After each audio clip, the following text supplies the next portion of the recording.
Thank you for waiting. I finished checking your adventurer handbook. Here are your commission rewards. We have no other urgent commissions on the books at present. Thank you for all your hard work lately. Perhaps you two could consider taking a vacation. Amazing! Paimon never thought we'd end up having downtime and not cry. Things were pretty hectic when we first got here. Everywhere you looked, it was either the wild hunt causing chaos or the Fatui stirring up trouble. It felt like this whole region was one giant slime in a barrel, ready to go boom at any moment. Sure have. Things were looking pretty dicey, but in the end, we managed to turn it around. Whoa! Paimon just got deja vu! Oh, that's right. It's because we've done this like a million times now. Yes. Are you two aware that the Moon Prayer Night is soon to take place? Oh, yeah! Llama told us that was coming up soon. Wait, why do you mention it, though? Do people in Nasha Town celebrate it, too? Paimon thought it was just for Moon Goddess worshippers. You're partially right. Most people in Nasha Town just see the festival as an opportunity to do business. They do not concern themselves with the religious element. The festival was first celebrated by the Frost Moon Scions. On this day, they would wear moon prayer blossoms and celebrate the birth of the moon goddess through song and dance. They would also prepare food and handicrafts and give them as gifts to others. Over time, it became Nodcry's most lively festival. Oh, sounds like fun! Great! Well, in the meantime, since Catherine doesn't have any commissions for us, let's focus on some personal business instead. When we first got here, you mentioned that this was where your spaceship landed? We didn't get to follow up on it at the time, because we got wrapped up in that whole rare situation, but now we can finally start investigating it properly. Well, there's a saying Paimon's heard around these parts, which goes, if you lift up a rock, you'll find something you weren't looking for. By that logic, you'll never find what you're looking for while you're searching, but the moment you stop looking, it'll jump right out at you. Could be worth a try though, right? Anyway, Paimon suggests we focus on other stuff we want to do for now, and just keep an ear out for spaceship-related intel as we go.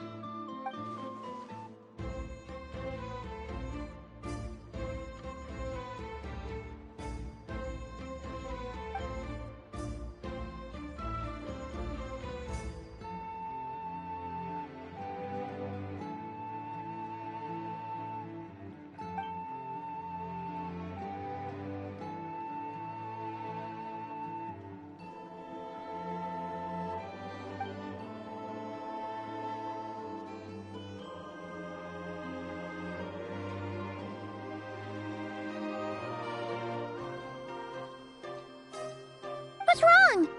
You look super serious all of a sudden. Huh? Paimon gets why you'd be concerned about Columbina, but what does the doctor have to do with anything? Oh, that's true. And now that you mention it, we're definitely overdue for a showdown with the Fatui. It is weird that he hasn't shown himself this whole time. What could he be up to? True. Paimon would much rather deal with Marionette anyway. She says the meanest things, but when it comes down to it, she doesn't seem like a bad person. Maybe it's the pressure of being a Fatuse? Especially as a Harbinger. Does she feel like she's gotta act tough to keep up appearances or something? But then, every time we headed out with Rarier, she always wound up having to repair Polonia and her other robots. That's gotta sting. Losing face always hurts more for people who care a lot about their image. She's probably still furious about it. What? Relax! She's not even here! Huh? What's the matter? Oh, nothing. Sorry, we'll be on our way now. Where are we again? Oh yeah, Columbina? Right, yeah, let's go see Columbina.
She's sitting up!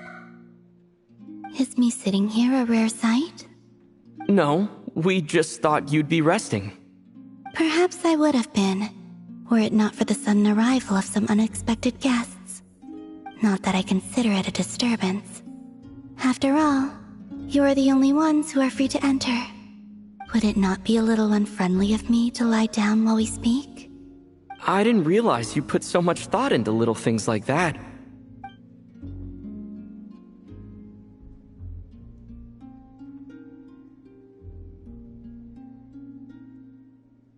Only sometimes. There have been moments lately where I think about you and your companions. They are warm, mysterious, and cozy memories. Very few of my past memories are anything like that. They say that travelers return home bearing bags full of souvenirs. But my luggage was empty, and I believed it would stay that way. Return home? So, you're still planning on returning to the moon? Yes. This planet continues to reject me, reminding me that I do not belong here. If I remain into that, there will come a day that I disintegrate. And I don't mean reduced to dust, or turned into food for the flowers. I mean, I will cease to exist entirely. Alright then. Well, we're sure gonna miss you. But it sounds like we'll have to say goodbye. How do you intend to return? The moon prayer night is soon to arrive. On that day, the moon will be closest to Devat. The Kuvaki in this land will reach its peak at that time. I merely need to grasp the tide, and with relatively little effort. Oh, Paimon gets it! It'll work like a slingshot! You make it sound like she's gonna get blasted up to the moon. If I did that, I suspect I would crash into the false sky. I will be using a much gentler approach. But I do like the analogy. It's fun. You see? She gets Paimon's sense of humor. In the blink of an eye, the time has come to part ways. It does feel that way, doesn't it? Time seems to fly fastest when you are enjoying it. I have always thought of myself as a wanderer on this earth, and it has never expressed any desire to keep me here. Yet, just as I plan to depart, it tugs at my arm. Is this a gesture of affection? Or is the world mocking me? Oh, were you hoping I can answer that? Yes, you are a traveler, so you must have a lot of experience in this area. Then, what I would say is, enjoy the moment. That's right! Don't overthink it! Happiness is happiness and joy is joy! The point is to enjoy it, not analyze it! I see. Then what I would say is, even though I am very tired right now, I am still happy. I can't tell from the tone of your voice. Oh, really? You don't think I sound happy? I'm just kidding. I could tell you were in a good mood today from the moment we saw you. Ah, a joke. Albeit not a funny one. Anyway, I assume you're here about you-know-what. Give me your hand. Actually, it's not that. There's something else we wanted to discuss with you. Oh, then, do you still want to give me your hand? Or not? Sure.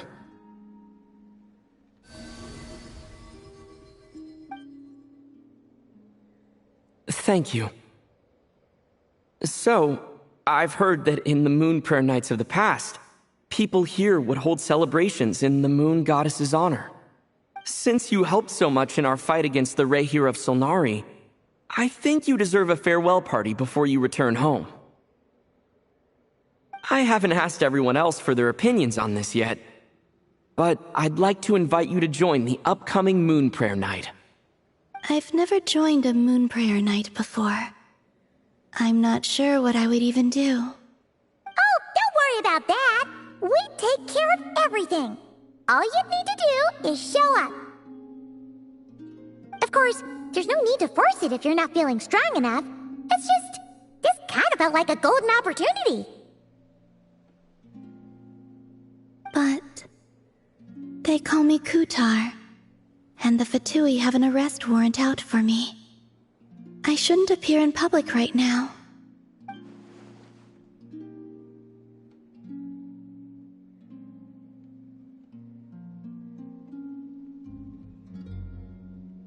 I'll make it work. You have my word. Yeah, we got your back. Well, he does. Paimon's actually not too sure what he's planning. All right, if you're sure. I will not refuse your invitation. I suppose it wouldn't hurt to pack a few more sights from this world into my suitcase before finally learning what my homeland looks like. Oh, if you see Lauma, please tell her that my answer to the question she asked me is neither yes nor no. Rather, it is, there is no need. That was kind of cryptic, but sure. Guess it's between the two of you. We'll pass along the message. Bye for now.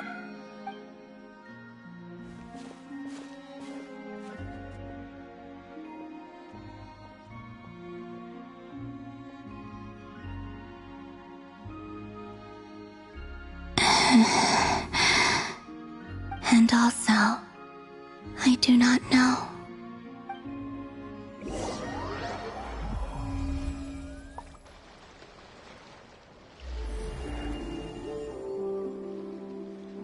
Since she's agreed to join the festival, let's go see who else wants to take part. Lauma's gotta be the person most familiar with the Moon Prayer Night. We should start with her. Also, what exactly is your plan to keep her safe? Not sure yet. I'll figure something out. I'm so sneaky.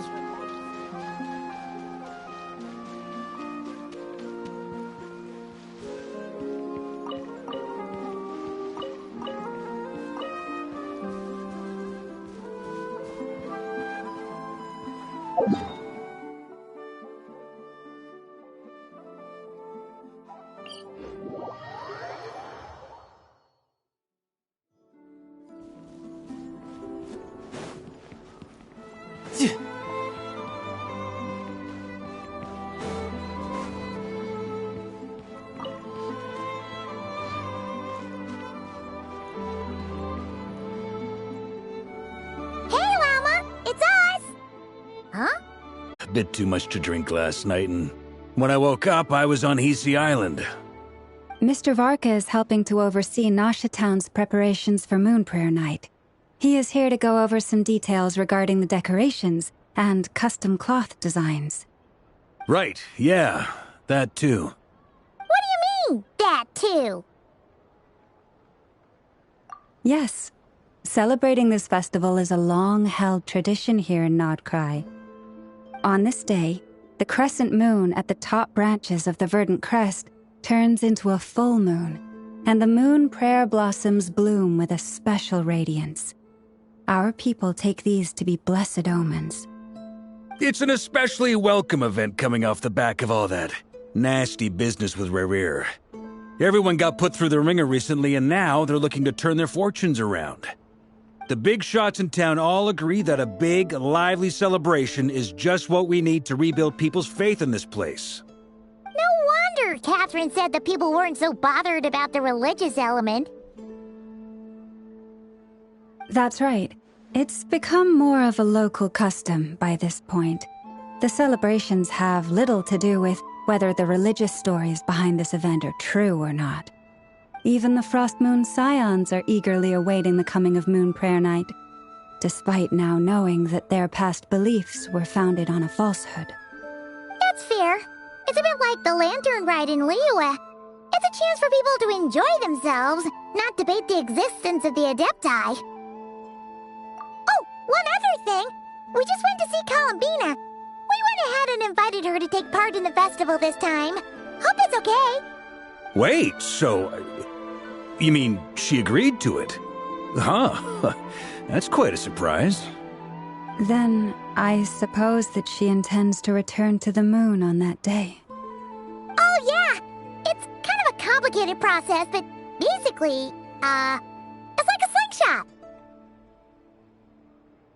I understand. In truth, I had a feeling that she might make such a decision. Well, if Kuthar has decided to participate in the festival, we should prepare accordingly. Yeah, exactly. She was saying how it could be risky for her to show her face in public. We were wondering if there was any way we could hide her. Unfortunately, the people who carved the statues did an excellent job of capturing her likeness. It will be very challenging to hide a goddess whose face everyone is so familiar with. Darn! We may have bitten off more than we can chew here. Nah, don't sweat the small stuff. We can handle that. Huh? Are you saying you have a plan? Not as such, no, but the most important thing with a festival is to keep the mood light and your spirits up. You can't go preparing for a festival with those long faces. You'll never convince anyone to enjoy themselves. The Mondstatter spirit is strong with this one. As it happens, I agree with Mr. Varka. Let's start by making our appreciation for Kuthar the beating heart of the festive atmosphere. And who knows, once we get the ball rolling, perhaps everything will just fall into place. Hey! Did you catch that? Lama said the thing! Or close enough, at least. I'm looking forward to the Moon Prayer Night already. We have a festival in Mondstadt called Windbloom, and you can always tell which couples are celebrating it for their first time by the smiles on their faces. Big, beaming smiles like their whole face is glowing. And I have a feeling we'll get to see that same smile on the Moon Goddess's face at this festival. Not quite the same, surely.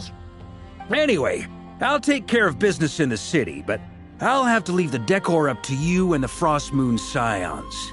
No one else can capture that traditional aesthetic quite like you guys. But lastly, there's the final key element that brings the festival to life. Companionship. Before you leave, let me show you something that we've been preparing. Mr. Varka had asked to see it already, so you may as well tag along. Also, I have some further questions about Kuthar's decision.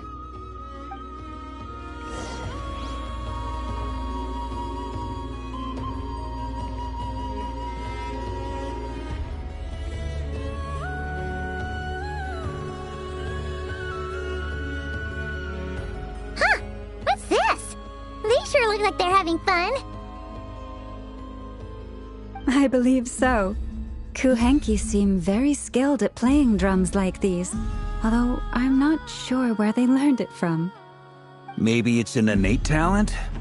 In their eyes, they're probably just playing with toys.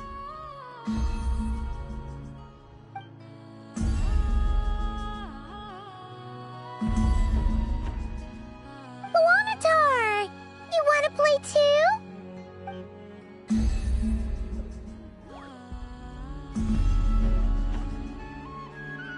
Yeah. She looks more confused than anything. Maybe we can teach her next time if we get the chance.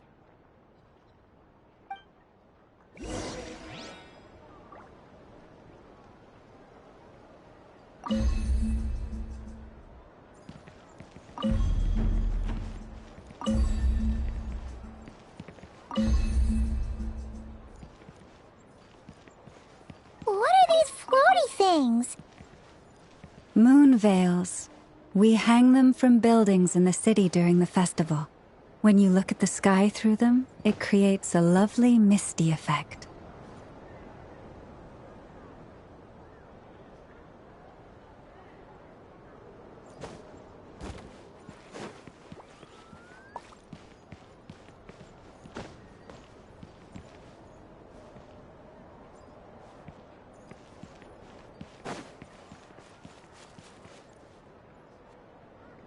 Everyone seems hard at work. They're preparing items for Moon Prayer Night. For instance, the sculpture being made over here, Mr. Varka and I were just finalizing the details of where it will be placed. Ah, there she is. I didn't know the finished article would be so large. Not to worry, though. All the necessary arrangements have been made. Just let me know once it's ready, and I'll get some people to ship it over. You have my thanks. And over here, we are preparing a very traditional confection. Oh, look at all these colors! It looks great! Can Paimon try one? Of course. I have a feeling you'll like it a lot. You bet! Sweets and treats are Paimon's favorite! If you included those in the Feast of the Moon, I bet Paimon would have joined the Frost Moon Scions by now.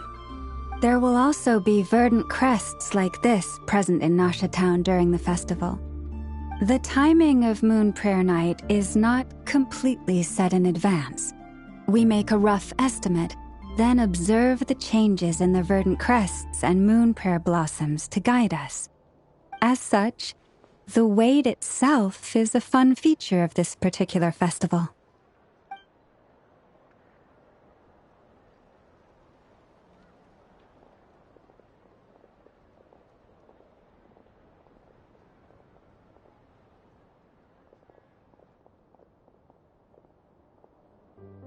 Let's talk here. To tell the truth, I am very surprised to hear that Kutar is willing to participate in the festival. I once asked her if she'd be willing to stay with the Frost Moon Scions. I could introduce her to everyone, and we could be a family to one another. She did not answer, but she has not appeared here since. I took this to mean her answer was no, but if that were the case, she would not have accepted this invitation. Ah. I see. Maybe she is right. Maybe the Frost Moon Scions of today no longer need a moon goddess. But my wish was not for her to come here and be worshipped as a deity. I simply wanted to offer her a place to stay. I'm sure she believes that showing herself here might invite Fatui intervention, and as such she does not wish to cause us trouble. But what really pains me about all this is that this is her birthplace. She ought to belong here, yet no one has been able to grant her shelter. I think I'm qualified to weigh in here. When someone's about to depart on a long trip, what they need is blessings, not burdens. We should wish her the best, not make the journey harder than it already is. Anyway, she's agreed to attend, hasn't she? All we need to do is simply respect her decision. I see your point. Yes, she will soon depart after all. Our job is to leave her with some happy memories. Besides, who's to say her journey to the moon is a one-way trip? It's not like she can't come back and visit if she wants, right? Paimon agrees wholeheartedly. Festivals are all about having fun, so let's keep it simple. All right, I'm gonna head back to Nasha Town soon. Want to come with? I'm guessing you have some other folks to visit there. Sure thing, let's go! Bye for now, Wilma! Thank you all. Goodbye.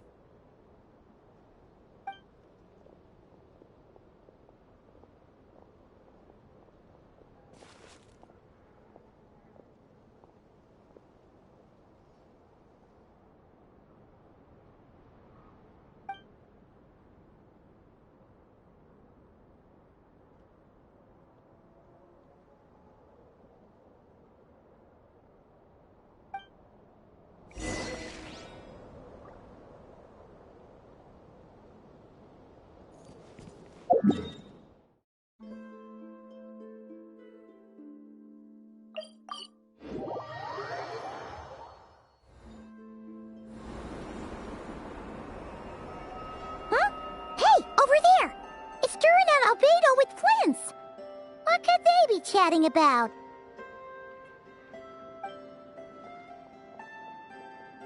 Your guess is as good as mine. Ah, Grand Master, and the Traveler and Paimon. Hello there. It's been a while. Perfect.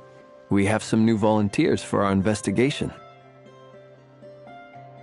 Wait, let me guess.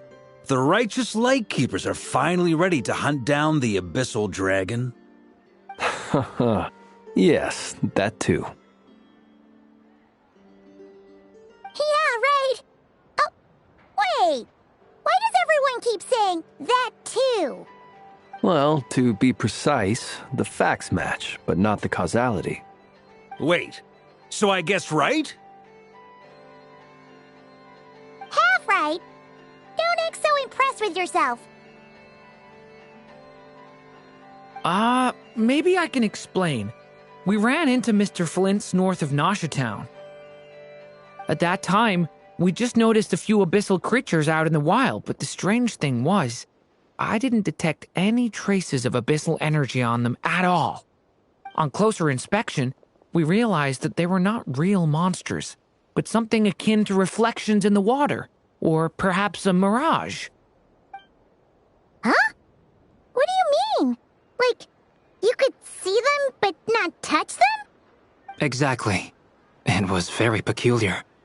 They roared and tried to attack us, but we could not make any physical contact with them. I think I've heard of things like that happening in Notcry before, but I don't know much about it. Yes, it's a known phenomenon.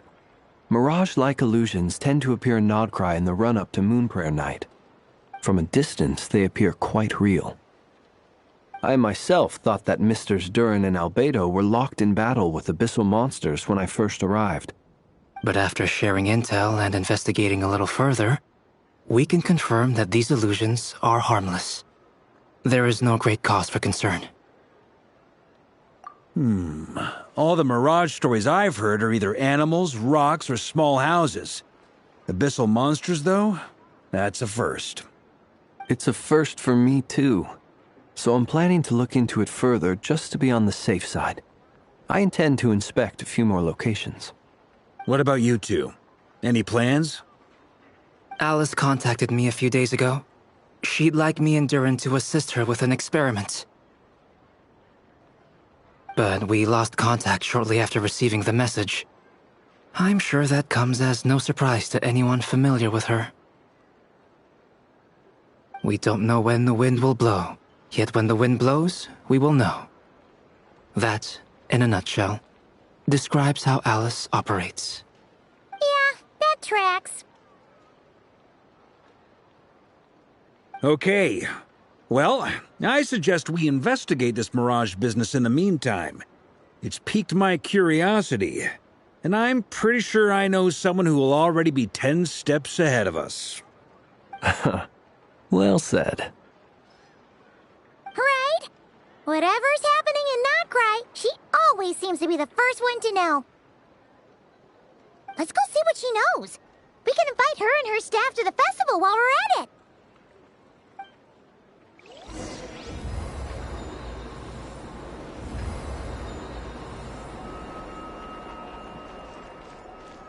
Yeah.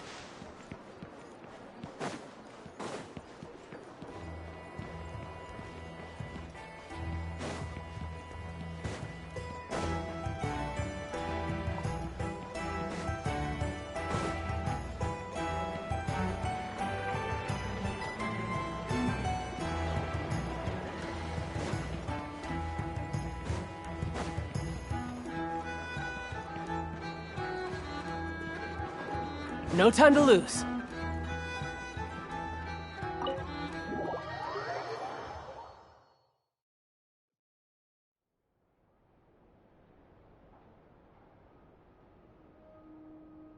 You're right, I have noticed. There's certainly something a little fishy about this situation. Only a little, though. Records indicate that this phenomenon can occur in the days before and following Moonprayer Night. That said, it has always been a rare sight in the past. The odds of encountering these phantoms are similar to looking up in the night sky, happening to see a shooting star, and managing to make a wish before it disappears. But this time, either everyone's getting lucky, or they're appearing far more frequently than usual. Yehoda's out gathering intel as we speak. In the meantime, let me check off some points of interest. First, the Abyss. The ones we saw seem to be abyssal monsters. Indeed. But we have identified one location where many more of them have made an appearance. And not just monsters, but human phantoms, too. Given the scale and nature of the phantoms, it's almost as if someone's last memories are coming to life.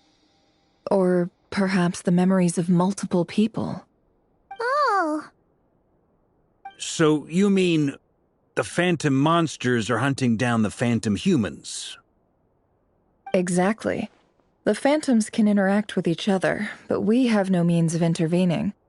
In addition, some of the human phantoms would seem to be from the very distant past. This is clear both from the clothing they wear and the stories they tell. They claim to be from Hyperborea, a name which I've heard from Lauma before. If this is true, it means they must be from 6,000 years ago. Did Paimon hear that right? 6,000 years? It sounds like this merits further exploration. That'd be a big help. I'll leave it with you, Albedo. My knowledge of ancient history is non-existent. I used to doze off every time the pre-Knights of Favonius era came up in class. It's quite a miracle that you were able to understand these phantoms' speech, given how long ago they lived. I suppose you're right. But I'll leave the archaeologists to ruminate over that conundrum. As an intelligence broker, my sole interest is in the value of the information I gather. Which, in this case, hopefully means earning myself some good favor with our dear Lady Moonchanter. So calculating. Whew, this intel broker logic always catches Paimon by surprise. Sounds to me like we could split the work up. I think the abyssal phenomenon is best left to Albedo, Flints, and me. Agreed. It coincides with my duty as a lightkeeper. For my part, I'd like to understand the abyss better. Even a little knowledge would go a long way. This is certainly a rare opportunity to study the abyss. But even rarer, perhaps, is the chance to make contact with the ancients. The Curatorium will take the lead on investigating the Hyperboreans. We put in the work to learn what we know so far. It seems only fair that we get some quantity of exclusive intel. That just leaves our trusty team of 2 unassigned. Since you became an honorary knight, of course. This was part of my grand plan all along. Ha ha ha! Oh yeah, by the way, we managed to convince Columbina to come to the Moon Prayer Night celebrations. Would you and Yehoda like to join too? She agreed to that? Huh. Quite an achievement. Never underestimate the traveler, I guess. I'd be happy to join. No point shutting myself inside when the streets are all decked out. I doubt any clients will be visiting during the festival in any case. And Yehoda loves a party, so I'm sure she'll jump at the opportunity. No. Way to contradict me in front of... Wait, no, that's not what I have bad news, boss. So many people. All right, everyone inside, quick.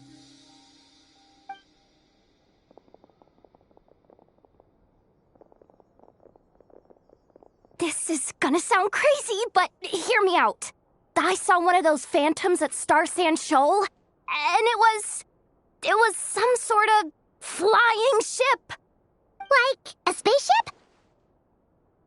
That's gotta be the one you came to Tibet in. You said you saw the same thing through the moon marrow, right? Huh? You already know about it? Ugh, I thought I was gonna blow people's minds. Turns out I'm the last to find out.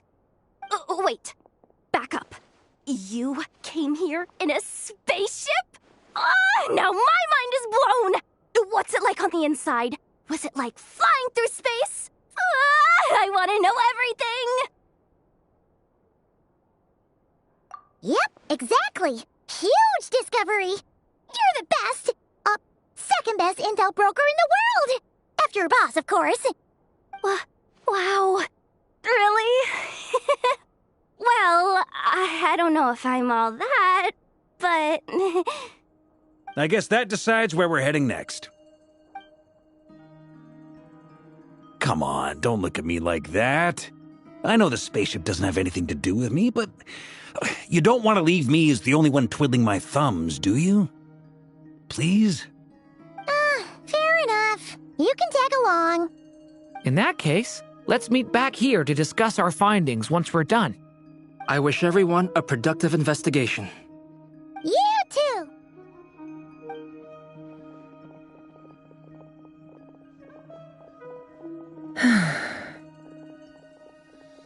What's up, boss? Aren't we gonna head out? Tell me, Yehuda, when did the curatorium start giving out intel for free? Oh, sorry, boss.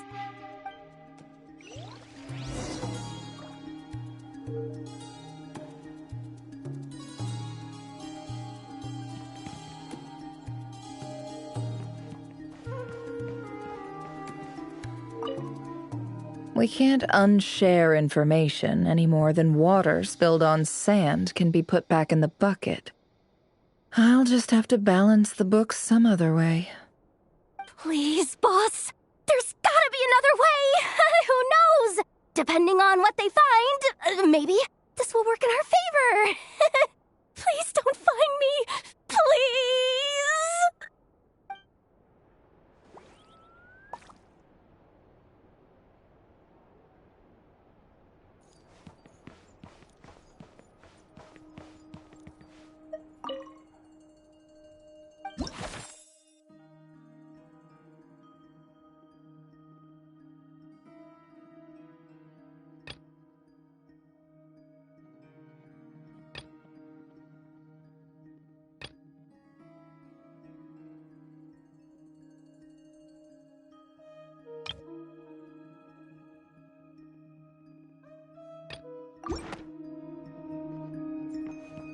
Yep.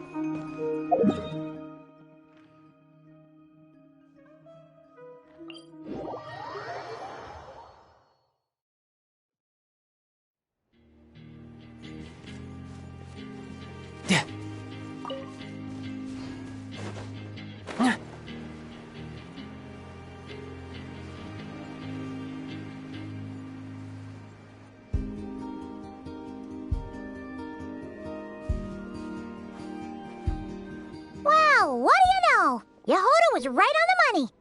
This Phantom really is your spaceship. But that's so weird. Why would it show up here? Is it some kind of projection? Or a ghost? Like, maybe it no longer exists, but somehow it left an afterimage? Ah, you're already here. Miss Lauma, what a surprise. I thought you were busy with festival preparations. I was, until one of our people informed me that a strange sight had appeared at Star Sand Shoal. No one's ever seen something quite like this before. I thought I should see it for myself. Same here. Oh, so we heard that these things appear around the festival period. Any idea why that is? Unfortunately not. We have very limited information about them, since they can't be interacted with. And no human phantoms have ever made an appearance before now. The most we've been able to deduce is that these sightings appear to be connected to the increase in Kuvaki energy around this time. Yeah, seems like that's all we can do. This is all so confusing. Allow me to lend you a hand.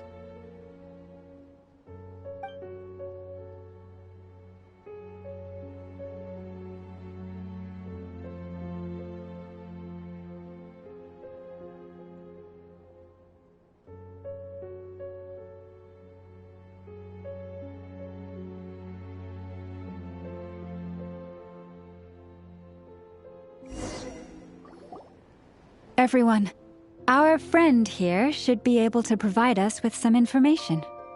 Is that a phantom rhymehorn deer? I've heard about how the Frostmoon scions live in harmony with the animals and can even communicate with them. That's coming in handy now, for sure. Okay. Yes, I understand.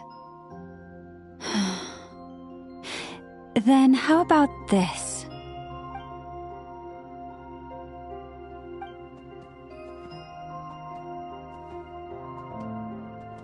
Oh, it's leaving. It appears to share our curiosity about this giant spaceship, so I asked it if it wouldn't mind investigating along with some friends. In return, I told it about some nearby spots where the wild fruit grows abundantly. We may live in a different era from these phantoms, but I trust that the terrain, climate, and ecology here are more resistant to the effects of time than some things are. Let's give them a moment and hope for the best.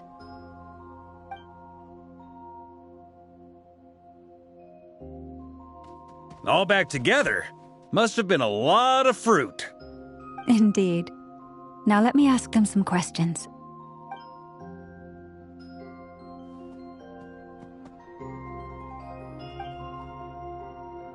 It did find a lot of wild fruit, enough for them to feast for a long while. This puffin circled in the air several times, but didn't spot anything out of the ordinary. Certainly nothing to do with the spaceship. Huh. Well, it definitely makes sense to get a bird's eye view. Indeed.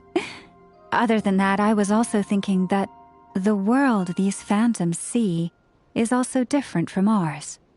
Oh, I get what you mean. The wild fruit exist in both times and spaces, but there might also be things that only exist in that space-time, which we can't see. Good point. Great thinking, Llama. Blunthorn rhinos can use kuvaki to shift great rocks, but this one says it couldn't get that ship to budge by even an inch. The sniffer mole tried too, but despite being a skilled digger, it could not get through. They say that the spaceship looks robust and undamaged. It seems completely impervious to any and all attacks. Whatever lies within is well defended from harm. So, just like us humans, there was nothing they could do about this spaceship either. Yes, still, they deserve our thanks. We are grateful for all your efforts, dear friends. Now go, and enjoy your feast. I've noticed some other human phantoms gathered nearby. Come on, let's go talk to them.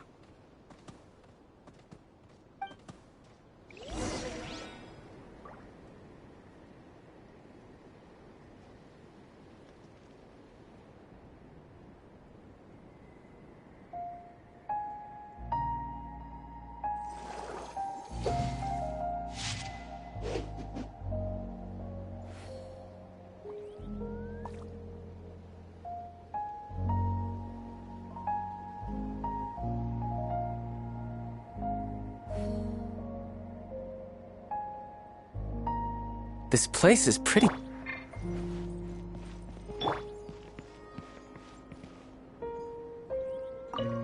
Those illusions and those people... It's all a little creepy, don't you think?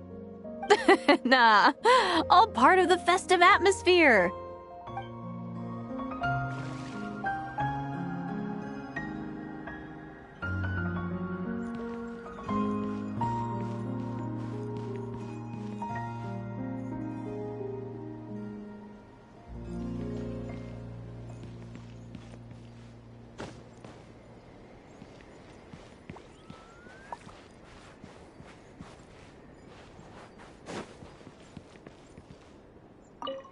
Have you ever seen anything like this?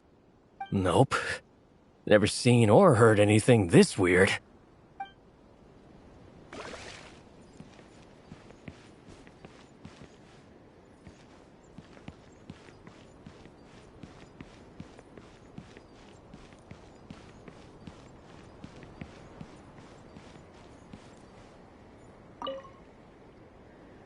What is this thing? I've never seen it move, and there's no way to get inside. Goodness knows. My grandpa says it's been sitting here at least since his grandpa was still alive. What about his grandpa? Did he say anything to your grandpa's grandpa about it? Huh? I don't know. In all likelihood, it was here back then too. Hard to imagine something this huge could move. Guess that means that as far as they're concerned, this ship's been around a long time.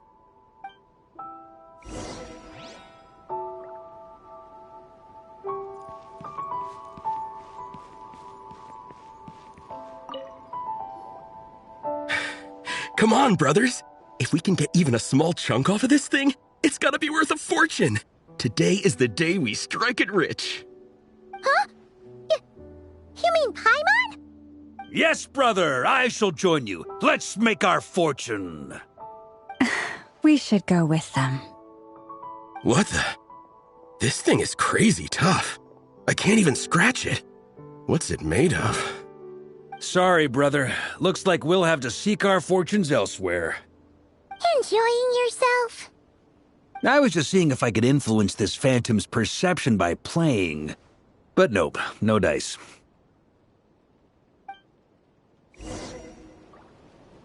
I'm sure we're all starting to build up an idea of what's going on here now that we've spoken to some of the people. These phantoms are reenacting real historical events in Nodcry. It's almost like we're in some kind of interactive stage play.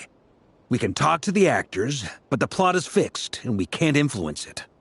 It makes sense. History is set in stone. The objective facts of the past cannot be changed. Paimon totally thought you were just goofing around earlier. But actually, you were doing some serious investigating. Of course I was. Anyway, at this point, I think we're forced to conclude that although the Phantom spaceship is right there in front of us, we aren't going to learn much about it from these people.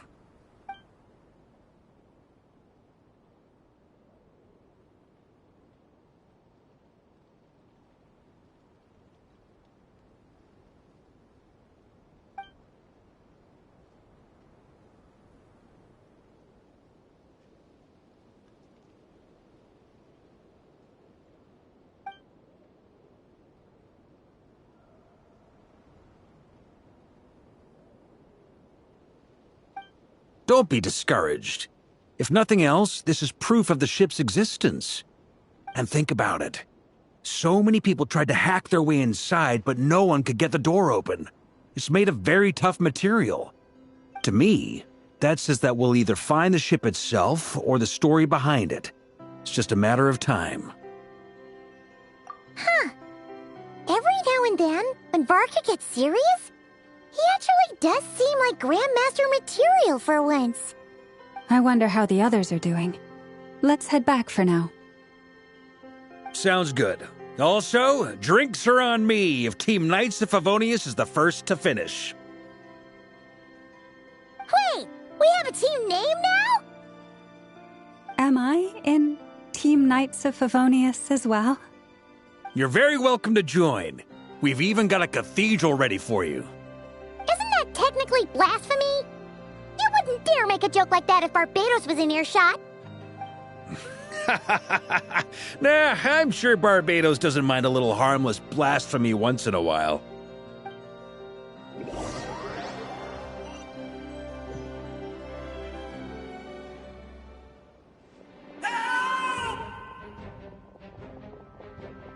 Oh, no! Get away! Oh.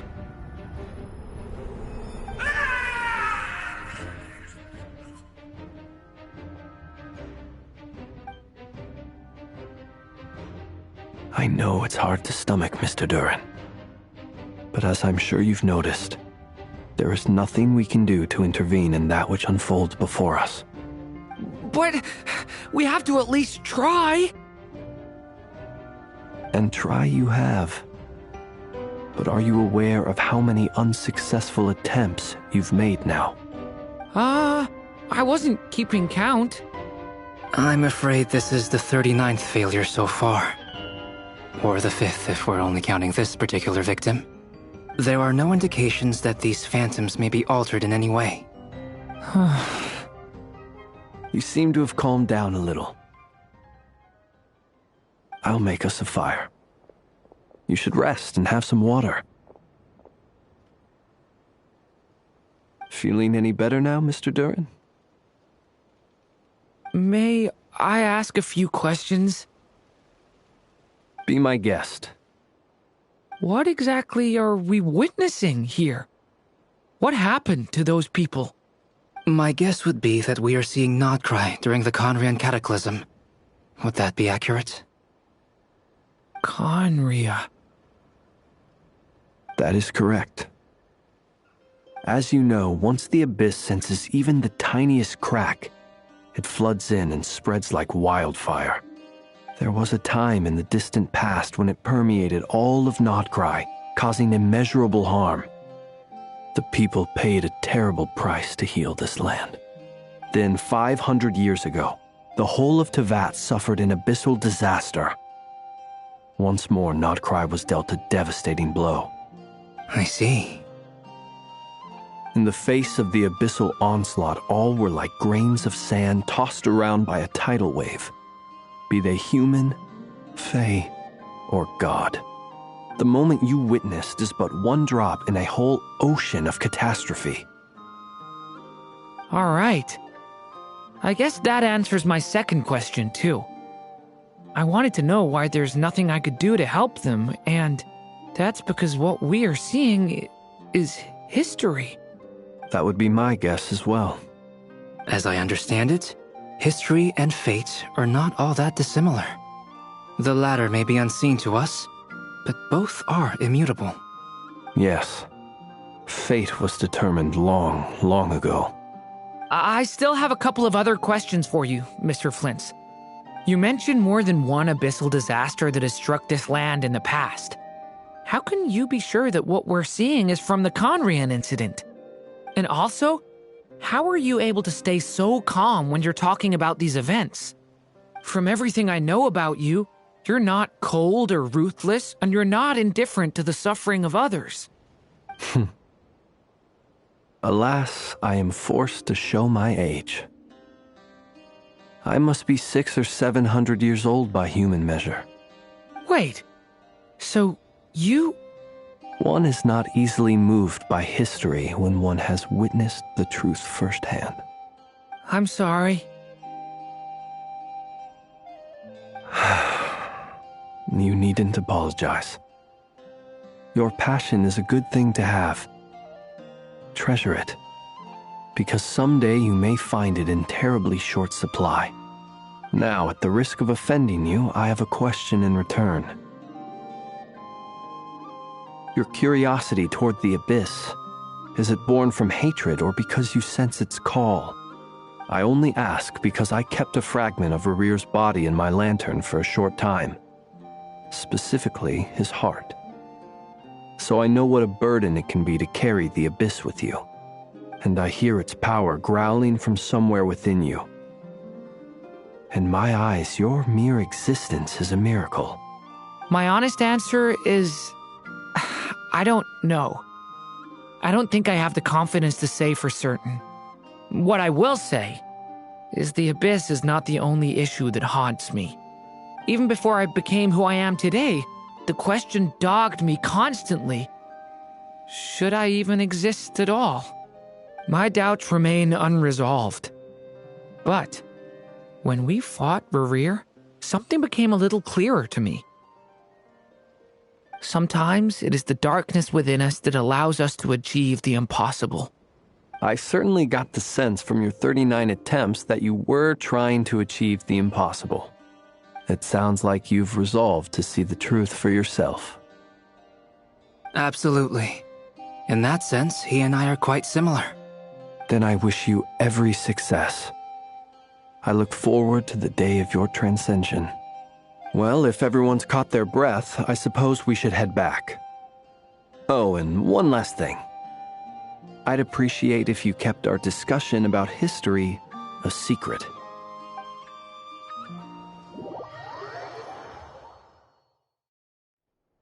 Incredibly, our separate investigations led us all to the same conclusion. Hooray for consensus! Yeah, but we barely learned anything, though. I totally thought this would be the motherlode. Talking with the ancients? I mean, come on! But nope, all we got was useless snippets of conversation. And all this stuff about moons and hyperopia. What a load of baloney. Seems like people back then had a few screws loose. I understand your frustration. We found the same issue. Each phantom only showed a very brief moment in time. There isn't much value to be found in these miscellaneous fragments of a civilization's history, no matter how glorious it may have been. If there's a silver lining, it's that these phantoms are harmless to the present reality. They shouldn't get in the way of the festivities. Paimon agrees. And not just because it's the first thing she understood in this whole conversation. You look disappointed, Nefer. Is something the matter? What do you think? We all worked our tails off, but the only one to gain anything from it was you, Lady Moonjanter.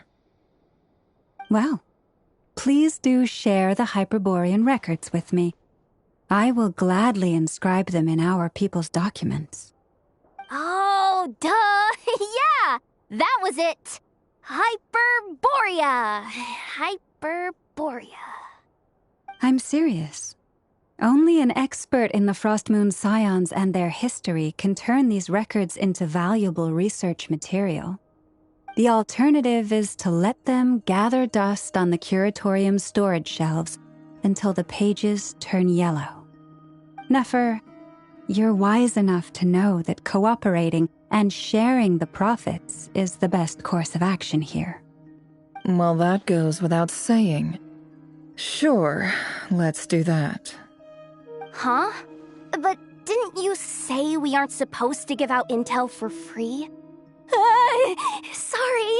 Shutting up. Now is not a good time to push Nefer's buttons. Anyway, back to Moon Prayer Night.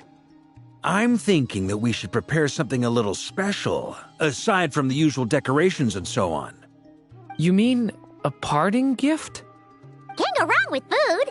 Although, does food go bad on the moon? Perhaps a lantern would be a better choice. It might be dark up there. It could prove difficult to light a lantern on the moon. Magical stones might serve that purpose better. What about a clockwork mecha model from Fontaine? I've got a whole bunch at home. I use them for fighting practice in my free time. None of these sound like things she would be even remotely interested in. But we don't interact with her enough to know what she likes. Yeah. It would really save us the guesswork if someone could find out what she's into. Wait, what the? Traveler? They're all looking at you. Great! Haha, problem solved. Now, I need to stop by Dory's. Gonna need her help sourcing a bunch of stuff for the festival. Then let's leave it there for now. We all have our own business to attend to. Traveler, if you find out what Kutar likes, let us know right away.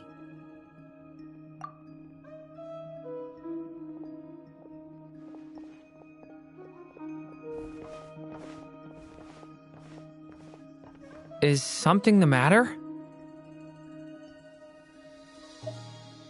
I'm fine. It's just... I'm still feeling a little rattled after witnessing the horrors of the Abyss. But it's okay. This is something I have to work through. I'll be all right. Thanks for your concern. Well, don't put too much pressure on yourself. If you ever feel like something's wrong, physically or mentally, we're here to talk. Come on. Stop treating me like a kid.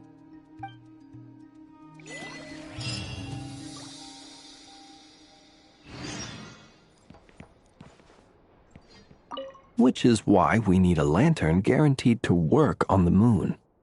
Yes, I have a few ideas, but the lantern itself is the easy part. The real issue is how little we know about the lunar environment. Wait, you two are serious about this? Let's just say I'm intrigued by these shining magical stones that Mr. Albedo has mentioned.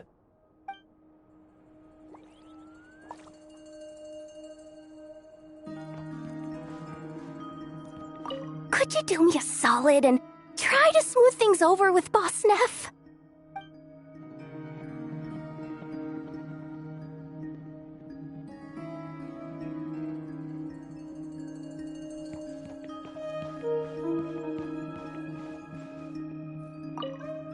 You should get going. It's important that we ascertain what Kutar likes.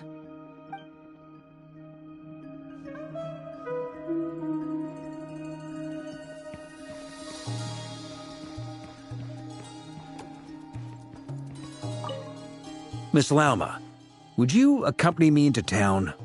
I think it'd be best if you saw the Frost Moon Scion's decorations for yourself. Very well. Let's go.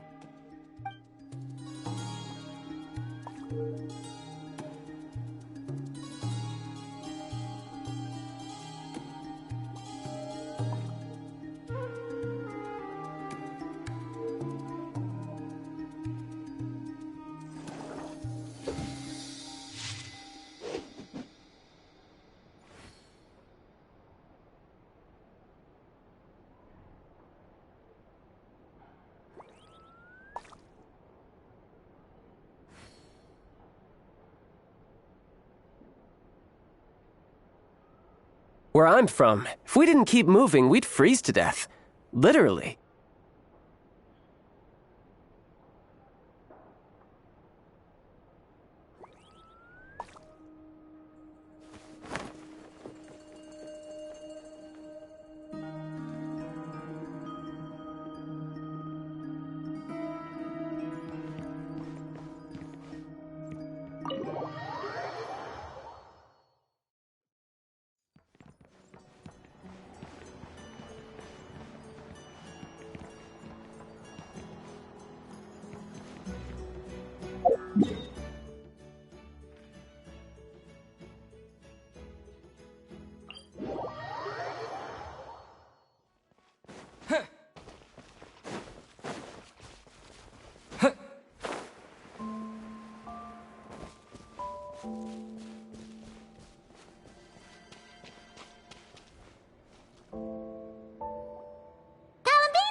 Huh?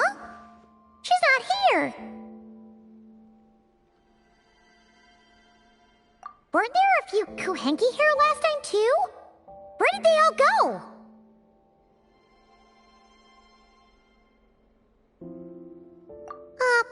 Walkies? For Kuhenki? You're not pets, you know. Oh, well. Looks like we just came at a bad time. Let's try again tomorrow. There's still a few days until Moon Prayer Night, so we're in no rush.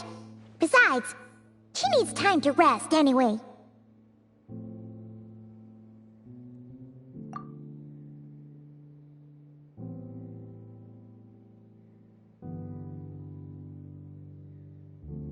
Kalamina! Are you back yet? Oh, how strange. Looks like she still isn't here.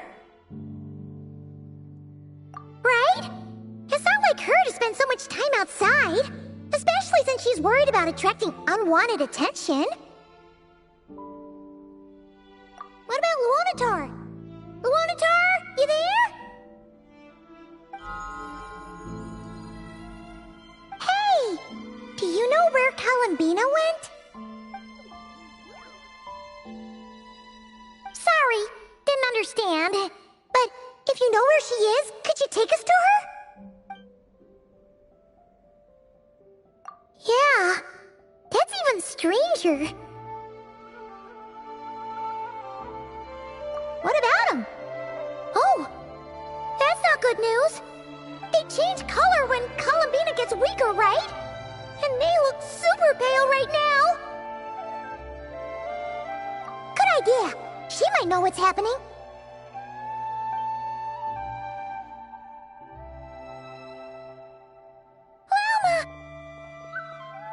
It's you. How is Kutar? Is she okay? No, she hasn't. I came here to check on her after I noticed the flowers had changed color. Based on past precedent, she must be very weak right now. Even getting up to walk would be a struggle. It seems unlikely that she wandered off outside. Not to mention that she doesn't do that at the best of times either. So yeah, this is super weird. No. Very few people are in the know about Kutar's whereabouts. And if anyone suspicious had visited, they'd have left some sort of evidence. Come on, let's go to Nasha Town. If anyone has seen her, someone there will know about it. It's not Cry's information hub after all. Makes sense. Let's go!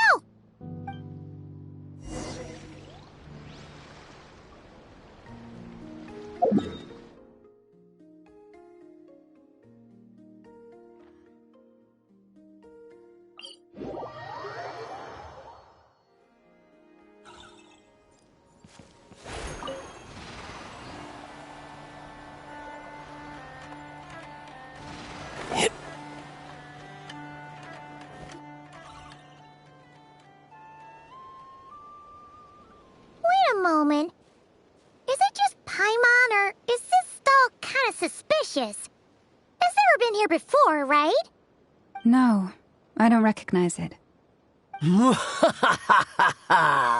Alas, your free and easy adventure time is over. Now, prepare to face the final boss of Nod Cry. Whoa! Where'd that voice come from? Not sure. But it's definitely hostile. No, not that way. The final boss is right here. The sniffer mole? That's the final boss? Surely not. Also... Okay, the jig is up. I'll stop teasing you. Turn around. I'm right behind you. It seems I've managed to leave quite an indelible impression, even though you've never seen my face. Ah, nothing could make a great mage more pleased with herself.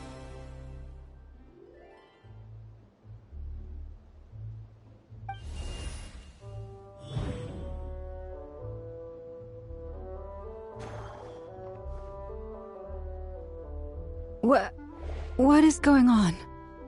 I've heard that all the big shots in Teyvat have long, wordy titles that stun people speechless when they make their entrance. Unfortunately, none of them are affiliated with the Hexenzirkel, and we ourselves keep a very low profile. The notorious name-dropping doesn't quite work for us. Still, I, for one, think I'm really quite amazing. So that didn't stop me from coming up with a title anyway. Alice! It's really you this time? Not a lantern or a Dodoko, but Alice in the flesh? Oh, that's right. So, what do you think? How does it feel to finally meet me? You look like... Oh, that's the first thing you thought. A little surprising, but that actually makes me very happy. Because that means that when Klee grows up, she'll be just as stunningly beautiful as her mother. So she's a friend of yours? Kind of. This is actually the first time we've seen her in person. I see. Madam Mage, that was, quite a powerful entrance. I certainly won't be forgetting it anytime soon. It's okay, Lauma, don't force it. Paimon will do the honors. This is Alice from the Hexenzirkel. She's a friend of ours. And of Arcus, too.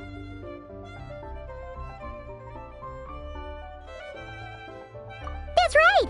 She's a good person, just kinda unpredictable. Well, what is the human heart if not unpredictable? If we could not do as we please, how would we differ from machines? I am Lauma, Moon Chanter of the Frost Moon Scions. It is a pleasure to meet you. Oh, I know. Before you got here, I spent a good, 15 minutes getting up to speed on Nodcry's present situation. In other words, I've read the whole in the last episode part, so we can skip the pleasantries. Fair enough. Well, Miss Alice, I can already tell that you have quite a unique personality. He'll get used to it. Paimon sure is. So anyway, what are you doing in Nodcry, Alice? Oh, I thought I told you already. This time, I'm the final boss. And what a formidable foe I shall be. Powerful, confident, decisive, and good luck finding my weak spot. You will never succeed. Oh, drat! My one weakness, and you found it in an instant. Fate has been dealt a devastating blow. Thus falls the great Dodo King. Why are you playing along with this nonsense? For funsies, of course. What's wrong, Paimon? Are you disappointed in me? Am I a gigantic letdown? No, it's just... You seem like a busy lady. And this is the one time you've shown up in person. Paimon figured it would be for something more high stakes than just goofing around. You're quite right. I'm here in Nodcry because something big happened. Something big enough it caught the attention of the Hexen Circle.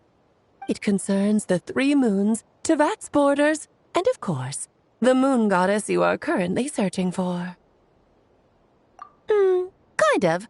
Why don't we discuss this over a pot of tea? My main reason for coming on this trip to Tevat was, of course, to have some fun. But I do technically have a job to do as well, namely, maintaining the stability of Tevat's borders. I'll skip over the complicated parts, but to sum it up, abyssal energies are all that lie beyond Tevat's border. We'd find ourselves in a real pickle if they ever made it through. And the phantoms you've been seeing are a sign that the border has been disturbed. No wonder they tend to show up around Moon Prayer Night. Is it because the real moon is now so close to us that its power can cross the border? In part, but only a negligible amount passes through. Just enough to influence the verdant crests and so on. And as you've noticed, there has been an unprecedented number of phantoms appearing this year. The influence of the moon beyond the border cannot explain this. No, there is another far greater factor at play. The trilunar syzygy. A trilunar syzygy? Eons ago, before the heavenly principles came to Tevat, it was the then 3 moon goddesses who controlled the laws of this world. Oh, that's exactly it! The 3 goddesses split these powers amongst themselves, promising never to consolidate them into one singular body. This was meant to keep the world stable.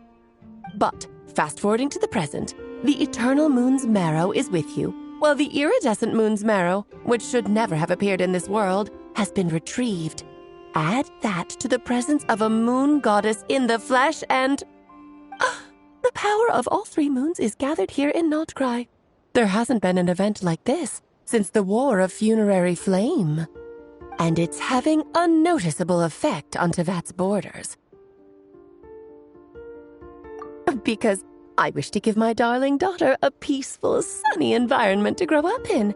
Is that a good enough reason? Kinda sounds like you're dodging the question, but it does make sense. Well, that's one reason anyway, and the most important one. The others are a little complicated to explain. For instance, cleaning up after dearest Miss R. Albedo could tell you more about that if you're curious, but right now, I have a more important question to ask you. Why are you collecting the moon marrows? I see. Nicole told me about that legend once. Nicole? You mean Mage Anne? Oh, so you remember. Yes, of course. That was a story about fate, her area of expertise. But back to the story of our dear moon goddess. I'm afraid her intended method of returning to the moon is unlikely to work anymore. What does that mean? She may be missing, but she hasn't gone anywhere. She has disappeared.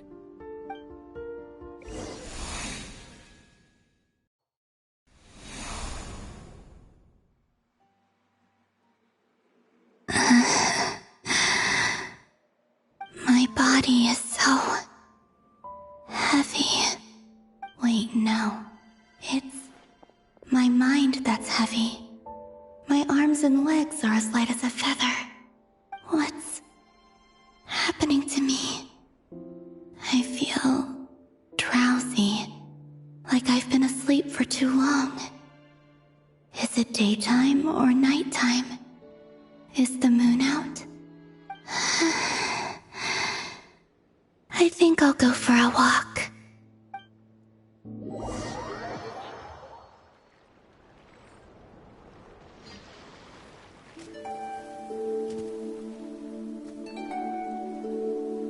Are you out for a walk too? Huh?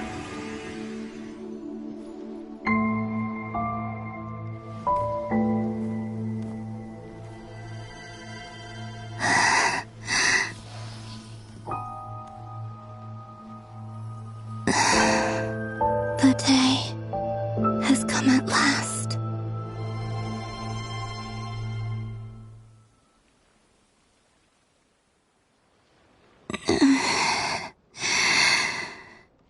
Have I grown so weak that I can't even sustain my physical form? But Moon Prayer Night is nearly here. I was so close to returning home. Death is near.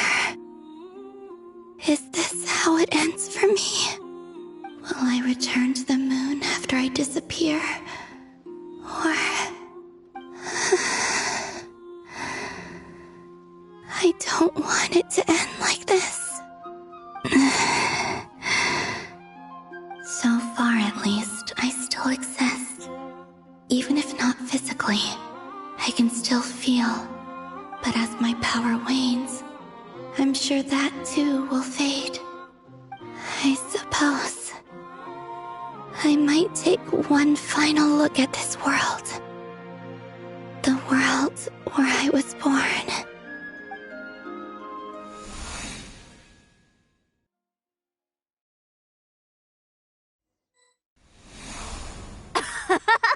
Come on! Come on! Wait for me! The Frost Moon Enclave. How much it has changed since I was born. These decorations, they're so heavy. It's times like this when you kind of wish men could be priestesses and acolytes. How fascinating. I've never had the chance to be privy to people's private lives in this way. In the past, people would get so solemn and serious the moment I showed my face, like they were frozen stiff. Karina, Lametti, it's time to eat. Coming. I want to watch them a little longer.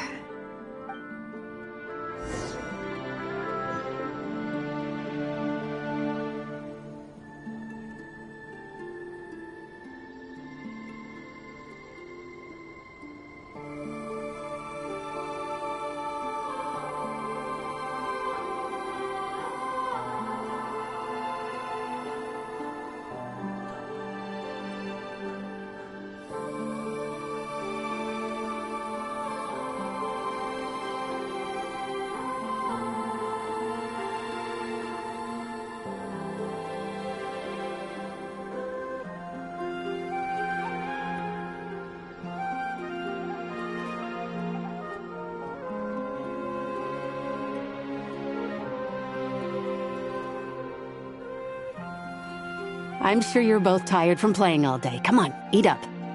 A plain, humble meal. That has always been the way of the Frost Moon Scions. Huh? How come Lametti got a midsummer berry dessert? Oh, I always get Lockaberry. I don't mind sharing. You can have a bite of mine if I get to have a bite of yours. They're sharing food? I've never shared food with anyone before.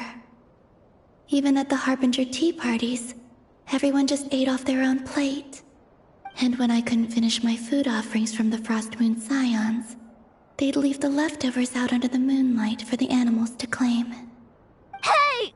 That was 2 bites! Oh, then you can have another bite of mine. Oh, you too. Oh, don't fret now. Here, have some of Granny's too. So this is what it means to be family.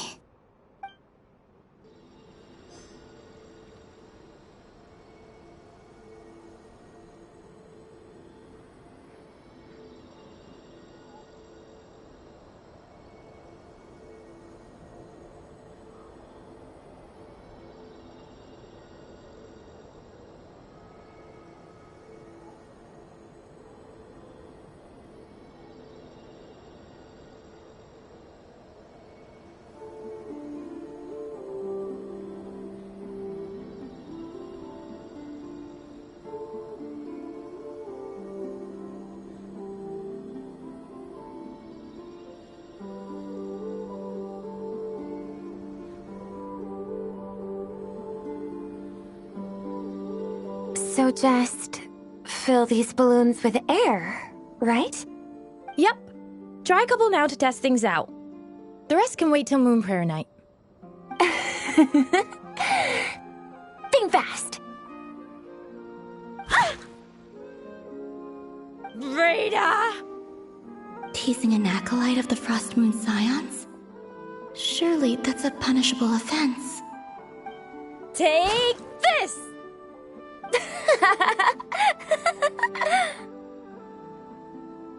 Huh? Alright, enough horsing around.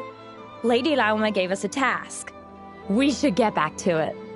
The task is just to check that the balloons don't leak, right?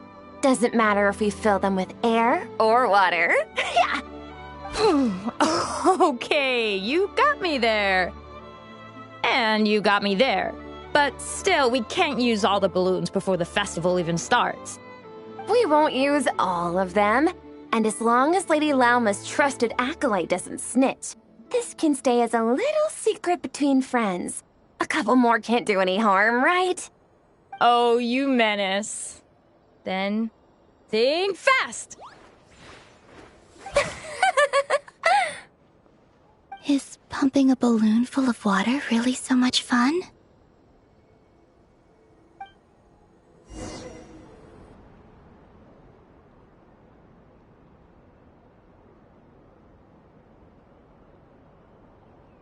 I'm seeing so much that I'd never usually get to see. They'd never act like this when I was around. It's nice, being able to just watch people in peace in these final moments. What a rare opportunity. I think I'll go take a look around Nasha Town, too. Maybe the Traveler will be there.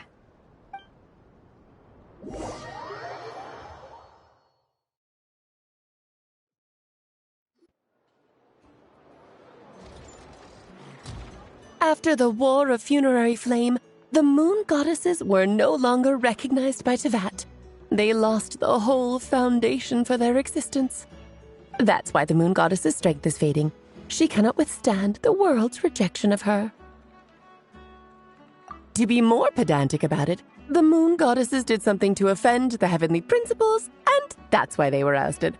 Something of a recurring theme in Tevat's history. Theoretically, speaking so candidly should put me in their crosshairs too, but they can't tell me what to do. I'll say whatever I want.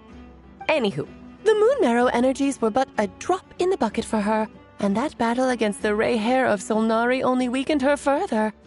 Fortunately, it happened close enough to Moon Prayer Night when the Kuvaki concentration here is high.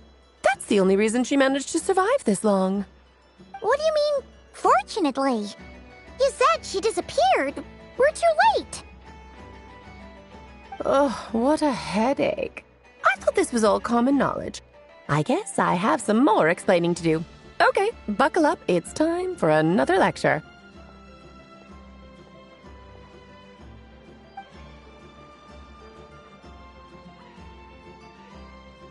Now, I said earlier that the moon goddesses lost the foundation for their existence. The reason for that has to do with the natural order. Basically, the rationale for their existence in Tevat was lost. The same logic applies to the present moon goddess, too. Consider her existence so far. Her comrades in the Fatui called her Damselette. And she was worshipped as Kutar by the Frost Moon Scions. But these connections have now been severed, whether by her hand or yours. So, the rationale that once sustained her existence is now gone. Wait, we did that to her? Oh, well, strictly speaking, yes. But let's not start pointing fingers, shall we? I'll only end up as the big bad villain, and that's not the kind of final boss I want to be. Of course I do. I'm only the greatest mage in the whole entire world. Now, if you wish to find your moon goddess, there are two problems we need to solve. Firstly, we'll need to strengthen the connection between her and Tevat, at least enough to sustain her until Moon Prayer Night. Strengthen her connection? But does that mean I'll have to rally all the Frost Moon faithful behind this? I'm afraid a bygone faith and a former home won't be of any help to her now. Do you know her name? Her name? Yes. Names are very important things. A name is a fundamental concept that anchors one's entire existence. Then your first job is to find it. As a moon goddess, I'm sure she must have a name she identifies with. Neither Columbina nor Kutar is her true name, and she's never really accepted either of them. So, finding out her real name is enough to sustain her existence? Yes, I know it sounds like a small step, but every journey begins that way. So for now, that's all we need to focus on. The second problem is with her plan to use the moon marrows to return to the moon. Unfortunately, piercing through the false sky will take an enormous amount of power. Given her current condition, she won't be able to provide anywhere near enough power, even if she recovers her physical form. But no need to fret. Nicole's the expert in this field, and I'm sure she'll figure something out. Wait, Mage N is going to help us out too? That means we've got 2 Hexacircle mages on the case. This is turning into a pretty big deal. Actually, this is more of a side quest for me. Like you said, I'm a busy lady, so I can't stay for too long. I'll have to return to Tevat's border soon. That's the upside you get for looking out for my little Klee. Hopefully that will incentivize you to carry on keeping her company in the future. Anyway, jokes aside, you'd better get moving. It will take quite a miracle for the moon goddess's consciousness to hold out till Moon Prayer Night. Oh, I suppose I might as well tell you where Nicole is before I leave. Off you go now. Time to meet your new friend. Oh, yes, and a little suggestion. Don't forget to mind your heads. What? I wonder how Durin's doing. I should really go see him before I head back. You really are super busy. I most certainly am. There's so many children I have to keep tabs on just in Mondstadt. Durin, Albedo, Venti, Varka. Klee didn't make the list, huh? Of course not. Klee is my pride and joy. I have no qualms about her, because she's the best child in the whole wide world. Yep. Klee's a little angel. I'm glad you agree. Well, all the best. See you when I see you.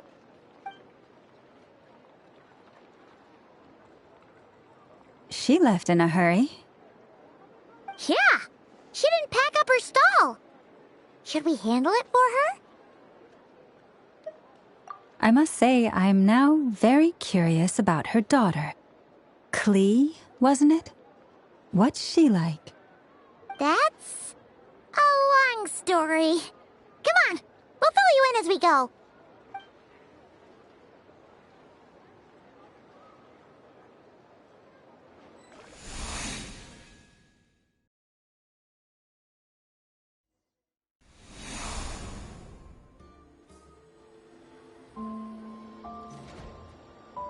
What a lively place.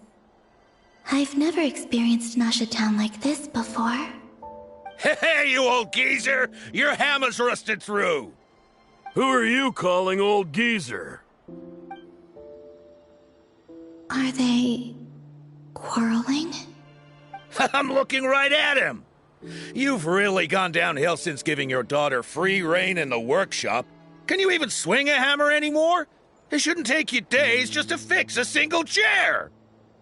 You might as well use that hammer to massage my back for all the good it's doing.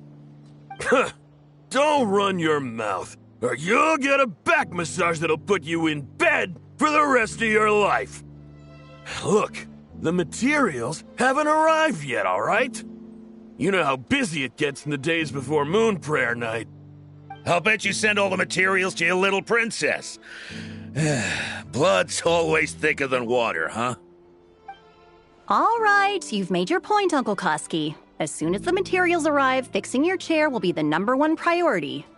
And Dad, if you've got time to chat, why don't you lend me a hand, See? Lolka knows what the score is. I guess they're friends. But the way they spoke to each other was so ugly. Then again, it wouldn't be the first time I've seen something like this. Columbina! Sing outside my door in the middle of the night one more time, and I'll unscrew your vocal cords. You hear me? Oh, Sandrone. So that was her way of trying to be friends with me. What a pity. I won't get the chance to say any ugly things in reply.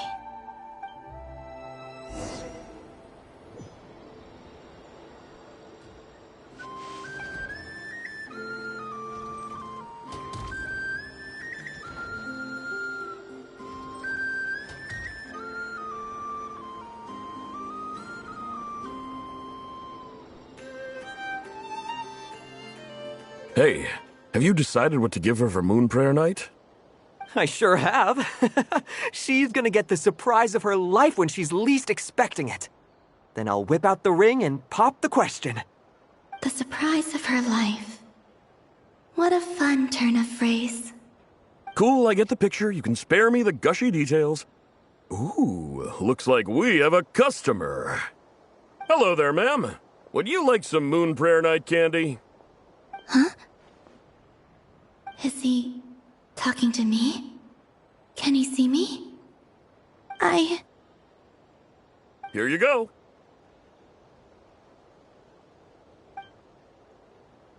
Oh.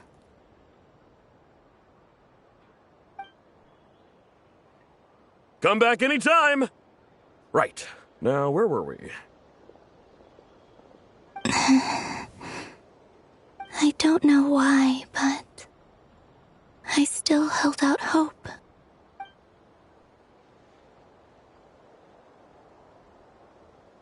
The most important thing right now is to find that mage. This name thing seems super important too, but where do we even start looking? I'd better go pay the Fatui a visit.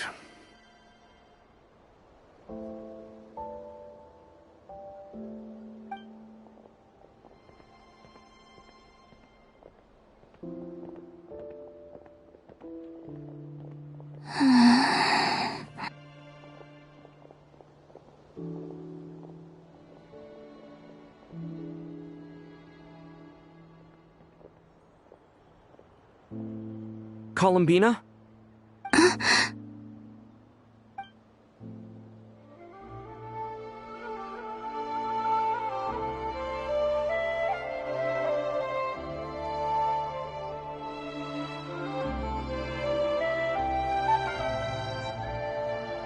Traveler?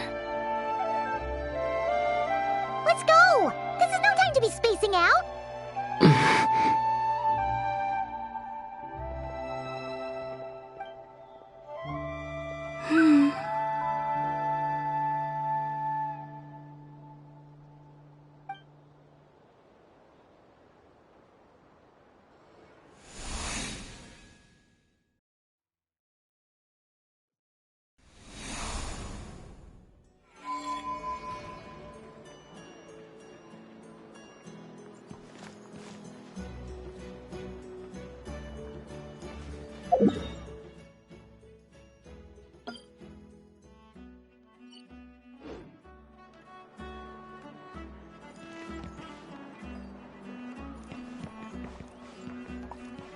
may have lost a few memories, but I guess it's okay.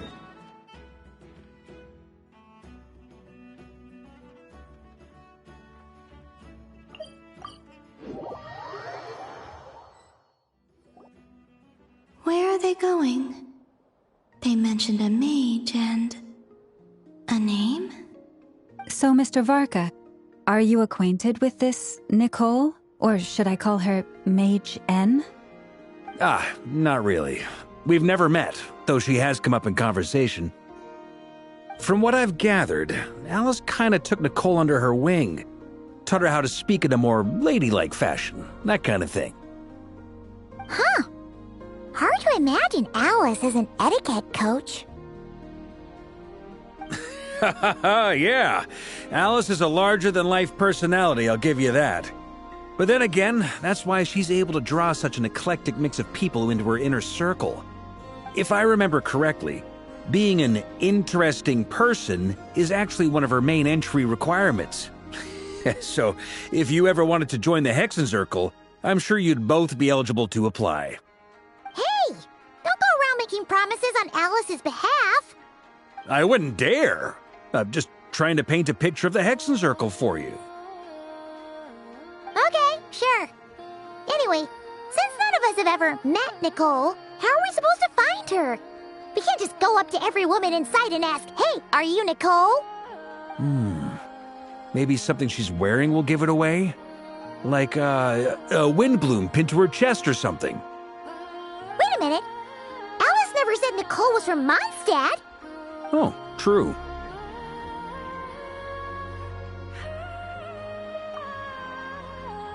That would be... this young lady, then?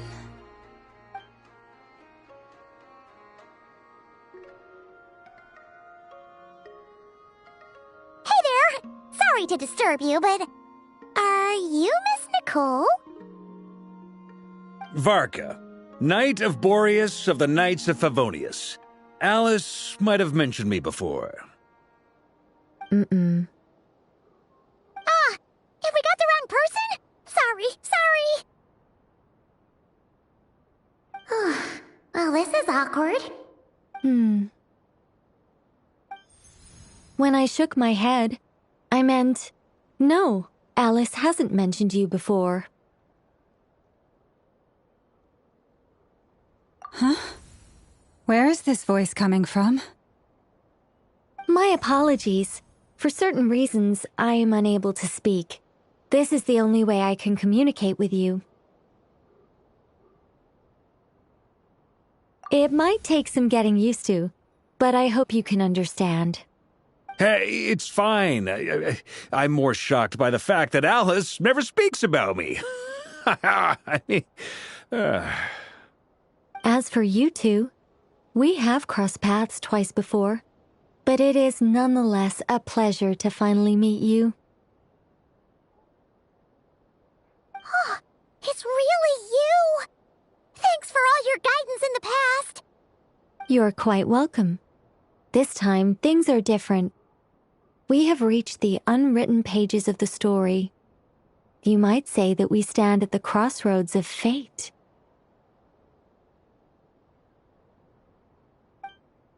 Now then, allow me to formally introduce myself. My name is... No, stop! Alice! I can't believe it! I had a whole speech prepared. I'd agonized over every single word. She always picks the worst moments to ruin other people's plans. I'm so sorry about that. Alice took the liberty of devising some bespoke self-introduction magic for each member of the Hexenzirkel. But I could have sworn I deleted all of the triggering conditions for it. How did it bypass everything? Oh gosh, this is so embarrassing. This is a very different side of Nicole than what we're used to. Is she not used to face-to-face interactions? Don't worry about it. We've seen that introduction magic once already, so it wasn't too much of a shock. Please go on, Miss Nicole. We'd love to hear what you have to say, or, well, communicate. Huh? Are they talking to this lady? Will you all promise to forget that horrendously embarrassing introduction? Sorry? Embarrassing? When? Yes, my name is Nicole, and I am one of a very few angels who have retained both their preferred form and their power. The Traveler and Paimon should be no strangers to this concept. There is another of our kind in Natlan. They call her the Lord of the Night. All right! Paimon remembers her! Yes. Well, I have retained more of my power than she. It's because I don't have a long-term duty to fulfill. To be more specific, no. We'll be here all day if I get into the specifics. Moving on. If I'm not mistaken, you are here because you wish to learn how one might reach the moon beyond the sky. That's right. Is that something you can give us any guidance on? Yes, I do know a way. It began with the Hyperboreans, who lived after the War of Funerary Flame. Blank looks. Maybe I should start with the background of the war. Or maybe not. It shouldn't be an issue. I'll fill in the gaps for you when we have more time. Anyway, after that war ended, the three moons retreated to beyond the false sky. The Hyperboreans were humans I once aided. They accepted the civilization and creations bestowed upon them by the angels. But despite accepting many blessings of the angels, many among them still held on to their faith in the moons. They were reluctant to accept the new order. Even after the War of Funerary Flame, they sought to contact the moon goddesses beyond the sky and receive their guidance. But all three had passed away by that point.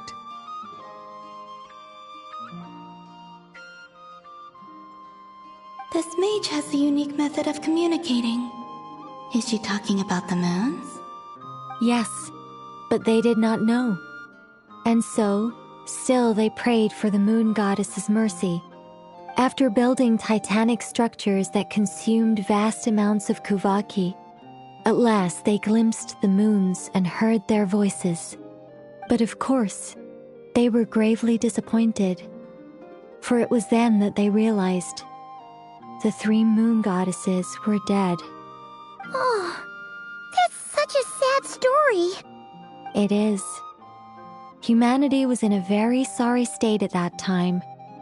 The angels who had once aided them were gone, and the War of Funerary Flames had left them homeless and destitute. Just a second, I gotta ask. How relevant is all this history to the task at hand? Well, I mean, it's... Okay, it seems we've drifted into irrelevant narrative waters. It's been a while since I've had the chance to speak inside someone's head. As soon as I got started, I lost control and the words just flowed out like a waterfall.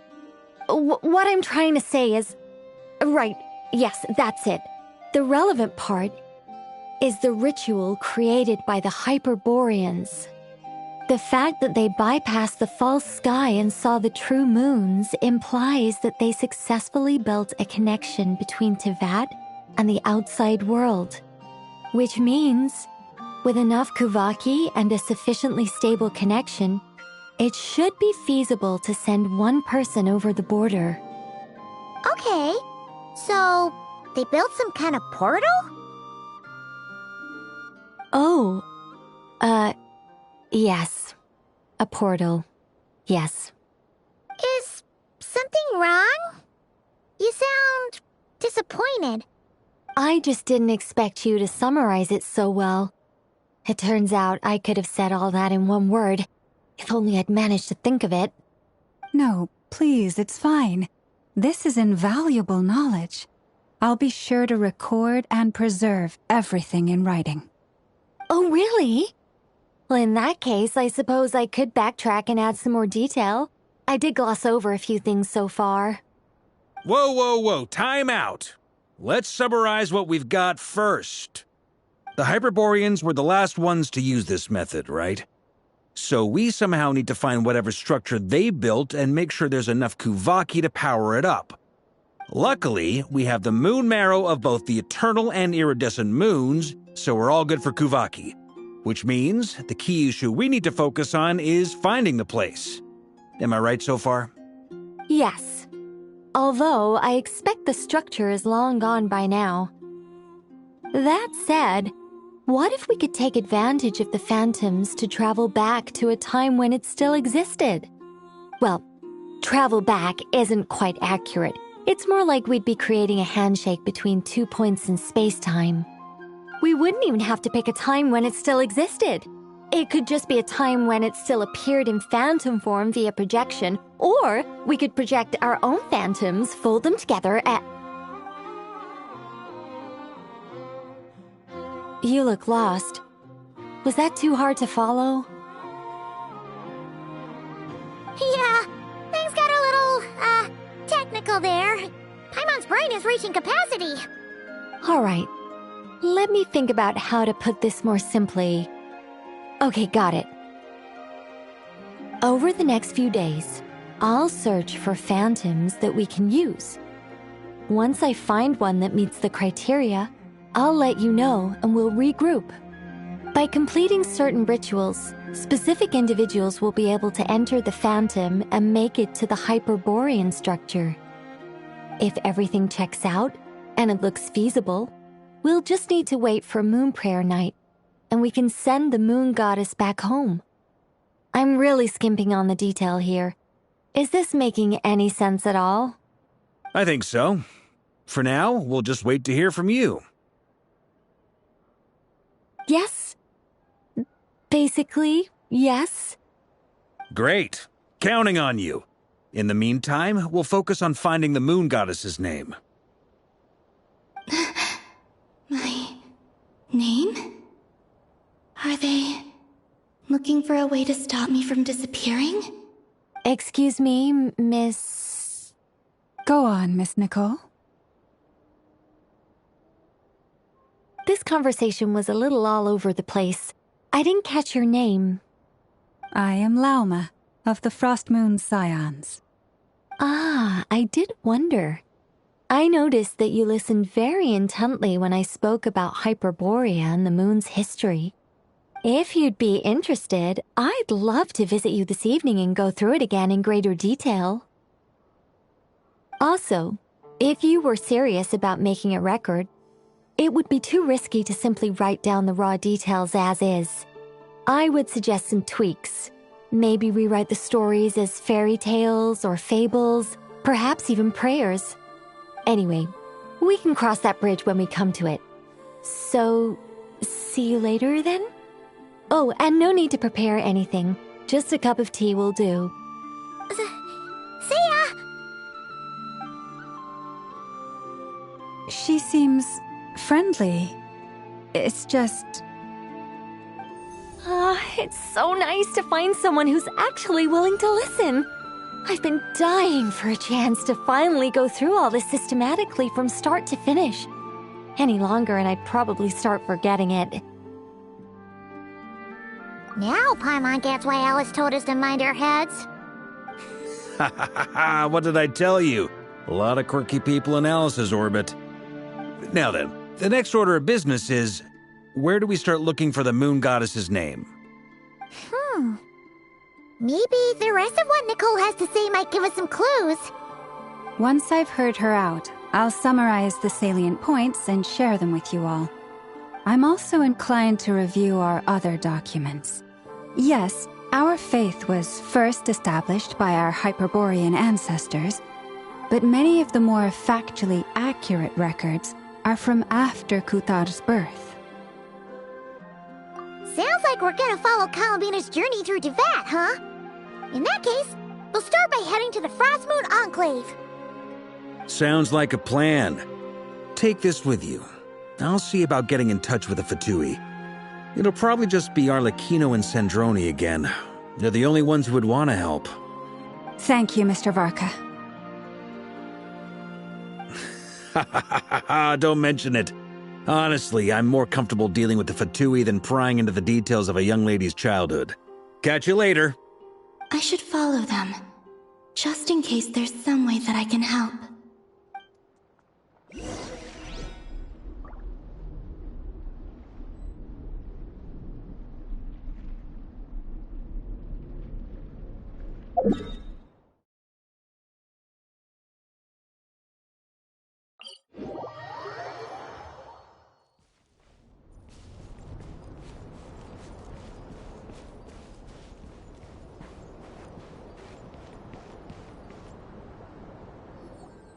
A while ago, I took the time to organize all documents in our possession that pertain to Kutar. What you see here is the material I consider reliable. You're saying there's unreliable material too? Yes. Most of the information we have was transmitted through an oral tradition. Inevitably, some of her stories were mythologized and deified over the years through countless retellings. That's why I organized them into reliable and unreliable.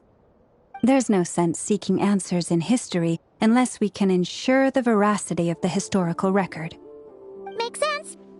All right, let's take a look through.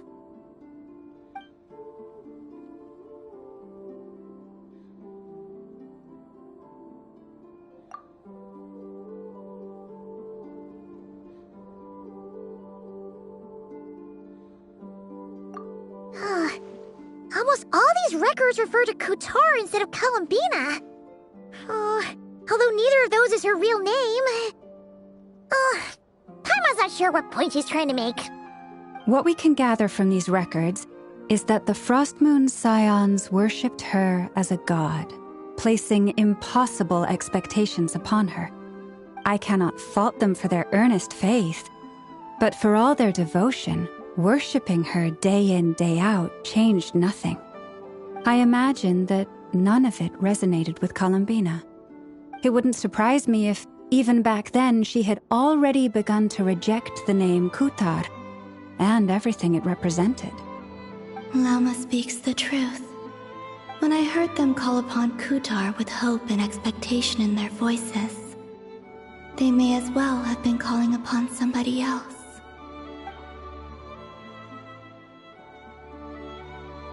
Well, that's a bit complicated. I looked at the level of detail, perceived authenticity, prose style, and how realistic their portrayal of Kutar seemed to be. Amongst the Frost Moon Scions of today, only I know of her existence, and I alone have spoken to her face to face. As such, I know that there are certain things she simply would never do. That being said, I have sensed some changes in her lately. Changes? Me? Seems like this is getting us nowhere. For what it's worth, why don't we check the unreliable sources too? Sure. Give me a moment.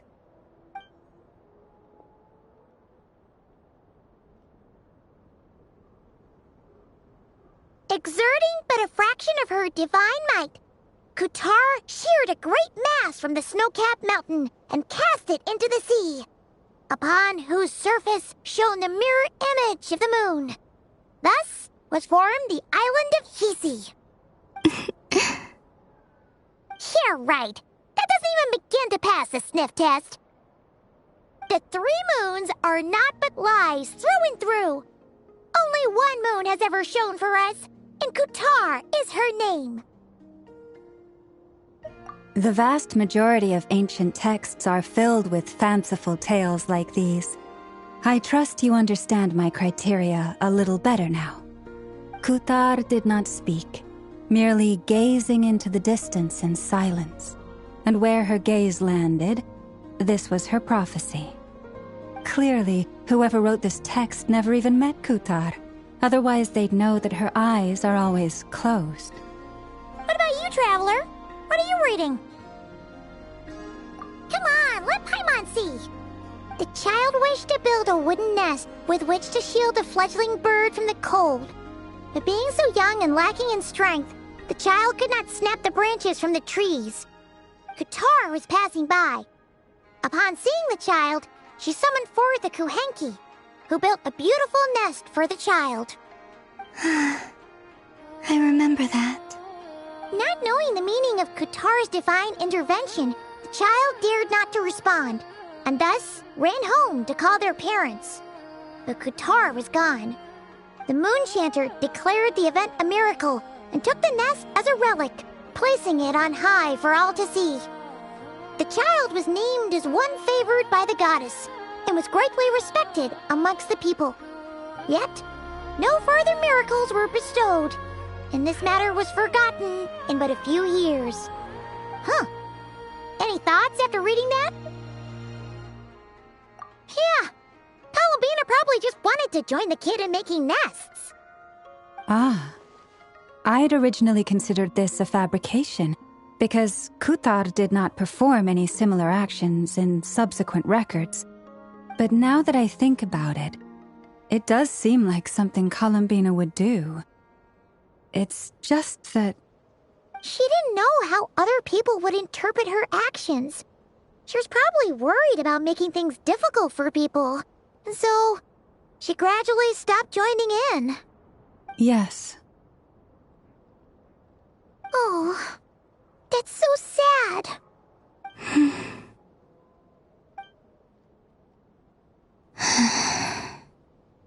And now, I can make no such gestures of warmth, even if I want to.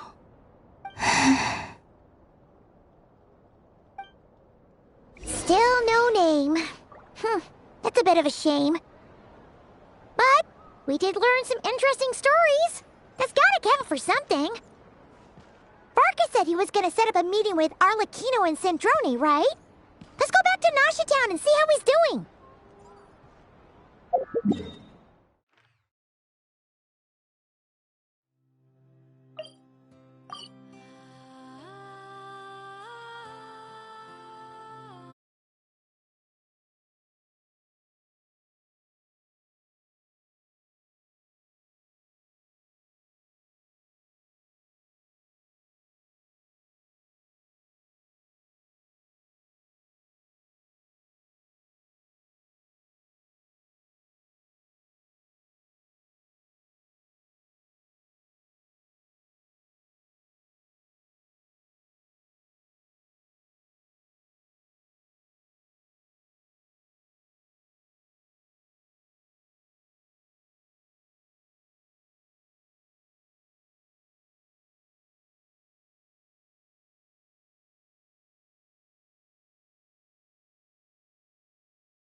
This place is pretty dead. By which I mean, there's nothing to kill.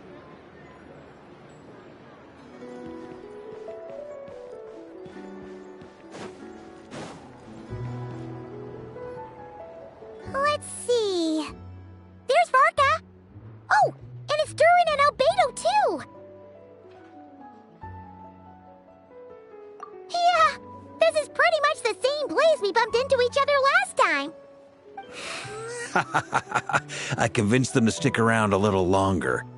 We were all waiting on people, so I figured having a little company would help pass the time. Ah, so you've been waiting for us? Does this mean that you've already arranged things with the Fatui? Sure does.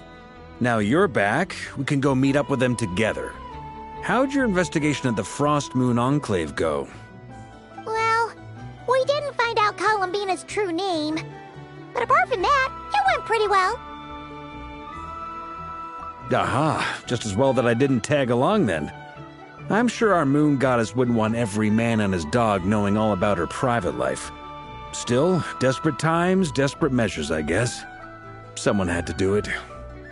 So, Varka was waiting on us, but what about you two? Are you waiting for Alice? Oh, no. We already met with her. We discussed that experiment I mentioned to you last time. Oh, and she also handed me this communication device. That's right.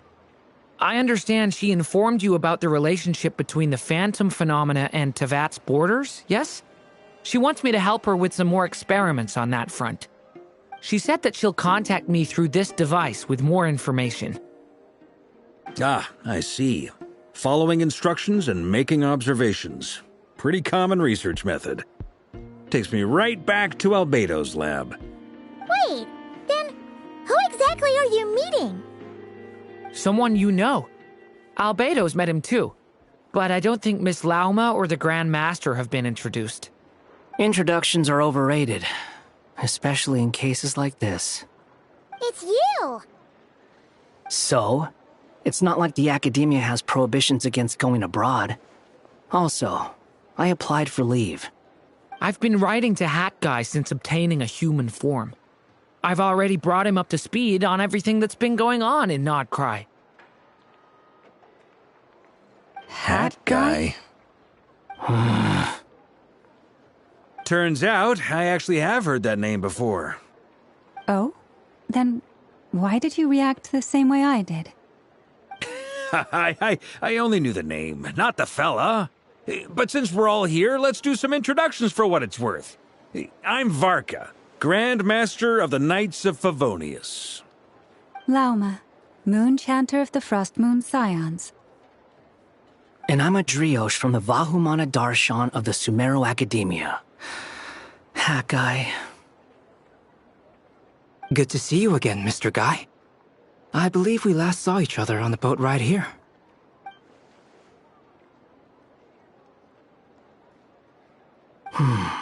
Mind you, the only reason I came here is because there's someone I want to look into.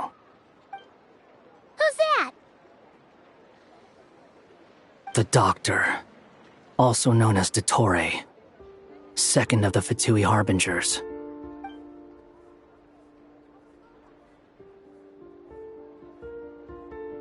From the tone of your voice, it sounds like there is bad blood between you. I was reviewing our archives and noticed that a lot of information about him was missing. Left a bad taste in my mouth. That's all there is to it. Dottore, or Zondique, as he was then known, once studied at the Academia, but he got kicked out before he could graduate.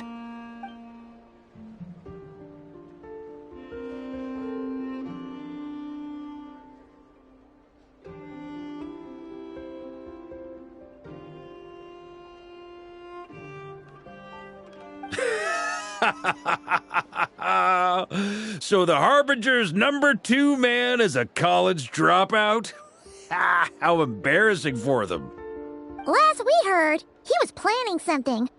We actually heard that a few times before even coming to Nodcry, but We haven't seen a trace of him since we got here.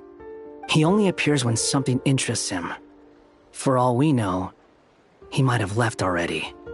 But the fact he did something here at all is worth noting. It'll fill a couple extra lines in his file.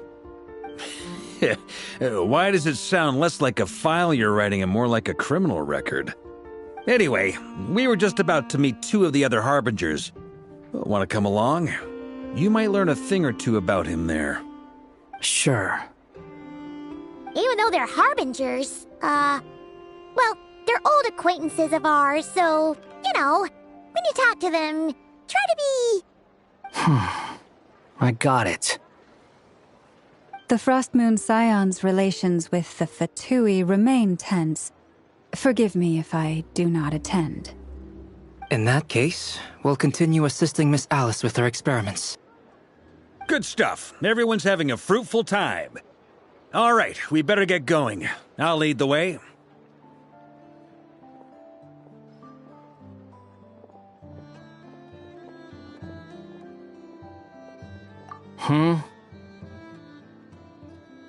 Well, yeah, that's obviously part of it. But I'm not the only one who has a score to settle with him. Neither you, nor Lesser Lord Kusanali, nor I want to see him meddling with things again. What's the hurry? Don't worry. Pigeons always know which way home is.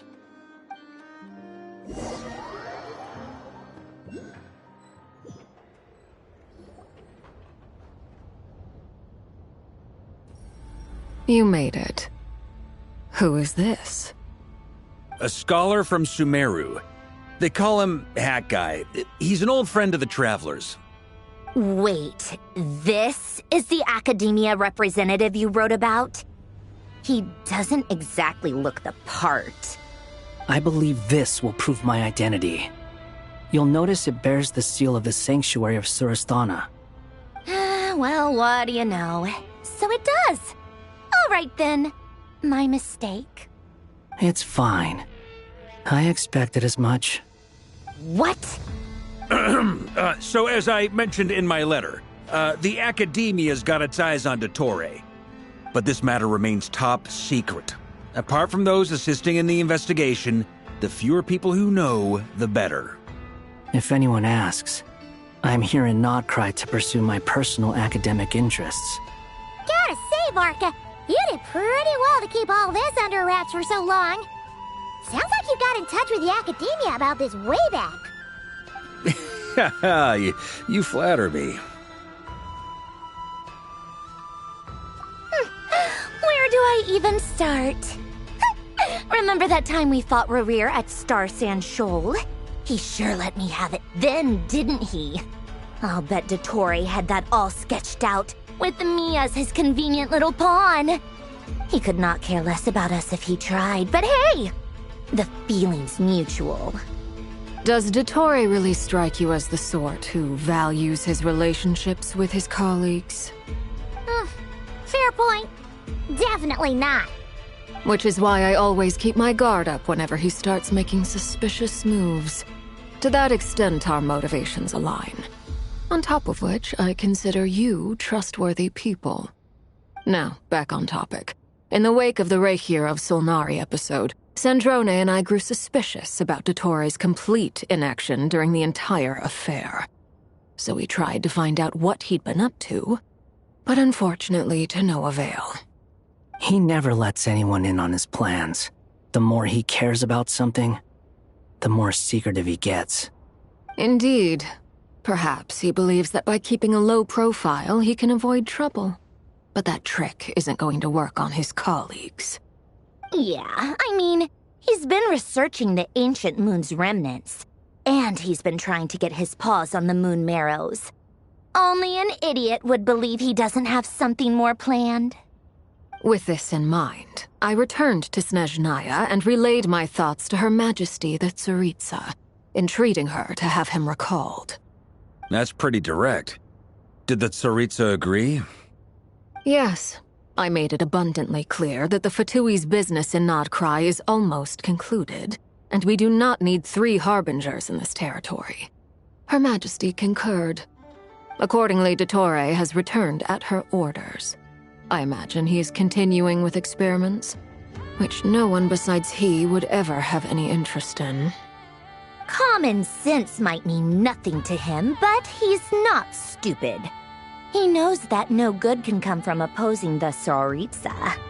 Smarts alone won't get him all the way. He needs the Rooster's resources and Regrator's Mora, both of which the Tsaritsa can strip from him by waggling a finger. But doesn't he have a track record of publicly following orders while going against them in private?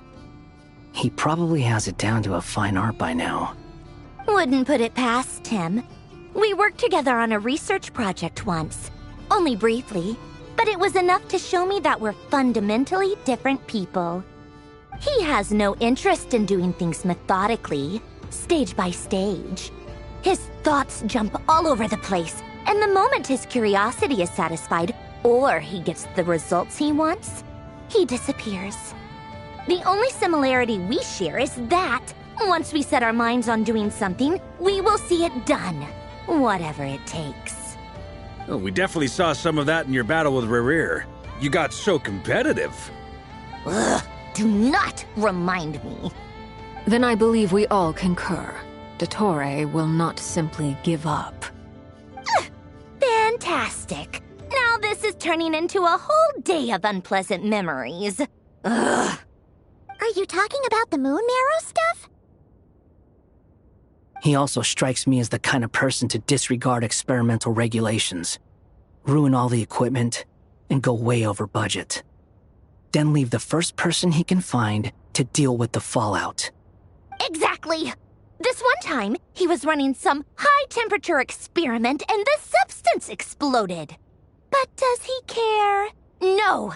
He orders his subordinates to open the device so he can observe the results, which causes the gas inside to leak out. That gas was poisonous! If I hadn't been there, who knows how many people might have died? And after all that, he left, while I was still cleaning up after his mess. What a waste of time, he said. Waste of time? The nerve! He wasted my time! You've been bottling that up for a while, huh? Hat guy, I must say, you seem awfully familiar with internal Fatui affairs. Especially when it comes to Dottore. Thank you, Lady Harbingers, for providing such valuable information. I have no other questions for now, so I'll be on my way. Wait, what? You're just gonna leave? You're welcome to join if you want. Ugh. Just when Paimon thought he'd finally mellowed out. He makes quite the impression. I'll say. I've met tons of headstrong people, but not many of them would join me in bad-mouthing Dottore. Anyway, back to the main agenda. Barca, you said that Columbina has gone missing? Or rather, disappeared. Yeah. We're working on building a connection between her and this world. The simplest method is to find out her real name. I've actually asked her that question before, but she said she didn't know. Considering our relationship, I doubt she was lying to me. As far as I recall, she was never dispatched by Her Majesty to claim a gnosis or anything like that. The Tsaritsa's plans had long contained a place specifically for her. I always thought that was weird. What could she do that the rest of us couldn't? Knowing what we do now, it's probably something related to Kavaki, right? More than likely. When she first arrived, Columbina would often go to Her Majesty and ask when she could start the task assigned to her. But Her Majesty always gave the same reply. The time has not yet come. So she spent her days in Snezhnaya doing basically nothing. The Tsaritsa has summoned a beautiful blind maiden to be a harbinger, giving her the third seat by virtue only of her enchanting voice. was a dumb and stupid rumor. But the reality of the situation made it hard to refute. And what happened after that? I imagine she stopped caring. She no longer seemed to care why she had been recruited, and Her Majesty never gave her any missions, so she just continued to sing in the flower garden. For my part, I was busy. So busy, in fact, that watching someone be that idol had me fuming. But still, I got the sense that she had long been used to a life of other people claiming she was needed when she wasn't. I just felt that having a place to stay would cost me something eventually. And so I waited quietly for the day that I would have to pay the price. And on the other end of that spectrum, you had me. Someone once told me that I had the lousiest work and the toughest luck. That's a good way of putting it. I forget who said it, but those words have always stuck with me.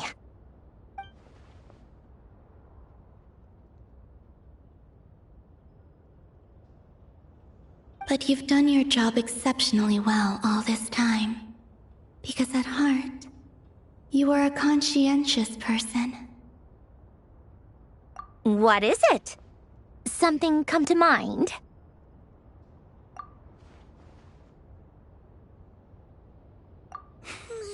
That makes sense.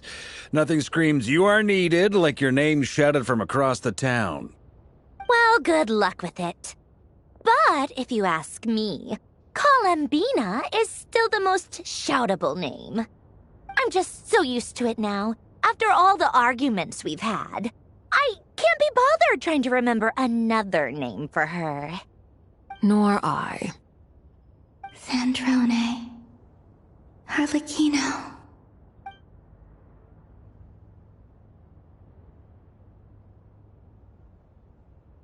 Huh!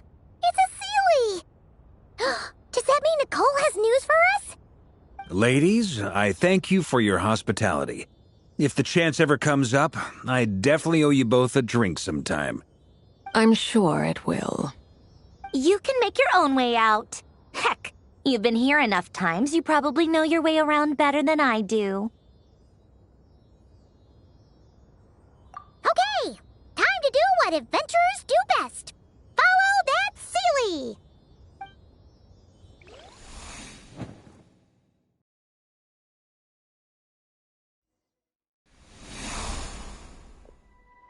Here you are.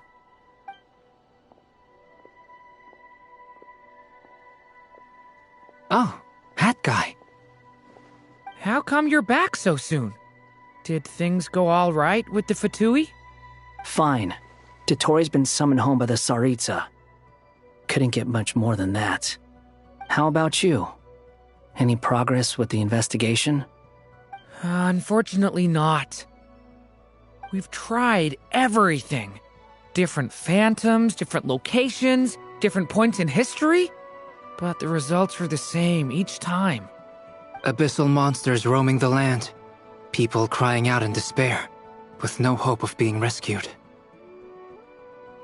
Every time I see it, I can't help but think, is this what it was like in Mondstadt when Dragonspine Durin attacked? And if I fail in the task I've been given, will I create yet another tragedy? That's just meaningless speculation. When we encountered similar phenomena previously, I tried to interfere with those illusions, using sounds and lights to guide them. However, we could not change their fates. At most, we were able to extend their existences. The events of the past are like fate that has been written into Irminsul. There isn't a living thing in Teyvat that can escape its past. But Miss Alice instructed us to try to find ways to change the outcome that these phantoms face. It's an impossible task. Can't you just refuse? Since she asked us to do this, I feel like it can't truly be impossible. Or if it is, well, mages can make the impossible possible. I could not have been born as Durin otherwise. But you also said that your past 39 attempts were fruitless. That's true. But you're still going. Yes. After this many futile attempts, surely you realize that you're not doing this because you still believe what some mage told you. It's because you want her hypothesis to come true. It's something you wish for deep inside. So, think for yourself about what you want to do. As long as you don't believe it's futile, it isn't. Yeah. Previous experience indicates that we cannot touch the phantoms, which limits the effectiveness of our interventions. If we want to clear this hurdle, we need to break this rule somehow. Same thought here. Following the same rules means repeating the same failures. Reducing ourselves to mere playthings of fate. So you mean we need to figure out a way to make contact with them despite knowing that we can't? Yes, and I suspect that's something only you are capable of. Everything in Tevat is logged in Irminsul, but the withering that once occurred in Sumeru was a sign that the Great World Tree was being corrupted. This corruption allowed things that should not have existed in Tevat to appear. This is tantamount to rewriting reality to an extent. You're saying abyssal power might be able to affect those phantoms? No one's ever tried it before.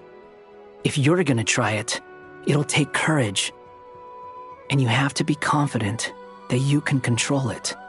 Is anyone there? Has anyone seen my daughter? She's missing. I have to find her. I hear someone inside. Spargana? Are you in there? Ah! If I can use my abyssal powers to warn him that there is danger here, maybe it'll change his decision. Maybe he'll stay away. Yes. The important thing is not the nature of the power, but rather how you use it. To intimidate and obstruct. Sounds about right for the Abyss. Well, let me try.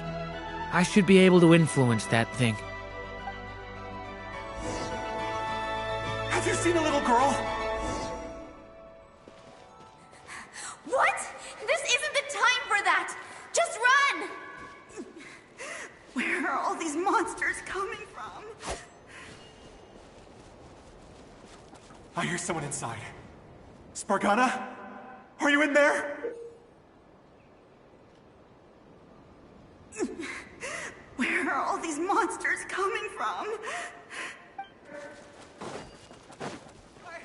I don't want to die! Hey! Ah! Have you seen a little girl? What? This isn't the time for that! Just run! Where are all these monsters coming from? I hear someone inside. Spargana? Are you in there? What is this?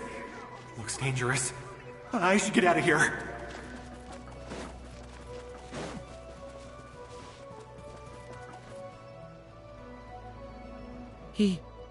He really left. Ha! We did it!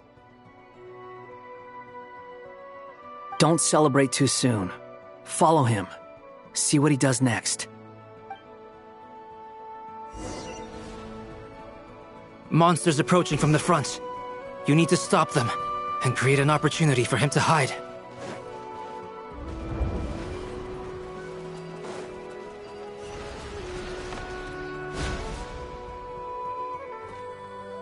Help me!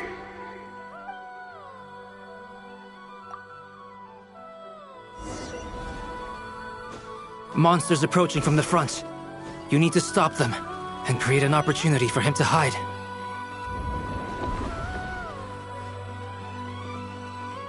No! There's monsters ahead!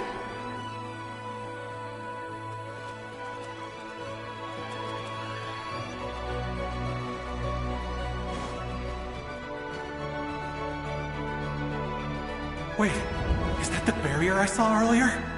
Why is it appearing now? It's as if someone's controlling it. The monsters are gone. Is it safe now?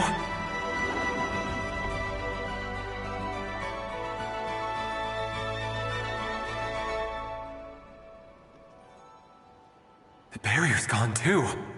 How odd. Anyway, I guess I'll keep going. Quickly, let's keep up.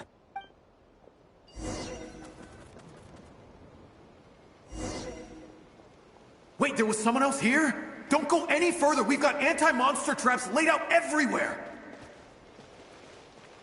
But my daughter must just be up ahead. I have to go.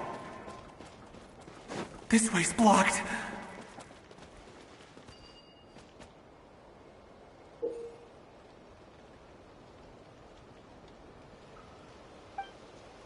We might be able to use the explosives over there, but we need to take care not to hurt him.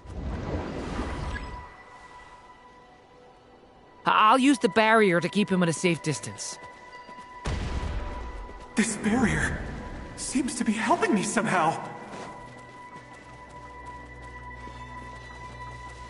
Hey, wake up! Oh, no good. Gotta keep moving ahead.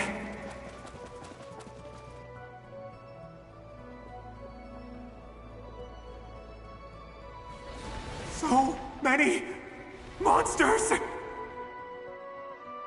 There's still a chance, Durin. Use the traps.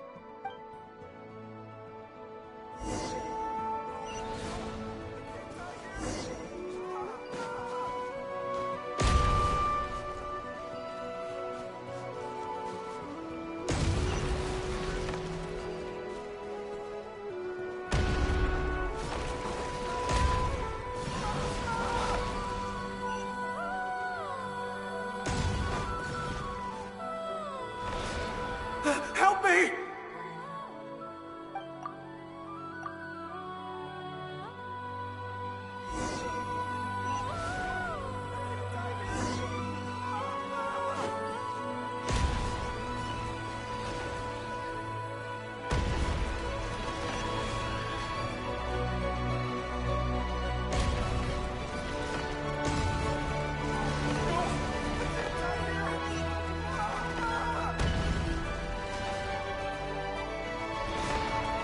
Help me!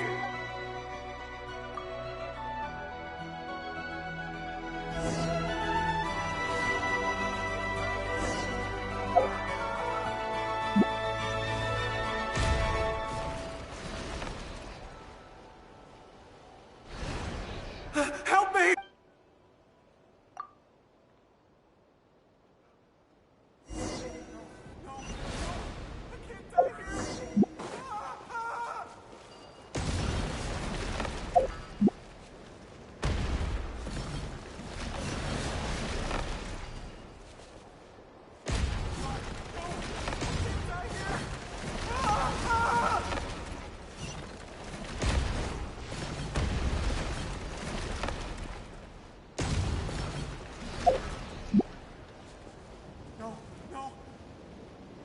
This is a new development. I've never seen this happen before. We might just be able to save this person.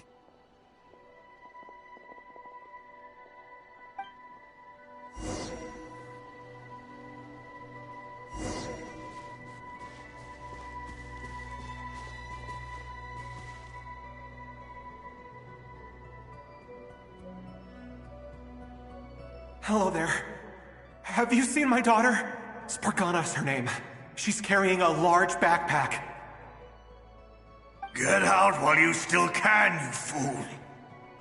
You won't find any survivors here. But I can't just leave her here. She must be so scared right now. Sorry. Wish I could help, but I haven't seen her. You'll just have to keep looking. Okay, thank you. If I do find her, I'll get her to shelter and come back for you. Don't bother. I've got nowhere left to go.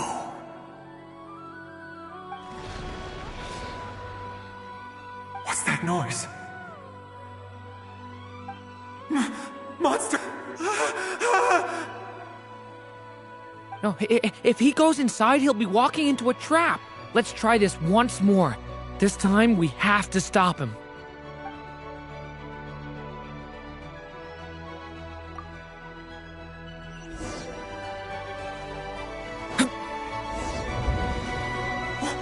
Why?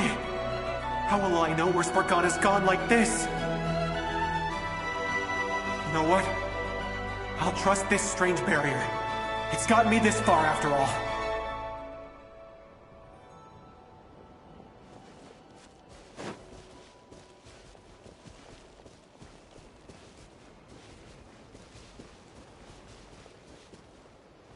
Spargana, are you there?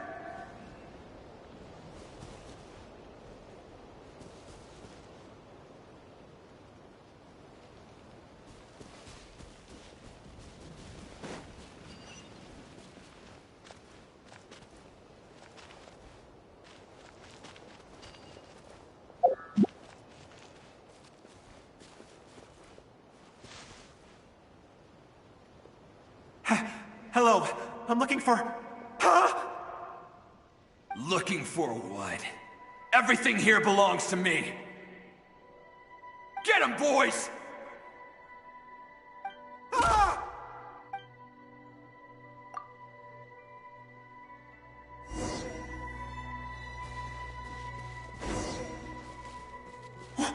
Why?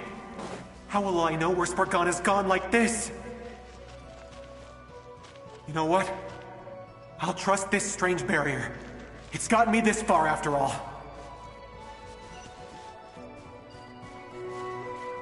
What? What's this? Hey! Let us out! Spargana, are you there?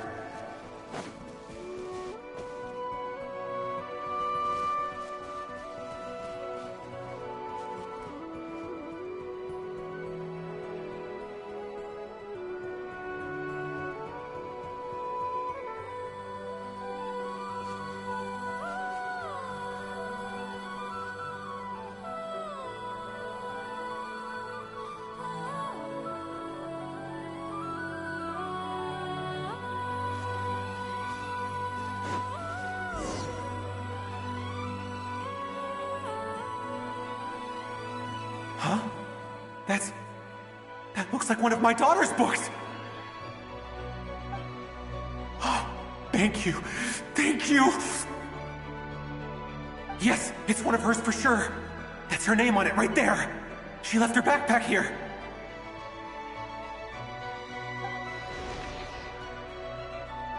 Durin, just like last time. Use the explosives.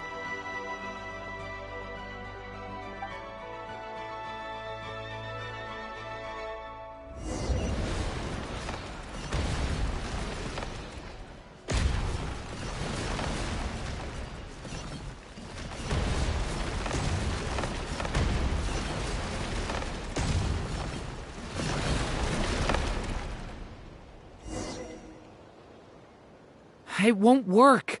There's not enough left. If he makes it in, he'll die. But then, this clue could be the key to him finding his daughter. It might not be the only one.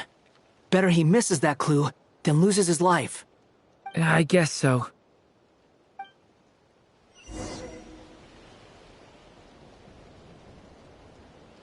Stop him, Durin. We can't let him get any further in. That's my daughter's book! She's passed this way! Why? Why won't you let me go in? I've searched and searched and searched just for this! But how will I find her without any clues? I no longer have anywhere else to go.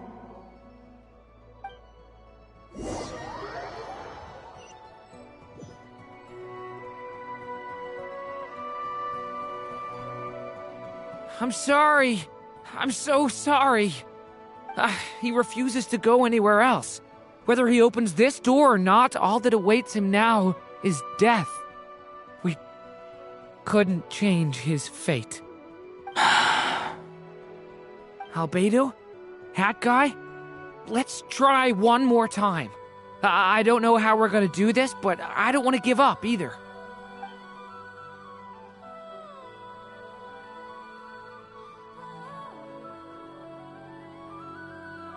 Why am I here? What's going on? All these scenes running through my head. Where are they from? Huh? What's going on?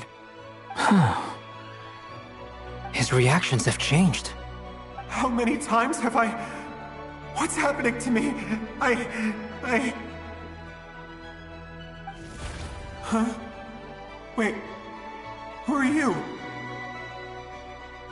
You can see us now? I feel like I always could, but that I only just realized you were there. I'm sorry, I don't know how to describe what I'm feeling. But you were the ones guiding me using that marked barrier, right? I haven't done anything yet, but those monsters, those deaths, they feel like memories. Like things I really did experience. I won't find my daughter. In fact, I'll ultimately die trying to find her. Isn't that right? Well, no, it isn't. Yes, it is. Even so, we're trying to find a way out of this. You've not seen my daughter either, have you? It seems she really isn't here.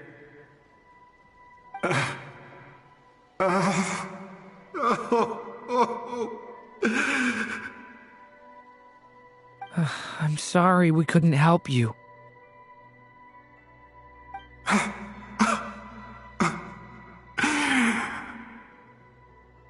I'm just tired. Maybe this is destiny. Maybe it doesn't matter how hard I search. How long do I have left? Experience says 15 to 20 minutes. 15 to 20. Thank you for all your help. Let's rest a while.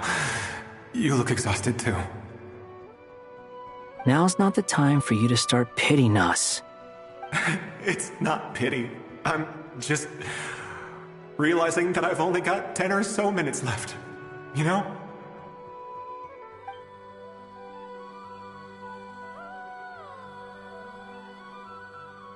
You say you're from Mondstadt, yes?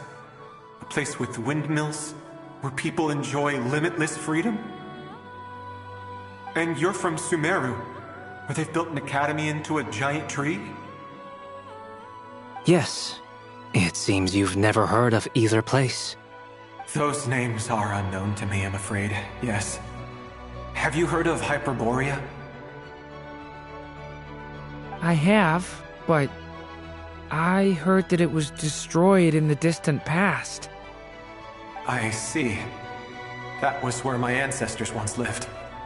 What about Delphi Pytho? Was it later rebuilt? I've never heard that name. Then what about Salvindagnir?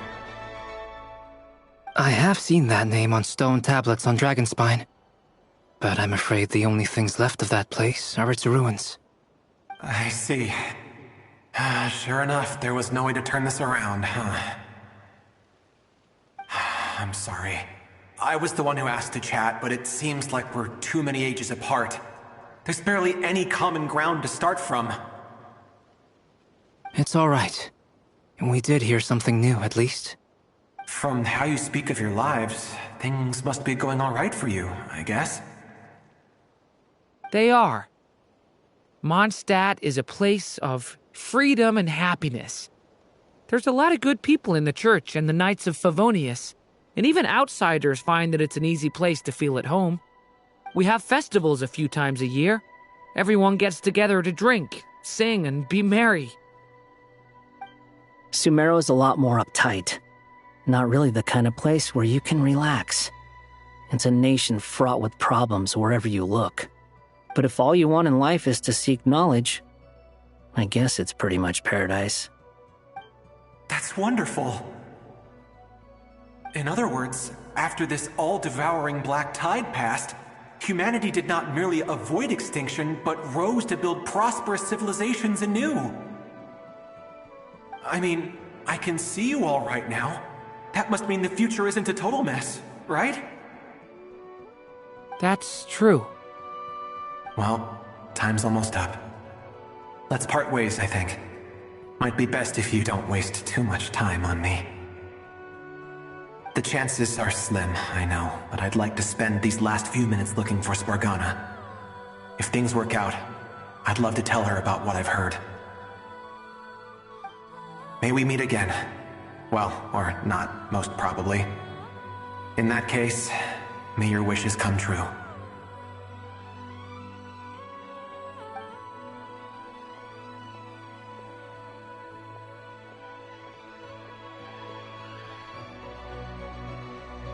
He's gone. In a few minutes, he will meet the end that was his to begin with. The ending of this tale did not change, but I believe that we've just made the most progress we have yet. May your wishes come true. If only it were so simple. Hat guy, could I ask you a question? You've never talked about your past. It seems complicated, and it weighs heavily on you, too. Would you be willing to tell me about it? I mean, sometimes it's better to get things out in the open. Take that guy we try to help, for instance. At least he said goodbye with a smile, right? I know about Albedo's past. Our experiences are very similar, and he created me. As for you, you're my first friend, and you've witnessed every step I've taken. But by comparison, I know nothing about you. Either way, I mean, we're still best friends. But if I knew more about you, I might understand your thoughts a bit better. I've told you about myself. I'm a student at the academia. And what did you do before that? Prepared for the entrance exam? All right. If you really don't want to talk about it, I won't press you any further. I was a puppet built from the branches of a white tree, using technology left behind by the Conrian schools of mechanical engineering. A white tree? You mean an Irminsul tree? Yes, a branch of Irminsul that was once connected to the main tree. So you had a human creator too? Yeah, but my creator abandoned me after deciding that I was a failure. After that,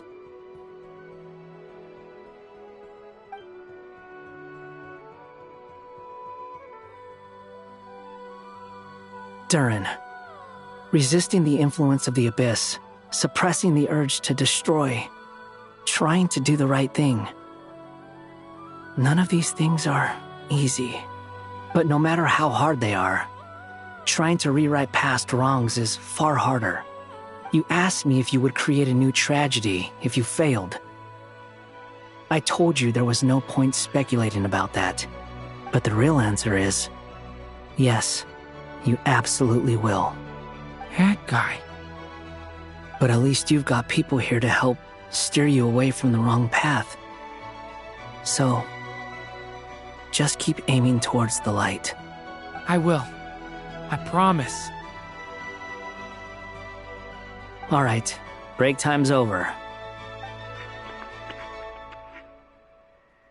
Hello? Durin speaking. Hello, friends, it's me! What have you been up to, I'm detecting some unmistakable fluctuations here at the border. The amplitude isn't particularly high, but they're completely different signals from the ones before, and the scale is comparable to those I've detected previously. Alice, we were unable to save that person. However, he appears to have retained a portion of the memories gained through that cycle, and was able to hold a conversation with us. I see. Well, that is rather odd indeed. It definitely merits further attention. Could I trouble you to keep trying the same approach? I need to gather some more data. Counting on you. I should probably have Nicole come and check this out as well.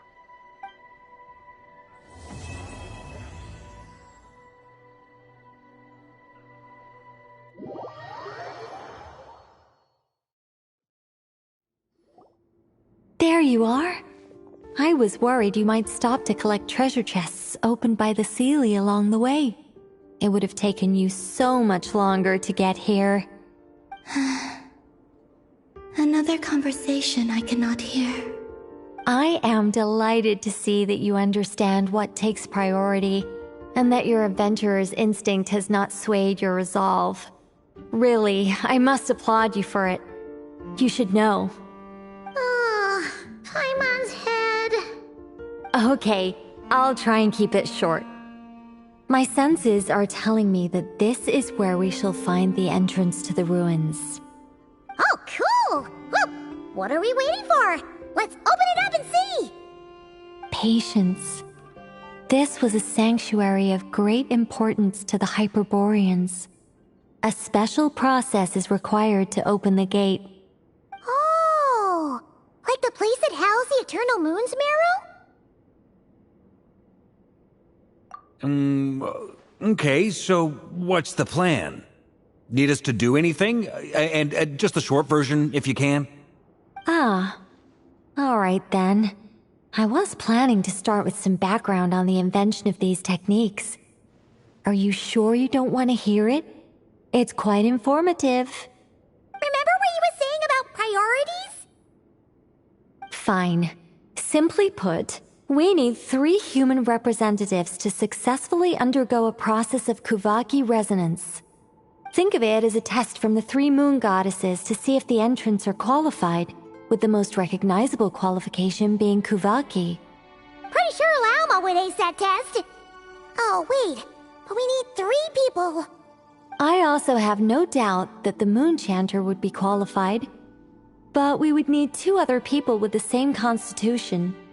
Therefore, the most feasible method is not so much to follow the rules, but to figure out how the test functions and find a workaround. I've done some research, and it turns out the mechanism is rather crude. We'll simply need humans to stand before it who have sufficient Kuvaki energy within them. I'm with you so far. How do we get the Kuvaki in them?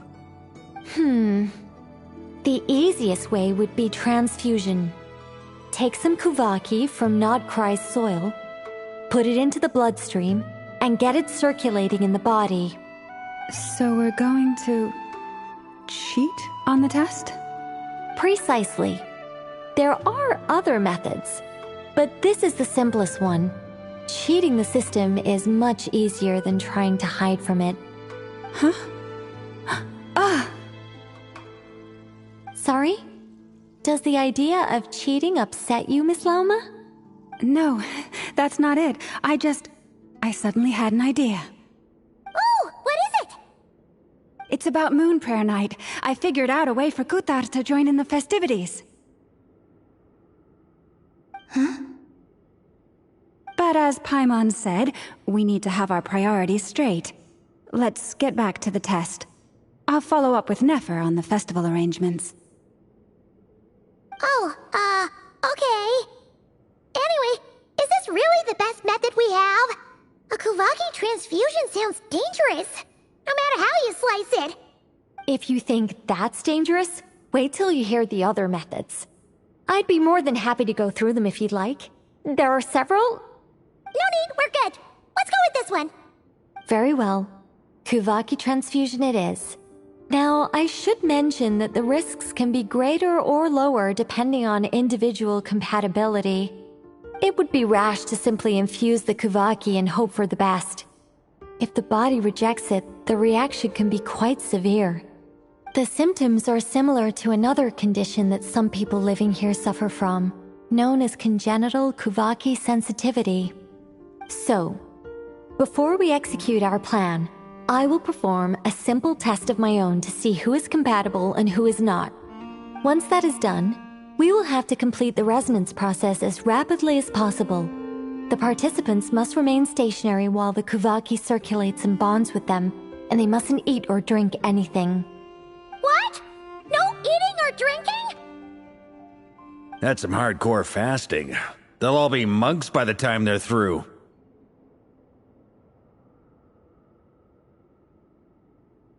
"3 days. Oh, that's so people who are not just compatible, but also willing to volunteer. Fasting? What are they talking about? Really? Don't you want to think this through? Haha, count me in too. 3 days without food? I can handle that. Mr. Cole has made it clear that this is the easiest way. The way I see it, there's nothing else to discuss. It's time to step up.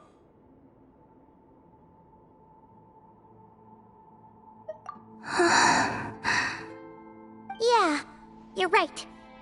In that case, Paimon volunteers to be captain of logistics. She'll keep the fires lit and grab some spare clothes to keep you comfortable. Then we'll start with you first, Traveler. Please step forward.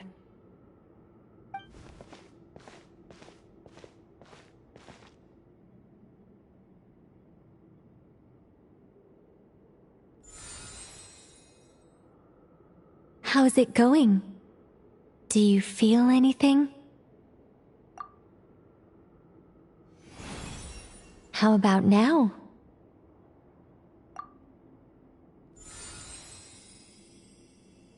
And now?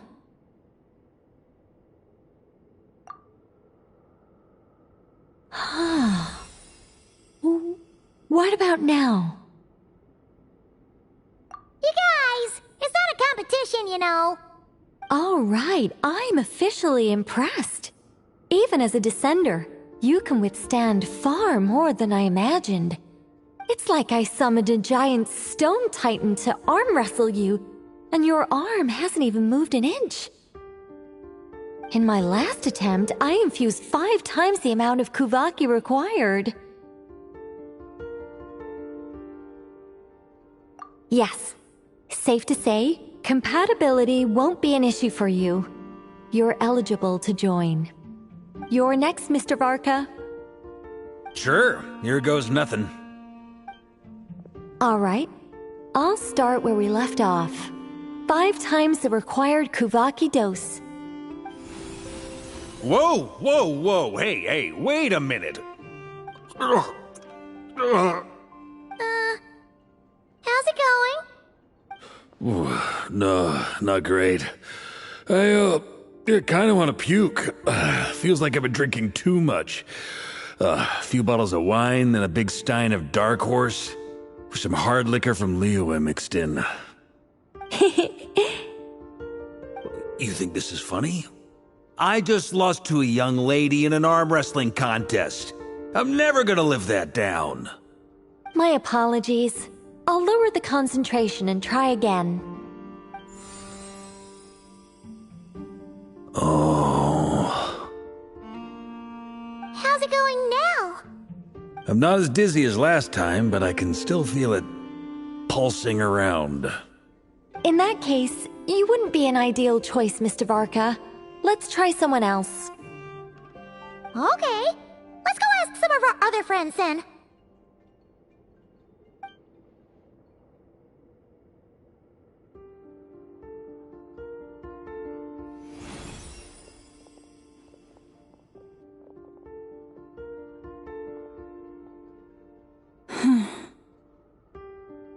No surprises here, Miss Moonchanter.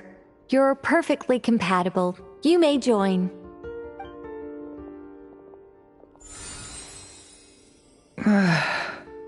I'm getting a slight headache. Shame. You were so close. Whoa! Time itching all over! Allergic reaction. We can't have that. Huh?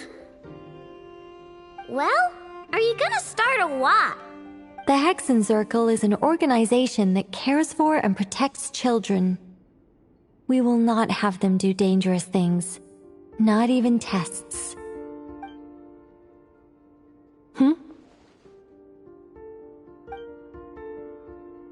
Is something the matter? The candidates have to be human. I guess that rules me out too. Huh. Everyone except the Moonchanter got beaten. Guess I don't need to feel so bad after all. Looks like this isn't gonna be as easy as we thought. Perhaps I could ask for volunteers among the Frost Moon Scions. I'll see about talking to some trusted Lightkeeper colleagues. Itlua springs to mind. In fact, I think we had some former Frost Moon Scions join our ranks recently. Can you give me the scientific explanation for how the test works? I can probably make some kind of test bot. Then we can just zip through Nasha Town, going up to people and pressing a button to check their status. Wouldn't that be way easier? No. Wow! No elaboration for once. How about I contact the Knights of Favonia's garrison in the Wave Chaser plane? Shame that Lohan's already left. And that guy's even tougher than I am. Strange. The moon goddess is clearly revered by many people. So why is she on the brink of disappearing? She mentioned that the world has rejected her from the very beginning. And when we fought the Rahier of Solnari, it seemed like she exhausted her power for our sake. Also, Paimon's not sure revered is the right word for how people feel about her.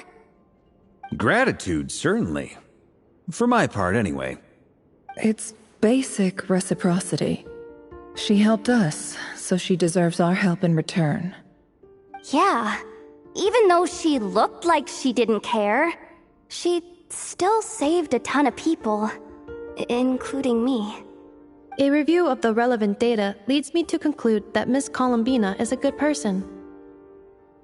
Yep, you bet! They really think so? I'm super surprised that Columbina isn't her actual name, though. I think it really suits her. It's light and graceful and... yeah, just a really pretty name. I know, right? Unfortunately, that's not our decision to make. Columbina. That was the code name the Fatui gave me. But it also came up in the song I heard when I was born. But... is that really all there is to it? What do I truly think of my own name? Is there anyone left who will still call me by that name?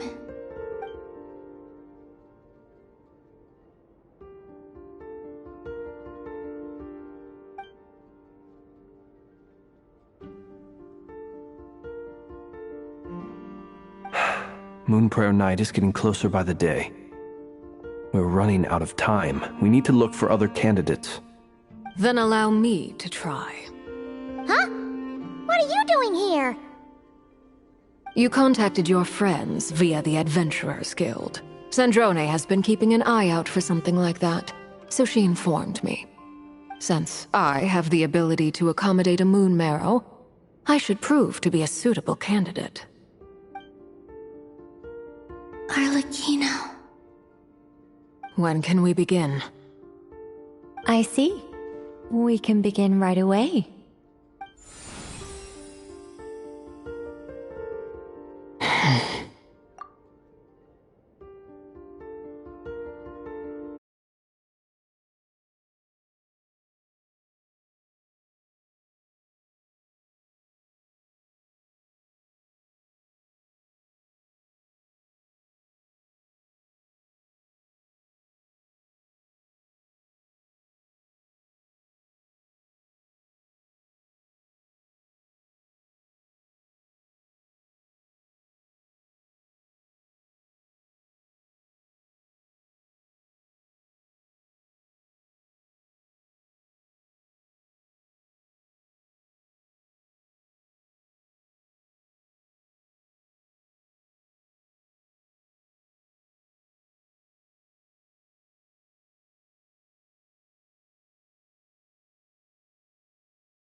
How was it? Did you feel any discomfort? None at all. Then it seems we shan't need to look for additional candidates after all. Great! Cool. Alright, like Paimon said, the rest of us can take turns making sure the three of them stay warm and comfy. Then, my job is to take care of the caretakers. I will ensure everyone receives food and accommodation. I'm ready as well.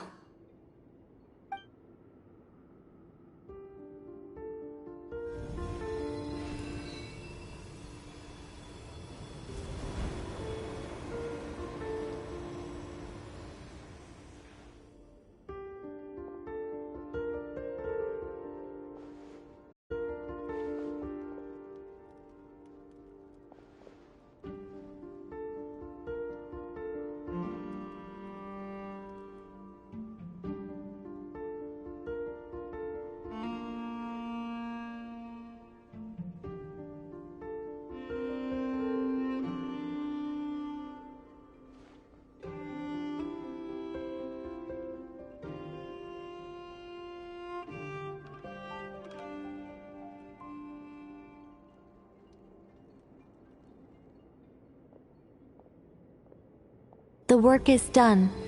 The sacred scroll shut. The stars grow dim, the people silent. The white sun sets, the silver moon rises. O path to the temple, appear now before us.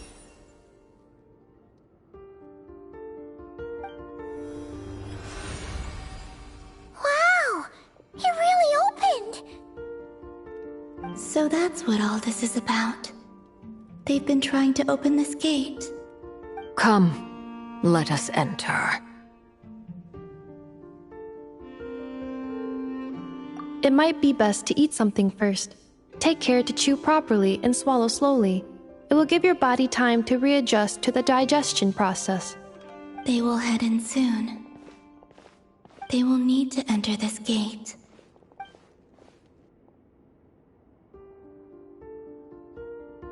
Huh? I cannot pass through. Is it because I have no physical body? It has been 3 days. My strength is all but completely faded. Can I really hold on until Moon Prayer Night?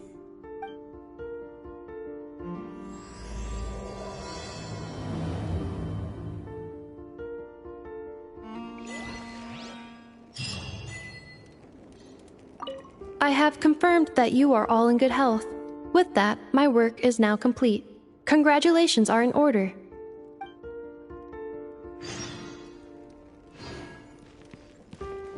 It's good to know you're all well. Puts me at ease.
Are these people...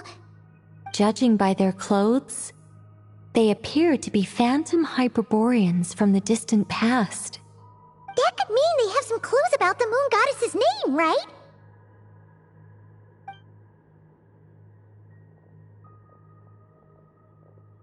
Hey there! Could you tell us what the moon goddess's name is? Sorry. That's probably a weird question, huh? How do we explain this?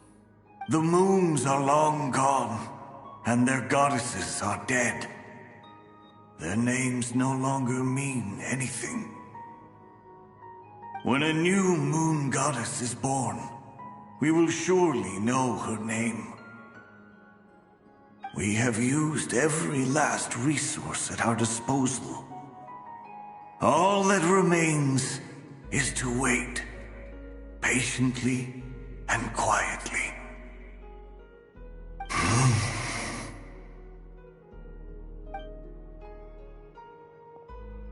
Were the people of the past all this devout?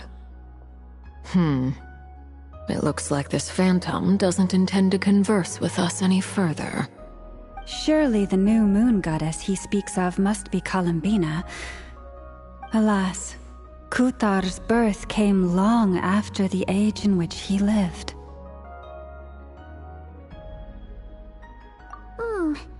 But, maybe if we find a phantom from a more recent age, they might know Columbina's real name. True. Keep an eye out. We should be able to tell which era they're from by the clothes they wear. Yeah, you've been pretty talkative this whole time. What changed? Oh, nothing. I'm fine. You all make good points. When the Hyperboreans speak of moon goddesses, they mean the three from truly ancient times. I can't imagine they would know anything about our current moon goddess. There once was a time when the moon goddesses blessed them greatly and protected them from harm. So, when the war between the gods and dragons plunged the world into chaos, it seems they looked once more to the moons for help, praying for a new goddess to be born. Yeah, that checks out. Let's continue on. Who knows what else we may discover?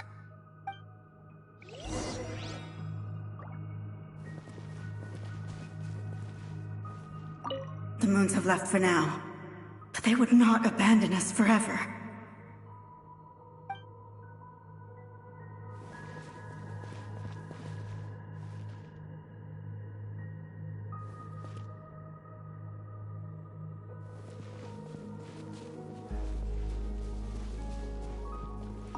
When the moons rise again, we shall receive their protection once more. Even in the darkest hour, there is always a way out.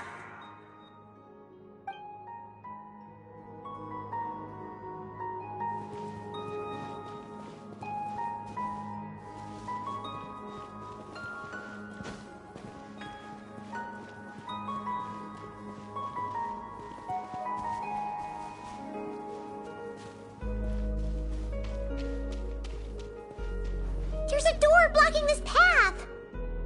Not a problem. Try this.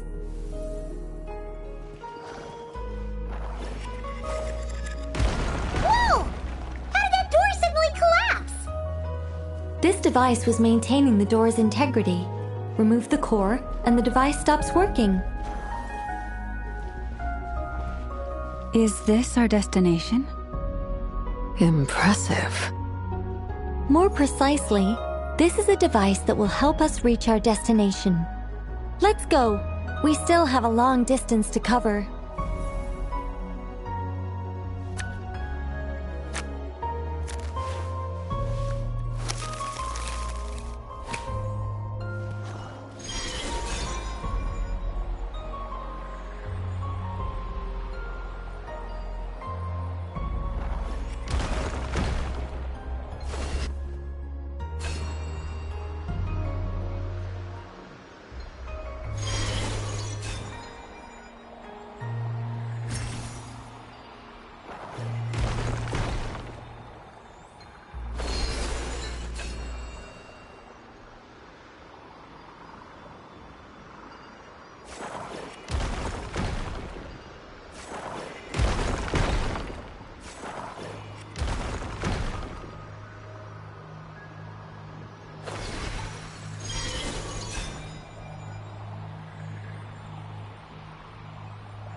The way ahead is blocked by broken rocks! Oh! Let's try that device again. Remember the door from earlier?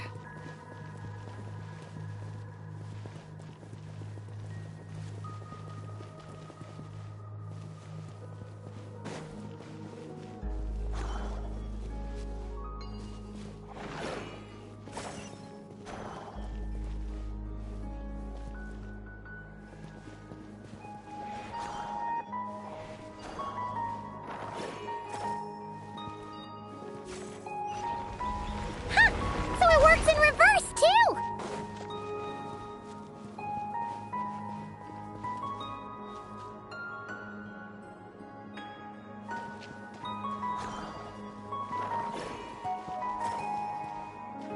The humans we see are all phantoms, but the monsters are real. What a fascinating place. There'll be plenty of time to admire it later. Let's get this show on the road!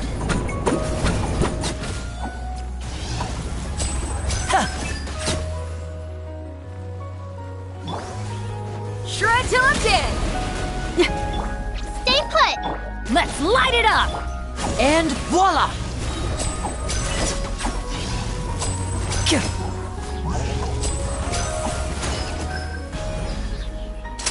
Here comes the finale! You, Glaze! Now disappear!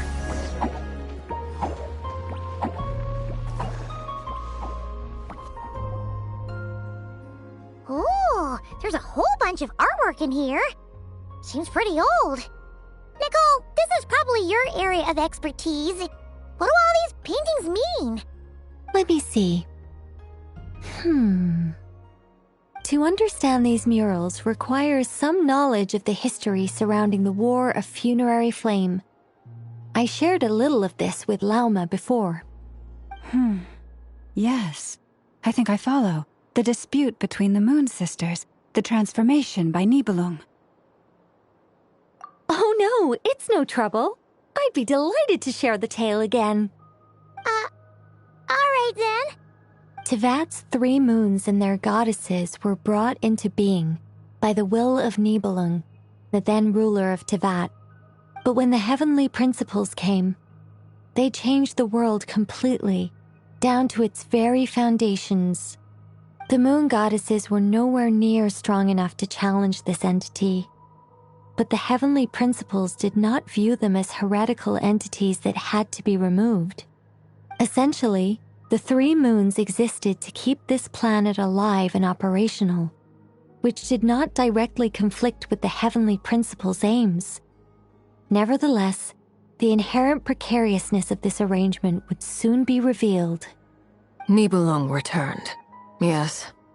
He did, and thus began the War of Funerary Flame, a battle for dominance between Nibelung and the heavenly principles. Discord would soon emerge between the 3 moon sisters. One would voice the opinion that they should follow Nibelung, for it was he who first hung the moons in the sky. Another would argue that taking sides in the conflict would only bring the world closer to ruin. There was no telling where it would lead, especially since their creator had returned, bearing the perilous power of the abyss. Nibelung would eventually discover their disloyalty. He had all 3 imprisoned before transforming the moons into weapons with which to fight against the heavenly principles. What? Weapons? Yes. The very moons that had once defended the planet became instruments of death and destruction, striking terror into the hearts of all living things. And although the heavenly principles and the 3 moon sisters had once been at peace, it now seemed that the moons posed an unacceptable threat to Tevat. It is possible that the heavenly principles did not know of the goddess's imprisonment. If so, the weaponization of the moons would surely have been viewed as an intentional breach of the peace agreement. Regardless of who knew what, when, the heavenly principles shattered 2 moons and flung the other beyond the skies. Whether the goddesses managed to escape Nibelung's captivity after his fall, nobody knows. But this much is certain. From that day on, the moons no longer belonged to Tevat. The rejections slowly drained their power until eventually they passed away. So that's the full story. You say the moon ceased belonging to Tevat from then on. Why then would Columbina be born here? That is perhaps due to the lingering connection between the frost moon, which was not shattered, and this world. You could see it as the three sisters' dying wish. They never desired war. All they ever wished for was to protect this land. I see. If the final fate of the three goddesses is as you say, then Columbina faces the same grave danger. Our investigation has yet to bear fruit. We must hurry. Yeah, you're right. Let's keep going.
Why do the creators of this world no longer show mercy upon their people?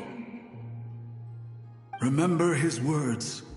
We must change our fate with our own hands.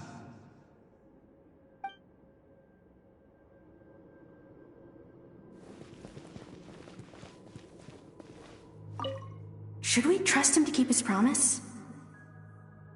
We have to. There's nothing else we can do.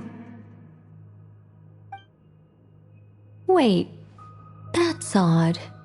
Who is he? Is something wrong? No, not really. It's just that over 30 possibilities emerged in my head, so I can't be sure who he is. It's been too long. My memory isn't as sharp as it once was. Okay. 30. Wow. Impressive.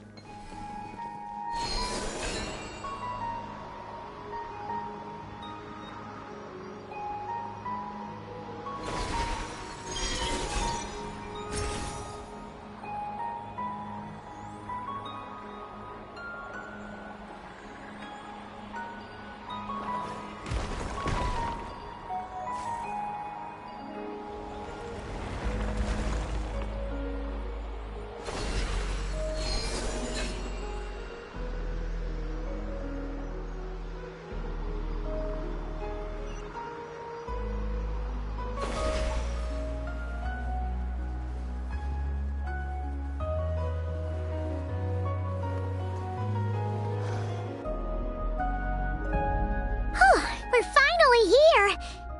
Guessing we'll need to activate this thing? Indeed.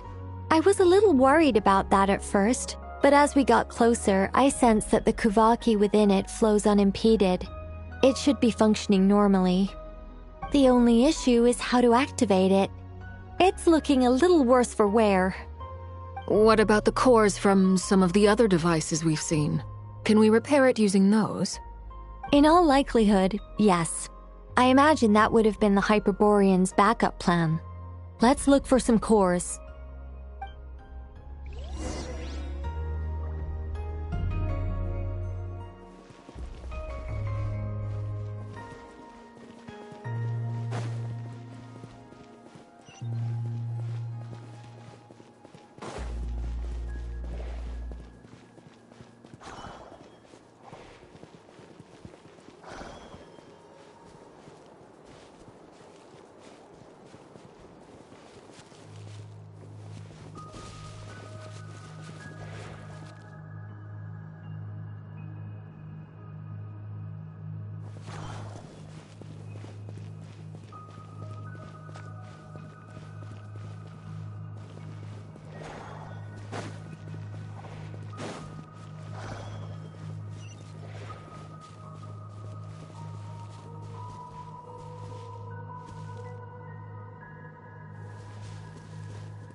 Don't be scared!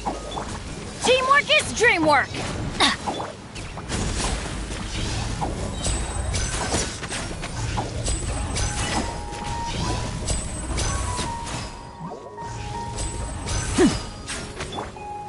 Stay put! Amp it up!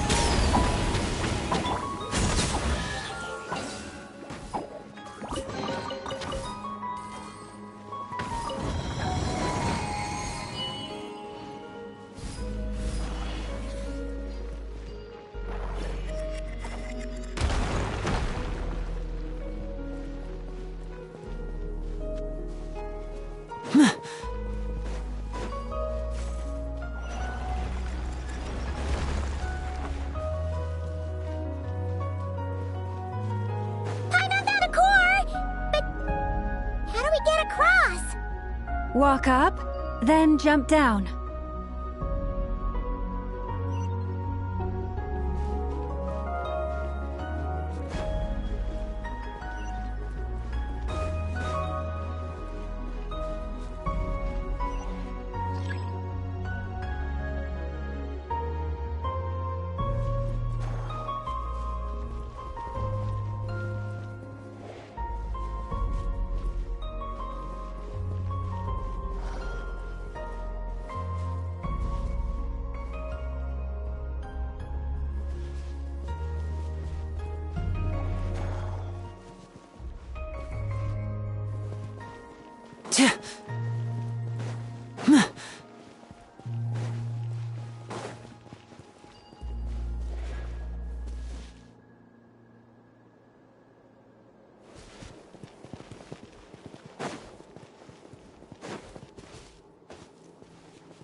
That should be enough cores. Let's head back.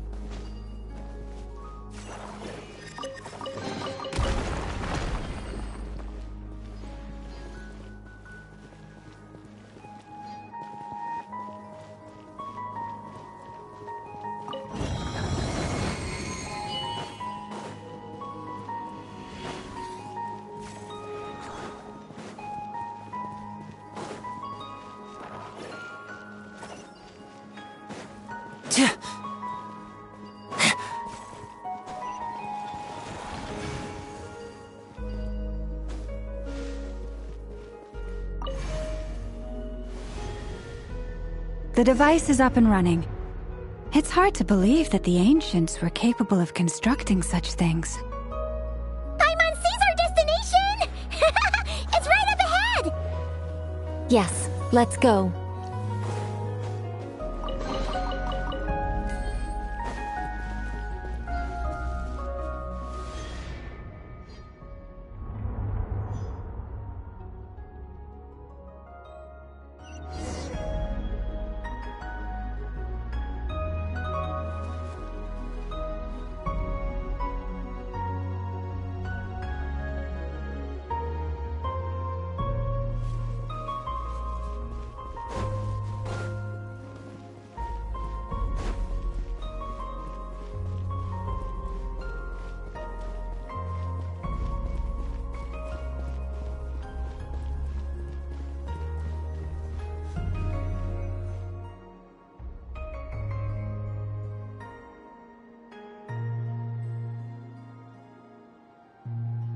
This is where the people of Hyperborea communicated with the moons. We need only place the moon marrow upon this platform on Moon Prayer Night, and we shall be able to open a portal to the moon and send our moon goddess back home. The assumption being, of course, that we can find her first. That's right. You want to know if it's safe there, don't you? And yet, she has no choice but to return. You know this. Oh, that's not the only issue here. This is the end of the line, right? We've explored everything we can. And despite looking at historical artwork and talking to people from Hyperborean times, we're still no closer to learning Columbina's name. If it's not too much trouble, could you tell me exactly what Alice said to you about finding her name? Oh, sure. What she said was... Then your first job is to find it. As a moon goddess, I'm sure she must have a name she identifies with. Neither Columbina nor Kutar is her true name, and she's never really accepted either of them.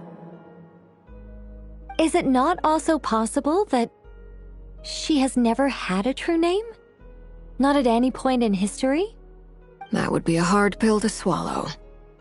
But at this point, we may have to accept that that is the truth. No one knows how she came into being, and she certainly doesn't have parents in any sense that we're aware of. Perhaps she was never granted a name at all. But does that mean there's no way to get Columbina back? She's just gonna disappear and there's nothing we can do about it? Huh? Wait, why all this pessimism? Was it the way I phrased this question? You all seem to be taking this in completely the wrong way. Well, just because she's never had a real name in the past doesn't mean she can have one now. What? Think about what Alice said again. She never once said that you'd have to find a new name, did she? Are you saying what I think you're saying? Yes. Names are anchors that connect us to the world. If she doesn't have one already, then all we have to do is create one, no? It's like... yes. Traveler, when you first arrived in Teyvat, do you think you would have turned around if someone behind you shouted, "Hey, Tumaini"? But what about now? I understand what you mean. Life is a long journey. Even the friends and family by our side can change over time. When people call you by different names, what matters isn't so much the words themselves, but what they symbolize. And of course, whether that resonates with you. Lumine. So, close your eyes and picture the moon goddess in your mind. If you were to call out to her in this moment, what would you say?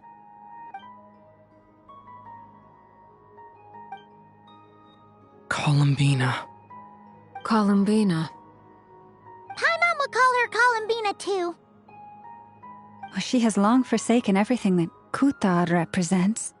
I think from now on I should call her Columbina too.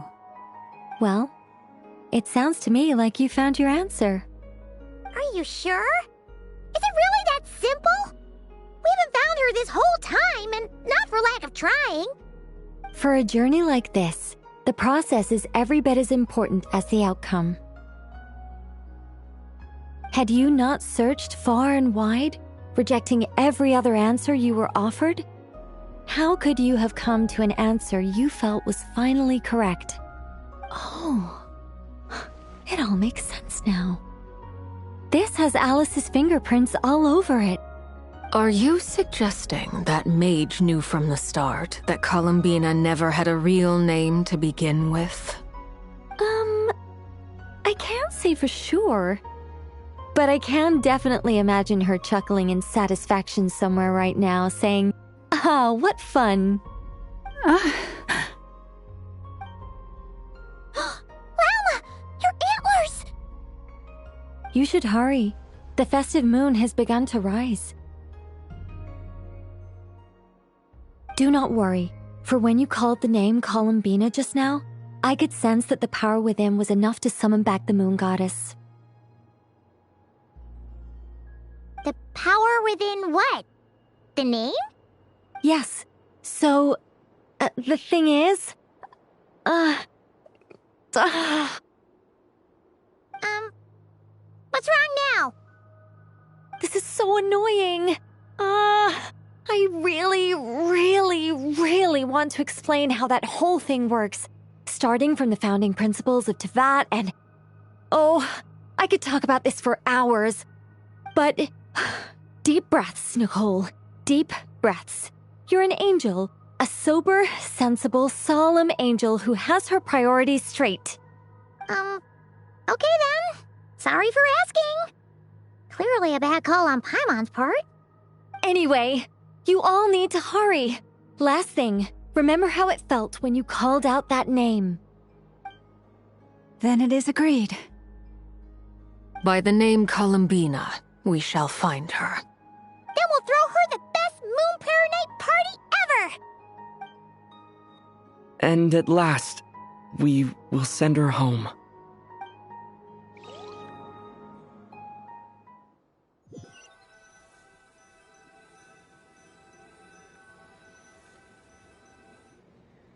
I can barely move anymore.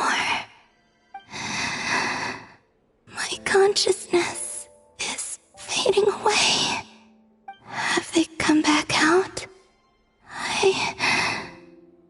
I'd love to see them one more time.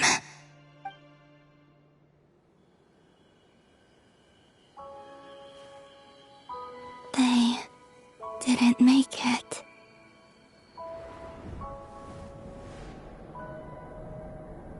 Could you tell me your name? My name is... Columbina!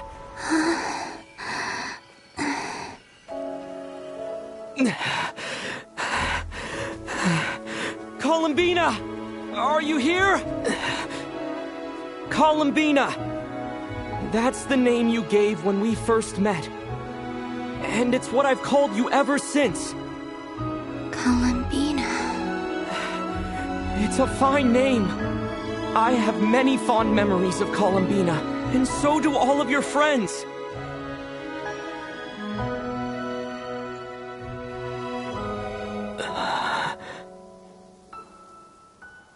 If you like this name...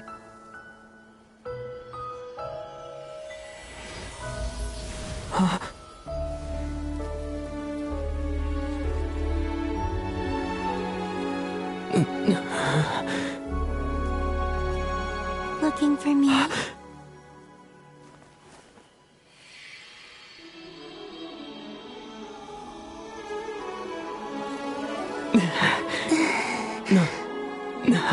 I like it. You can carry on using it. My name is Columbina Hyposelenia.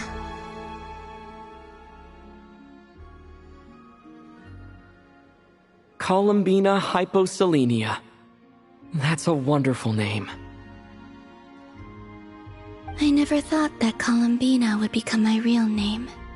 But after I met you and my other friends, the things that this name stood for slowly began to change. It went from being a Fatui code name to something my friends call me.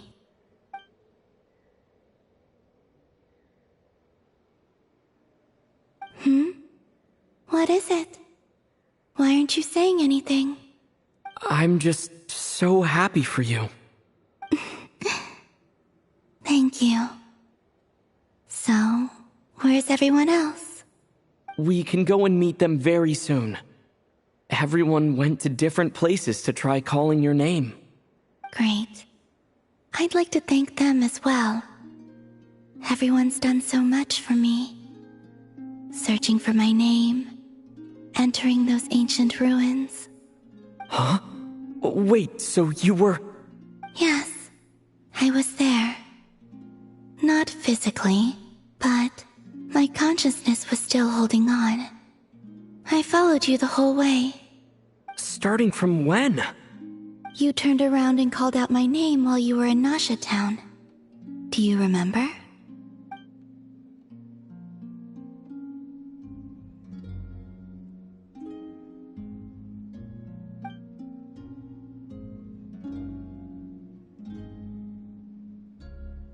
Let's go.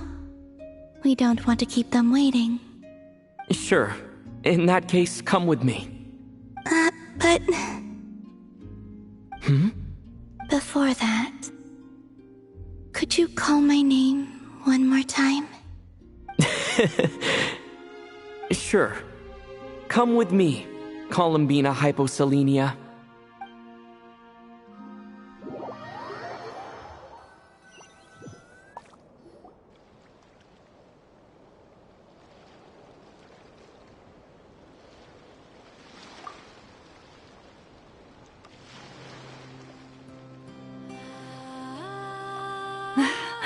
Columbina! Oh, this truly is wonderful. Llama, I can't breathe. Back, Miss Columbina. Yeah, we were worried sick. Thank you, my friends. With your help, I now have a name that belongs to me. Columbina Hyposelenia. Where's the second half from? You added it yourself? That's right. It means... Born beneath the moon. Yes. And by extension, it can also mean born beneath this world. A fine name. Now, as much as it pains me to interrupt this beautiful reunion, I feel obliged to remind you that the Moon Prayer Night celebrations in Nasha Town have already begun. Don't you want to enjoy the festivities? There's so much to see and do. And some of the ambient lighting and entertainments were sponsored by the kind souls in the Hexen Circle. Nicole? Why have you turned into Dodoko? So you're Miss Nicole. Thank you for helping us, and for helping me find my name. It's nice to finally hear your voice. You're quite welcome. Guiding lost people to hidden treasure is what we Seelie do. And if you ask me, spiritual treasures are far more precious than material ones. Chests are all well and good, but this was what it's all about. Oh, so satisfying. Anyway, I had to go help Alice. It seems like she ran into some trouble. That's why I couldn't be here in person. But don't worry, we're with you in spirit. We'll be celebrating right along with you. Keep an eye out for the Hexen Circle's festive stalls in Nasha Town. I think you'll like what we came up with. Alice said she even managed to rope B in this time. The Frost Moon Scions have also prepared various attractions. I believe Aino, Ineffa, and their crew are setting things up as we speak. On that note, Nefer, about that request I made. It's all in hand. Yehoda is on site to ensure that everything goes off without a hitch. Wonderful. In that case, Traveler? Huh? Come on, Columbina. It's time to celebrate the best Moon Prayer Night ever.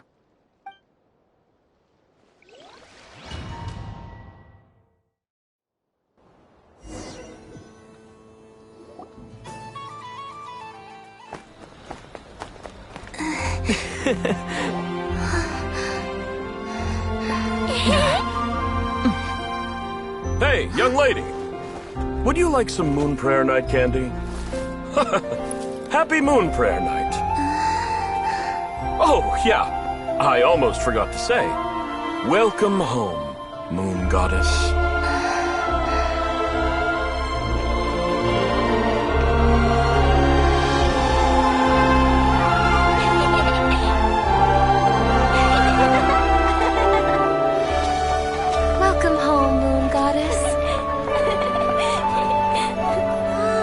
Welcome home, Moon Goddess.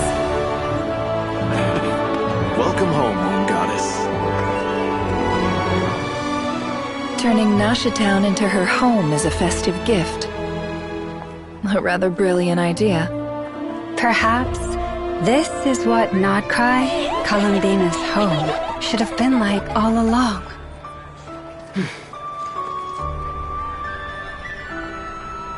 Thank you for the gift. I like it a lot.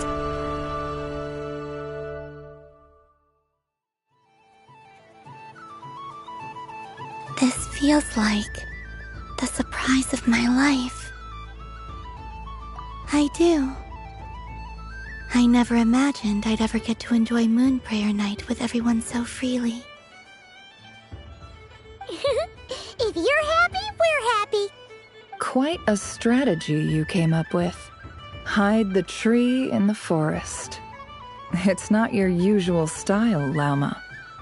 Is there something about Moon Prayer Night that enhances what's in your head as well as the antlers on top? Apparently so.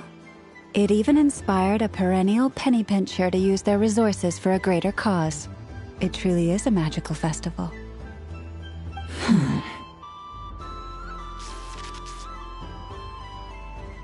I see it now. This bickering is actually a sign of a strong relationship.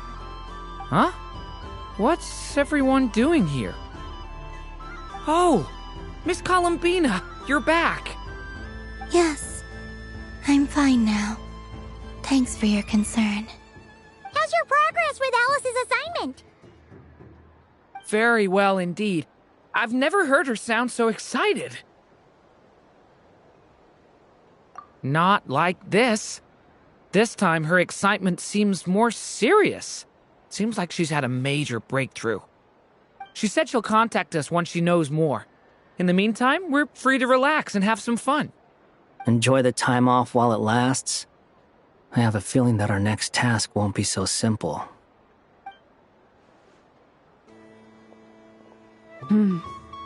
I should go.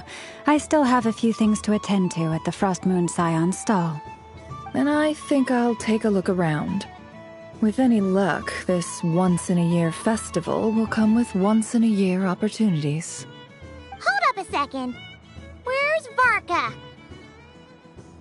I believe he made a beeline for the flagship the moment he entered Nashatown. Ah, that's Mondstadters for you. They know what they want when festivals roll around. Goodbye for now, Columbina. I hope you have a wonderful night. I will.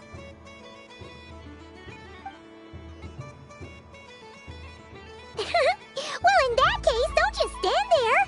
Get out there and have some fun. You'll definitely get a warm welcome at every stall. Oh, also, take this map with you. It's a guide to the festival.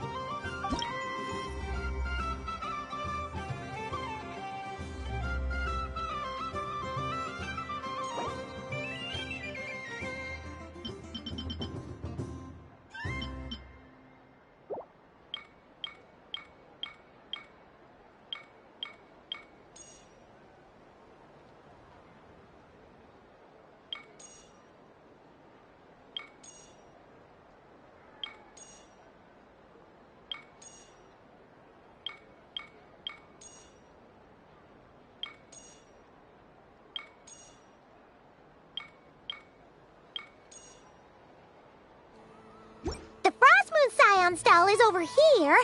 Lauma's invited a whole bunch of cute animals to celebrate too. Over there is the Hexencircle section. Alice seemed more excited than anyone about this festival, so she insisted on making it a grand affair. Oh, and then there's the Nashatown local specialties, including... Actually, forget that. Better if you go check them out for yourself. Thank you. It looks like a lot of fun. You're not coming with me? We'll be around. But don't you want to browse by yourself for a bit first?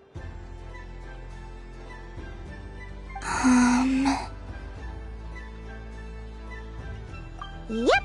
If you find something you like and want to try it out together, just give us a shout. We'll be right with you. Otherwise, just relax and enjoy yourself. There's so much on offer, so try to experience as much as you can. And don't forget to stuff yourself with all the delicious festival food!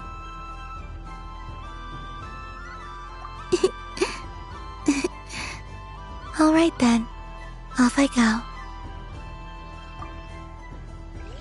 Where should I go first?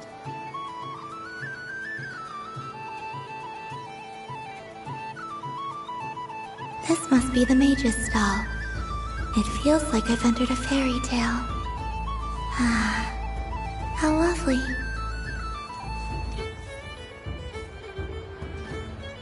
But I was aiming right at it! Aw, what a pity. I saw it with my own eyes. You were so close. So very close. That's not true. It dodged out of the way right as I was about to snag it. I'm sorry? You heard me. This paper frog can move. I swear. Dear, oh dear, what are you saying? How could a paper frog move? Unless you believe there really is magic in this world. But even if I, the mere humble merchant that I am, knew such magic, surely I would not use it on a paper frog. I'd sooner give Mora legs, so it could walk right into my purse.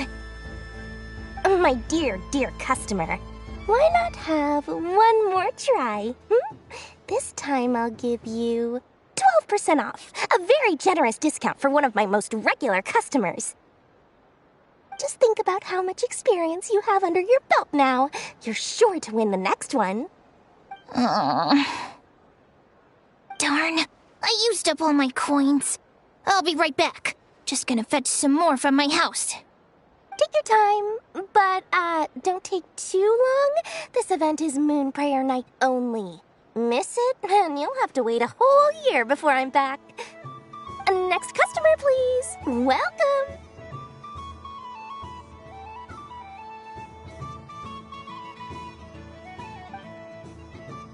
Hello. Whoa! What's this big one doing over here? How do I tell my employees not to go running around this time? Shooting them a glance won't work. I haven't known them long enough. Dory? Why, hello there, Miss Columbina. Would you like to play my ring toss game? The rules are very simple, and it's easy to get the hang of. How much for a round? Oh, first time's free. Not a single mora. After that, well, we can cross that bridge if and when we come to it. But with your sharp sharp skills, I'm sure you'll win all the prizes in one fell swoop. That was an obvious enough hint for them, right? Right?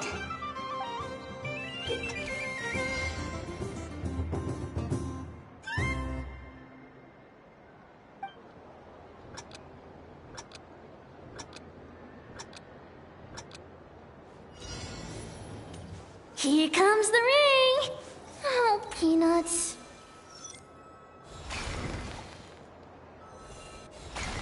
Change tracks! Roselle, should we move or not? Just a tiny bit. All right, then I'll... Oh, sugar plums, not the clock hands. How do I move the legs again?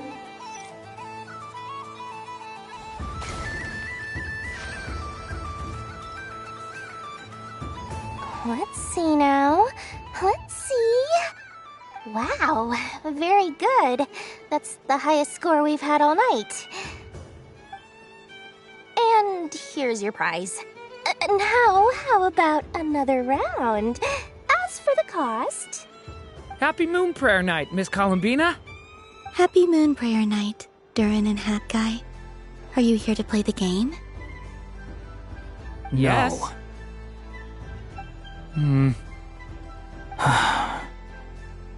You said we were just coming here to say hello. I did, but then I recognized a few more people as I got closer.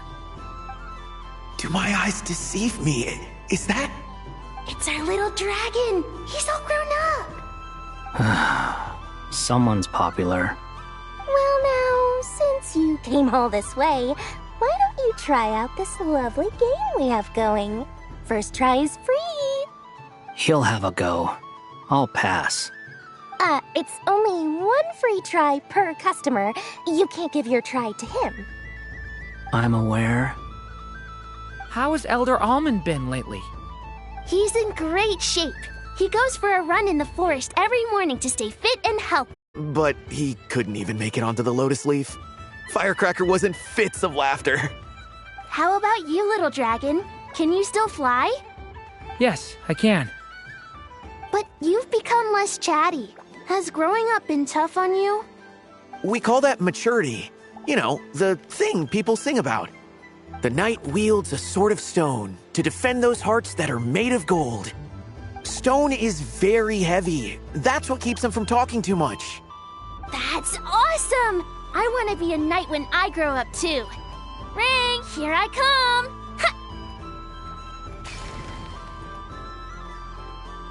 Oh, the hat-wearing man. I never thought I'd see you again. You seem more determined than when I saw you last on the train. If you say so. Oh, I do say so. The people you once helped see it clearly. It's because you are once again on the right track. May the engine in our hearts propel us to the station of our dreams. I can move! I can move now, Roselle! What are they doing, running into the rings like that? You got them all so quickly. I have never seen anything like this in all my travels. Is this guy actually an old friend of theirs? But how? They're origami animals and clockwork people from a fairy tale. Getting to know them would be quite an arduous task, unless they share a hometown? I have to get to the bottom of this. Next time I see the Great Mage Alice, I shall demand answers. Thank you, Dory. I had a lot of fun. Now for your prize. Where did I put it? Give me a moment to dig it out. Oh, sweet grand prize. How I wish I didn't have to let you go. Good thing I've already turned a profit from the customers earlier in the night. Otherwise, I'd have wasted all my hard work. Okay, I'm back. What? I leave for 2 seconds and someone's already claimed the grand prize? Oh, well, these things happen, you know? Perhaps you'd be interested in one of the other prizes instead. We've got all kinds of wonderful goodies here. Is this the thing you wanted? Here, you can have it.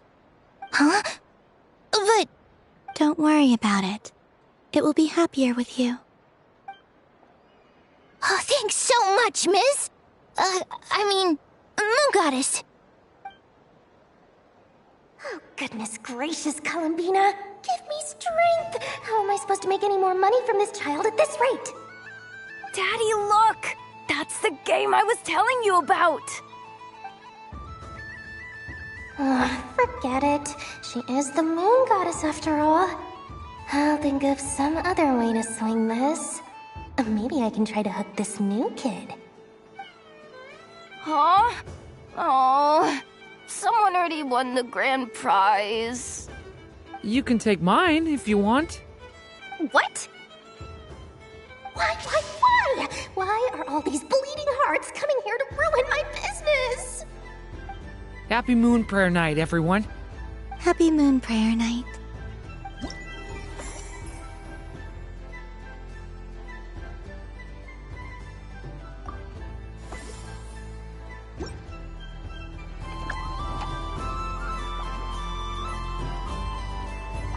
If all the prizes are gone, I might as well close up shop for the day. But you haven't had your fill of fun yet, right? So the next time a customer shows up, you're going to have to run faster, all right? And remember, run out of the rings, not into them.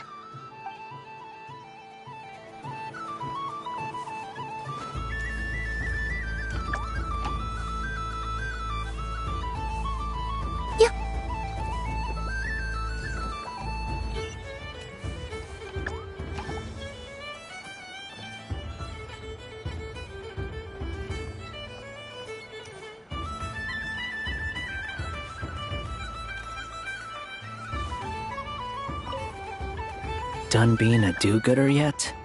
Thanks for coming here with me, Hat Guy. Are there any games you'd like to play? It's your turn to pick. I'll come with you. Why does that hamster think you've grown up? You haven't changed at all. I know you don't mean that. You're just taking the opportunity to make fun of me, aren't you? Even if you won't admit that taking some time to compose yourself is important, I can see that you're doing it in practice. Otherwise, you'd have taken off your hat and flown away by now. Looks like Albedo's socialization program has been far more useful to you than all those Vahumana textbooks.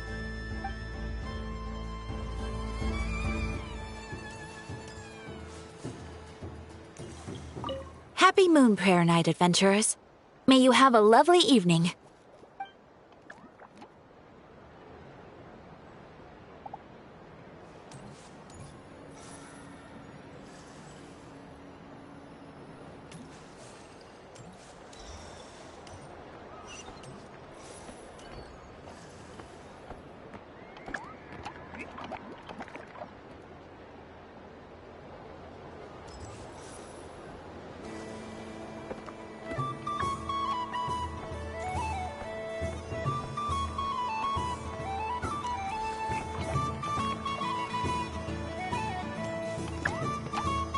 What's this?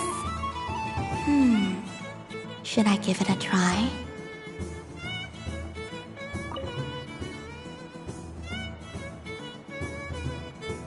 Come on, Citrus. One more round. Just one more.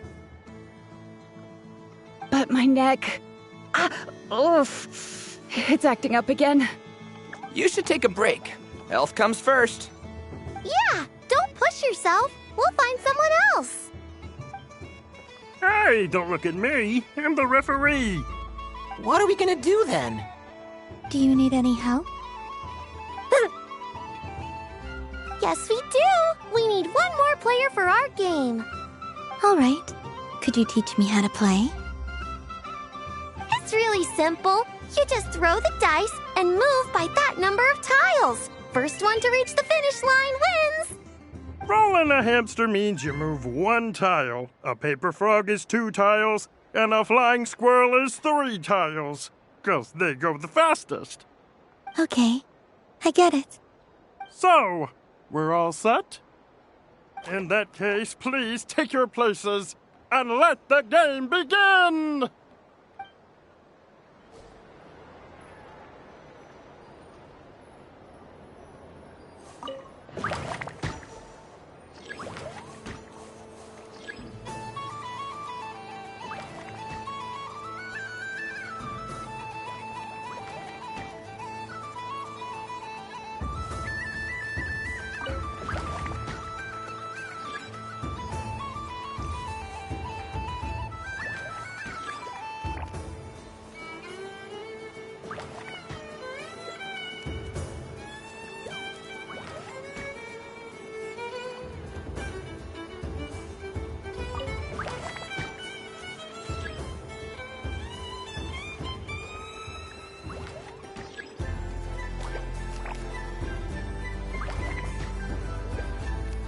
And the winner is Cranberry! Bravo!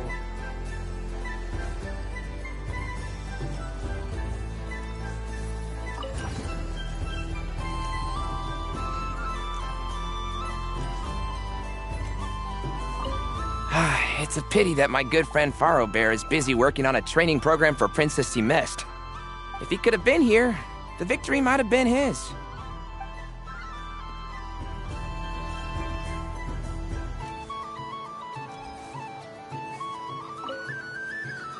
It's a pity. If he could have been here.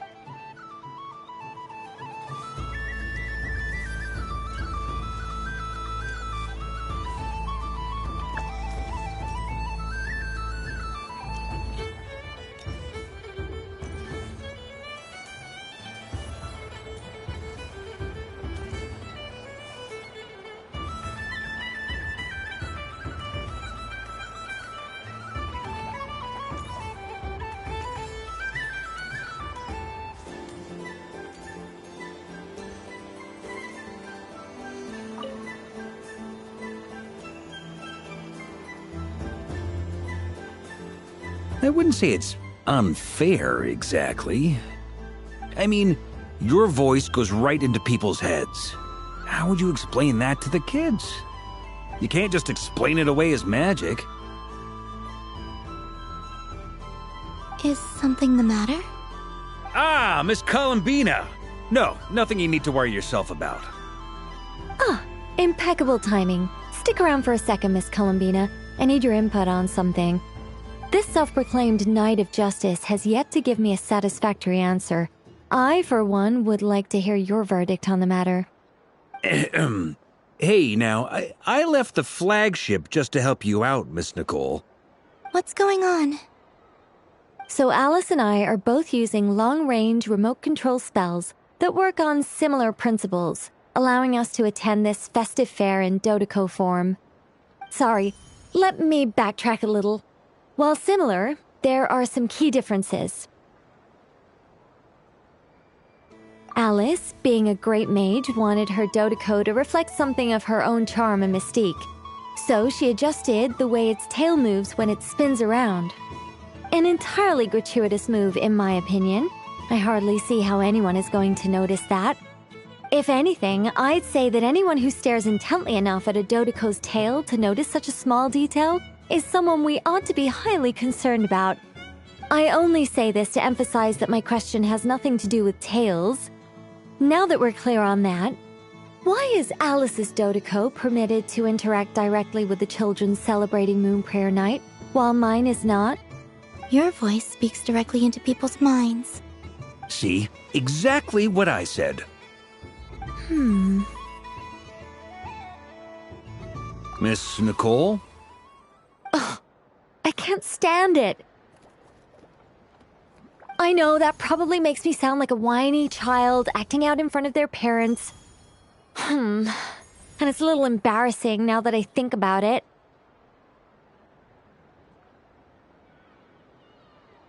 But hey, I've said it now, I can't take it back. That would be even more embarrassing. Also, don't go reading too much into that analogy. It was off the top of my head. I'm actually an awful lot older than either of you. Miss Nicole, are you saying that you'd like someone to play the game you've prepared? I'm not so invested in that. It's just something cobbled together using items I borrowed from Alice. She probably didn't even make them herself. The point is, I want to know everyone's thoughts after they receive their prizes. But as you've said, I can't just ask. I've been biting my lip for so long, and I've had no one to vent my frustrations on. I thought this was going to be a nice, straightforward festival where I'd get the chance to guide people to treasure. Well, can I play? I can't guarantee that I'll win a prize, but... You will? I'd like to try. Then what are we waiting for? Let the game begin! It's like they forgot I was ever here. Ha ha ha ha.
Congratulations, Miss Columbina!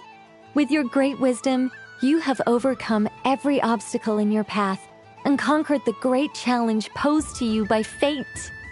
Fate? Well, something to that effect. If you'd prefer something more poetic, it could be the icy winds or the dawn.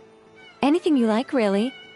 You could even go with the challenge posed to you by Dodoko, if that's what you're into.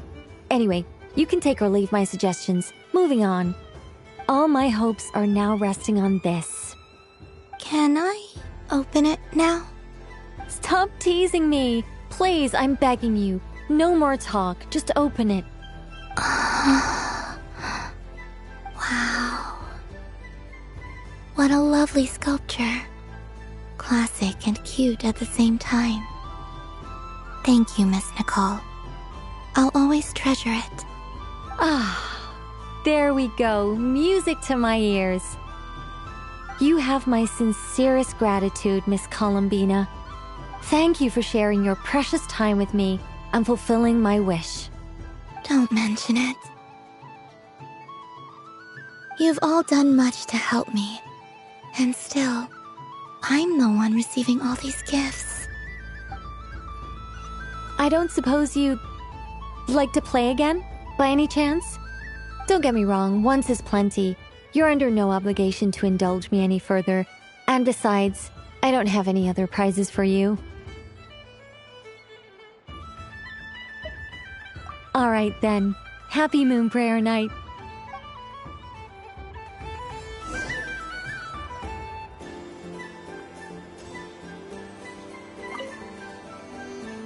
A soft and furry creature that bounces and jumps. Welcome home, Moon Goddess. This one talks too. Allow me to introduce myself. I am a Dodoko from a distant archipelago, the most mischievous of all my Dodo brothers and Dodo sisters. When the going got tough, I powered through, and when I met obstacles, I boomed them away. That sounds like a lot of fun. Doesn't it just? Oh, but then the trouble started. Recently, I found a lovely beach, the same beautiful jelly color as my hometown, and so I dove in to have a look. Only to find it overgrown with seagrass and nasty little spiky fish everywhere, looking to turn me into a Dodoko kebab. I made it back to shore by the skin of my teeth, but my tail was sorely hurt. Couldn't you just boom them away? Oh, I wanted to, believe me. But I've heard that you, Moon Goddess, can understand animal speech. The last thing I wanted was to cause a gigantic fuss and get taken to court by a school of spiky fish. I'd be driven out of these waters for good, and my winter holiday would be ruined. And so, dear Moon Goddess, I was wondering if you might lend me your allegiance. Are you roping me into a crime? Oh, let's call it a once-in-a-lifetime carefree adventure. Does that sound better? All the festival goers tonight are dressed up as the Moon Goddess, but there's nothing to say that the Moon Goddess can't disguise herself as a Dodoko, is there? Besides, this is your home. You should be free to be whoever you wish. I'm afraid I'm not well acquainted with Dodokos, Madam Mage. Oh, that's quite all right. We Dodokos are innocent, happy creatures with a free-spirited nature. Many, like myself, are mischievous troublemakers. Others are lazy souls who like nothing better than to lie down on a nice rock and take a nap. In our eyes, every creature who yearns for happiness and freedom is a Dodoko. But perhaps in yours, we Dodoko are a fluffier and more mischievous breed of Kuhenki. Yes, that is a much easier image to follow. Oh, wonderful! Then let's play! Grab onto my tail and follow me into the sea. Time to settle some scores with the bad guys.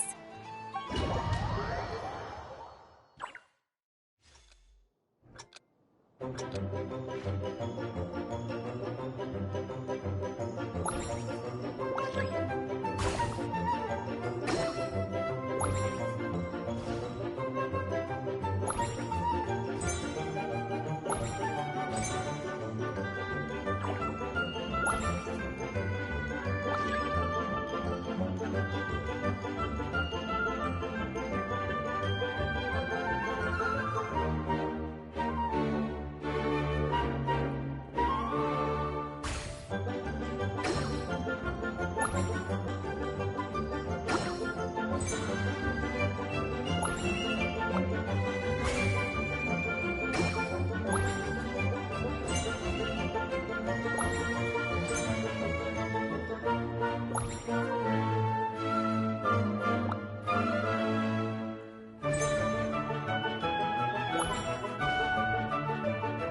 a remarkable talent!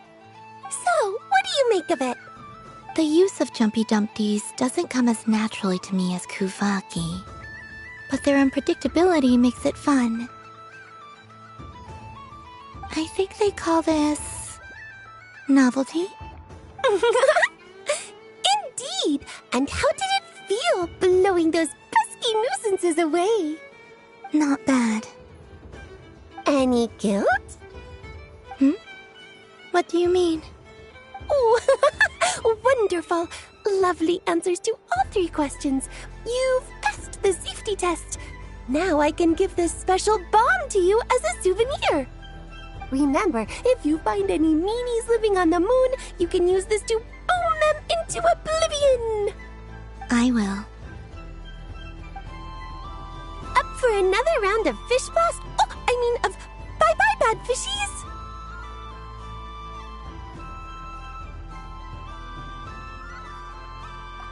Wonderful! It's Dodo Venture Time!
Welcome home, Moon Goddess.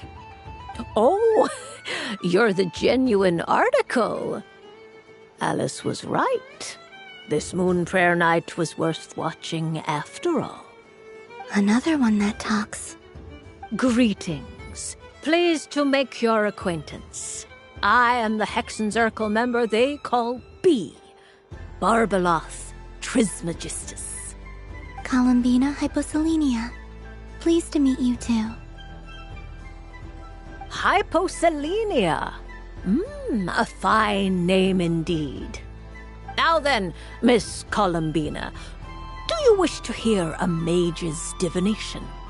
Divination? The Frost Moon Scions used to ask me what would happen in the future. Is this like that? From the perspective of the one seeking answers, perhaps. As you look to your journey ahead, if you seek to understand the unknown, resolve your doubts, and soothe the confusion in your heart, divination could be for you. The unknowns on my journey. Of course, if one wishes to peer into fate, then hydromancy is the more precise option. But that is a complex affair, and to relegate that majestic art to the status of a festive amusement would seem somewhat uncouth. Besides, it is sometimes better to not know fate with great certainty. Hence, I shall use the suitably festive Luna Arcana to tell your fortune instead. It is more popular with the youth in any case. Lunar Arcana. Indeed. Unlike hydromancy, this will only display possibilities and trends. People like to think of themselves as creatures of agency and free will. Peering too far and too clearly into the future is detrimental to both body and soul. I'd like to give it a try. Of course you may. Come then, take a seat, Miss Columbina. Before we begin, are there any specific questions you would like to ask? Let's stick to general possibilities and trends, like you suggested. Ah, very well. Then I shall use the basic Lunar Arcana deck. Now, try to relax. Cast your mind upon the things you have experienced and the things you are soon to experience. I will shuffle the deck. Would you like to cut the cards yourself? You do it. No problem. Now then, to make things easier for the seeker, that is to say, you, I shall decipher the cards from your perspective.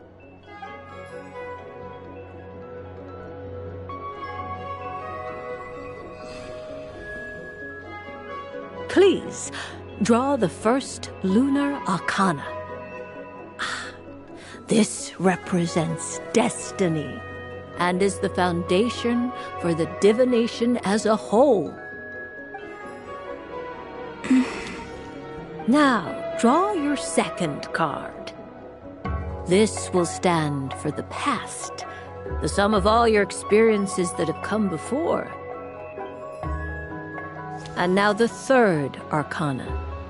This is the present, your interpretation of the current moment.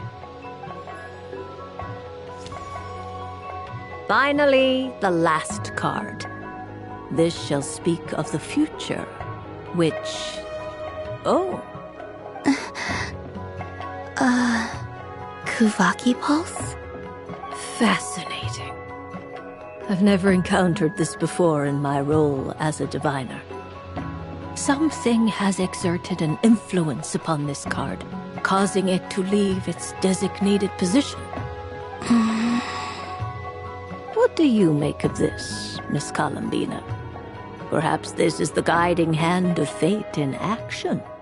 Of course, if you wish, you can choose to deny the validity of this card and draw the future for yourself. No, it's fine. Let's go with this one. A bold decision. I must say I'm looking forward to the results. Well then, Let us flip the lunar arcana in sequence and see what emerges. Sure.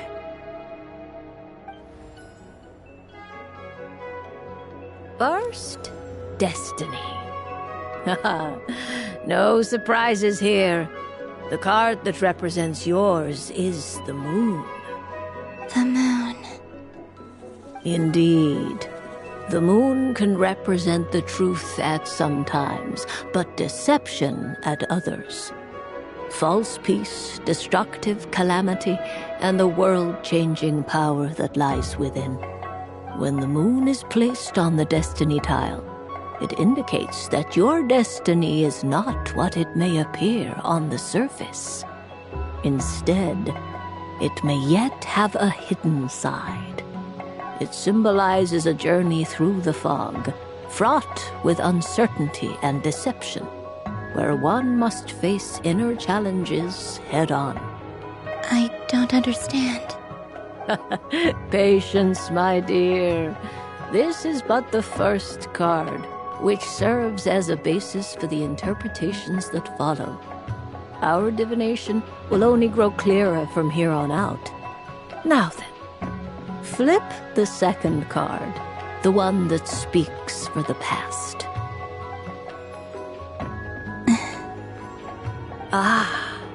The Hermit, but inverted. Inverted? Yes. The Hermit symbolizes solitude, introspection, and the pursuit of truth. When inverted, it represents isolation, truth out of reach, and a path that leads one astray. Combined with the moon as one's destiny, the Hermit inverted represents a choice you made to stand alone in the past. It was a choice made not out of fear or arrogance, but for reasons that others could not perceive. You fumbled through the darkness without a guide, but you did not find your way. Rather, you went astray.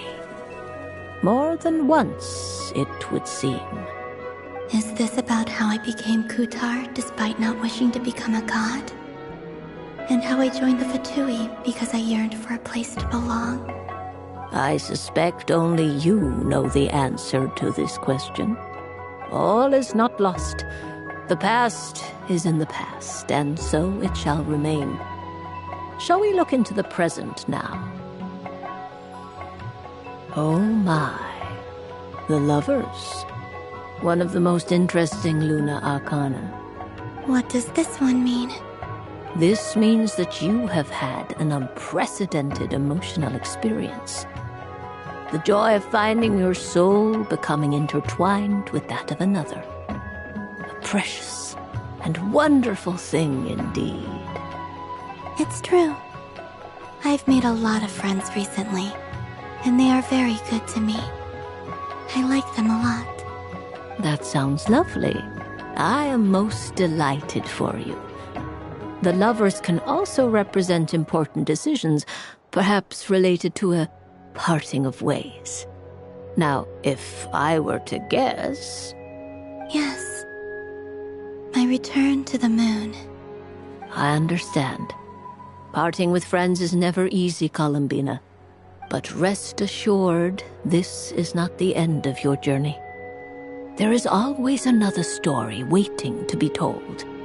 The future always lies ahead. The future. Well now, it's finally time to flip this most mysterious of cards. Why did it appear? And what does it wish to tell you? I'm ready. Very well. Flip this card and see what lies on the other side.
Oh, Miss Barbeloth? What is it? this card is death. That doesn't sound very good. It depends on how we interpret it. It is true that it can represent an agonizing death, a complete and utter end, but at the same time, it can also represent rebirth. Do not forget that your destiny card is the moon. That lends your future many different potential meanings. If death spells the end, is it unavoidable? As I have said, divination can only display general trends. It is a rough guide, but it does not show predetermined outcomes. Allow me to summarize it for you. In the past, you may have lost your way, but now you have gained new connections and new strength. You now face an important decision, one that may bring about a great change in what is yet to be. This change might, in turn, be the end of all things, or their beginning. But remember, everything is subject to change because of the moon present in your destiny. You must see the truth clearly and face your innermost thoughts. The truth. My innermost thoughts. Thank you, Miss Barbeloth. Don't mention it. Some people dislike divinations, for fear of glimpsing an ending to their story that they wish was not so. But I can see that you're different. The result of this divination will not sway your decision. This is a rare quality, and one that diviners always hope to see in the seeker. We are here merely to guide, not to exert undue influence. I understand. Go then and illuminate your future, Miss Columbina.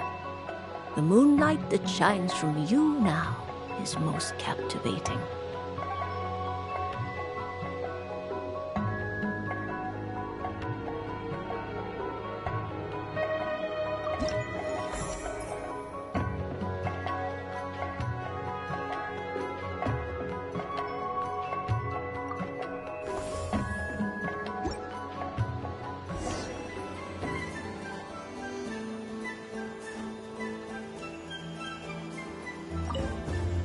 The death card made a most enigmatic appearance. The moon for which Miss Columbina is bound, I fear. Fretting is of no avail. I will have a chat with Alice about it sometime.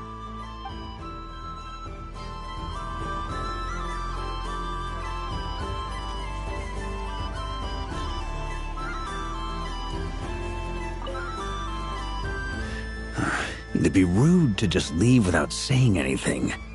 But at the same time, I don't want to barge into their lively conversation just to announce that I'm leaving.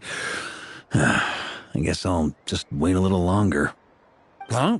Albedo? This sketch is for you, Grandmaster. Oh, a gift for me. Thanks. Let's see what you've done for me. The north wind left in the lurch.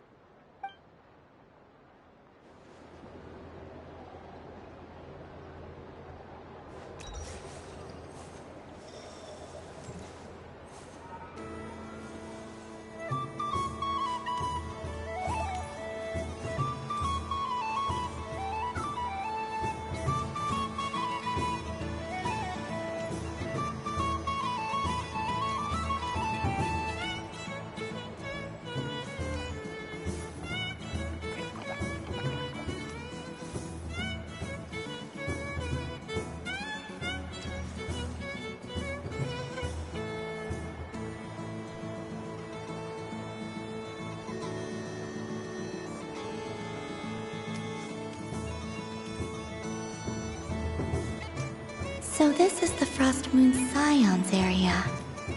It feels very familiar. But everyone looks much happier than usual.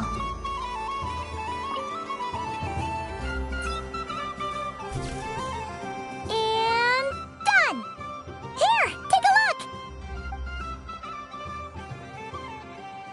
think it looks quite funny.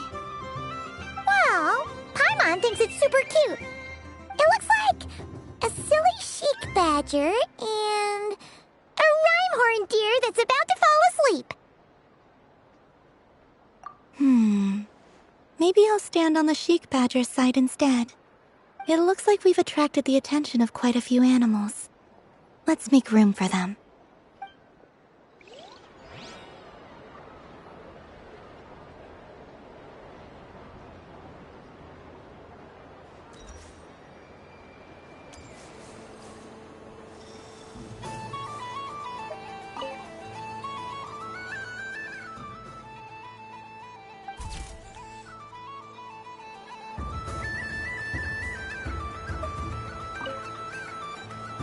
If this were any other day, I'm sure it would make for a great photo opportunity.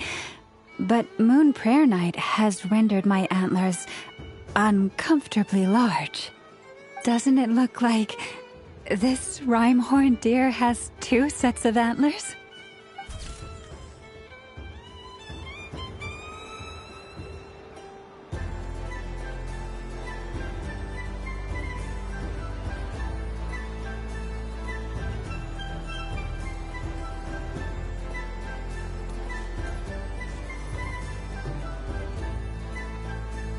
Wow, the Frost Moon Scion stall looks kind of plain, but it's pretty cool once you get into it.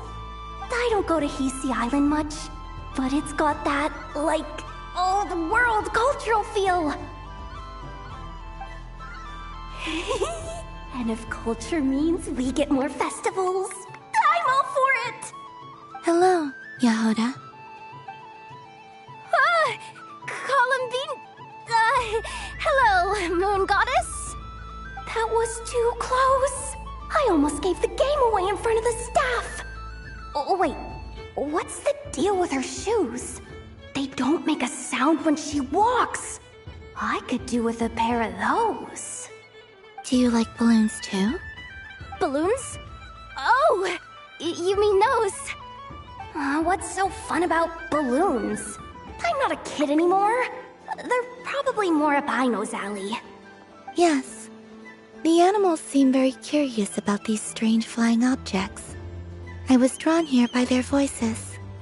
I recently learned a fun new game you can play with balloons, so I decided to come and give it a try. A new game?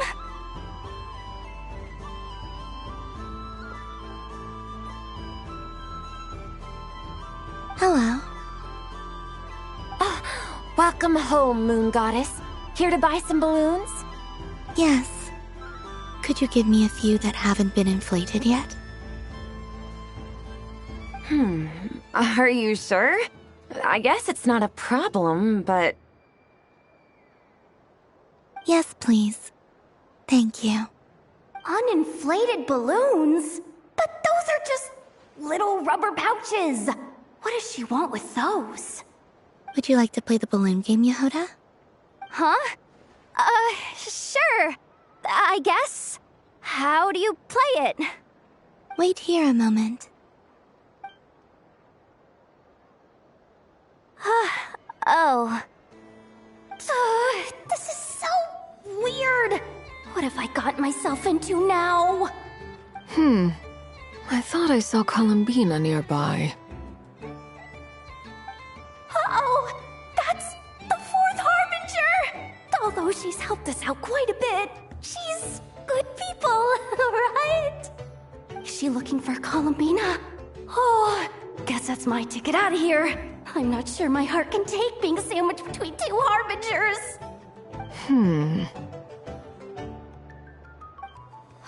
Which stall is she checking out? Oh, it's that other Frost Moon Scion's one. Try on the headgear, see what it's like having antlers or animal ears for a day. Oh, I wouldn't be caught dead wearing that stuff. So embarrassing. I have enough gear to carry as it is. Wait, what? She put it on? How peculiar. This would take some getting used to. I wonder if this is what it's like for Lynette. It really suits you, ma'am. What is this? She was so intimidating a moment ago, but now, dang, she's really rocking those ears. How does she make them look so cool? I suppose I may as well keep them on for now. All part of the festive experience. She's coming this way. How do you do, Miss Yehoda? Oh, jeez. Don't talk to me while wearing that thing. Where am I supposed to look? Oh, hey there. I'm looking for Columbina. Have you seen her? She just... Huh?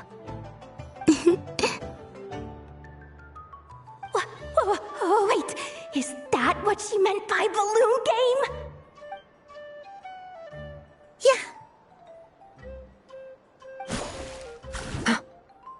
Huh? No fair! How come I get caught in the crossfire? An ambush from the rear? Is this a declaration of war, Columbina? Would you like to play too, Arlecchino? Seriously? Are they gonna start some beef right here, right now? Gladly. That said, I believe there is another who would like to join. Boss Nev! Thank goodness! You've gotta get me out of here! Things are kicking off big time! Hello there. I'd like 10... no, make that 20 balloons, please. Uninflated. What? Miss Moon Goddess, I hope you're prepared to pay the price for assaulting my employee. Welcome to the game, Nefer. Just to be clear, let's keep this a fair fight, okay? No strange powers, please and thank you. Naturally. Don't just stand there, Yehoda. Aren't you going to team up with me? Huh?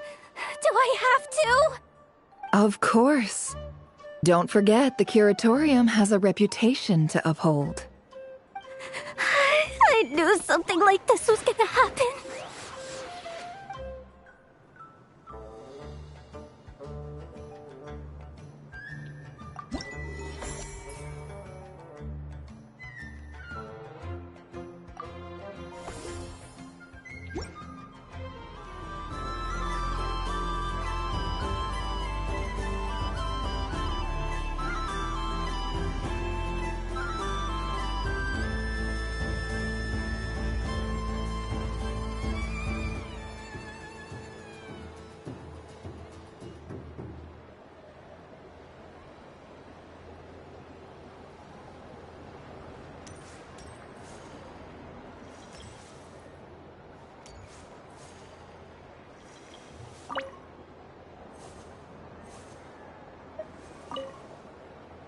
I've seen Linny and the other children play this game before. It would seem that it's not a bad way to relax, once in a while.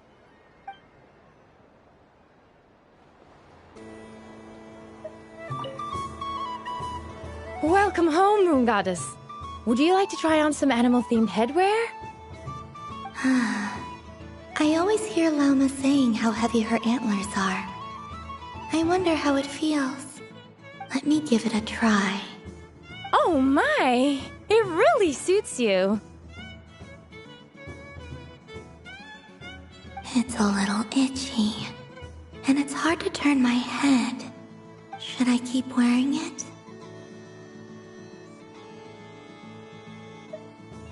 How does this look?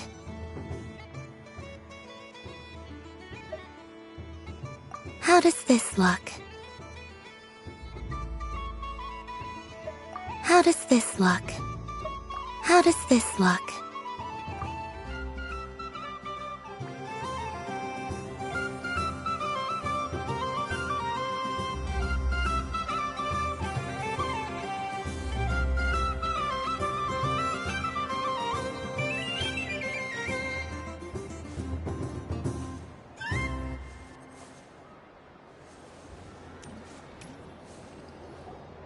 Sunny days! I prefer sunny days. Ah, Well, you are as warm as the sun itself, Moon Goddess. Very well. I believe your spirit animal has to be this most adorable chic badger. Wow! Thank you, Mr. Talking Magic Lamp. Have a very happy festival, Moon Goddess. Flins? That's you, isn't it? Shh. It's our little secret, my dear traveler in Paimon. Okay, sure, but why are you here selling sugar sculptures? Everyone celebrates in their own way. After gazing into the abyss and spending time around gravestones all year, what better way to relax than to see sunny smiles on the faces of the living? Besides that, I like to think of myself as a fair judge of character. I dare say matching personalities to confection suits me rather well. That's not what Paimon was talking about. Aren't you afraid that your true identity might be exposed? Should I be? There is all manner of magic in the air this moon prayer night, thanks to the work of the great mages. I see Miss Columbina is hiding in plain sight. Why should I not do the same? Why miss this rare opportunity to enjoy a special evening in my true form? Fair enough. You got a point there. People who don't know you will probably think you're just a talking lantern.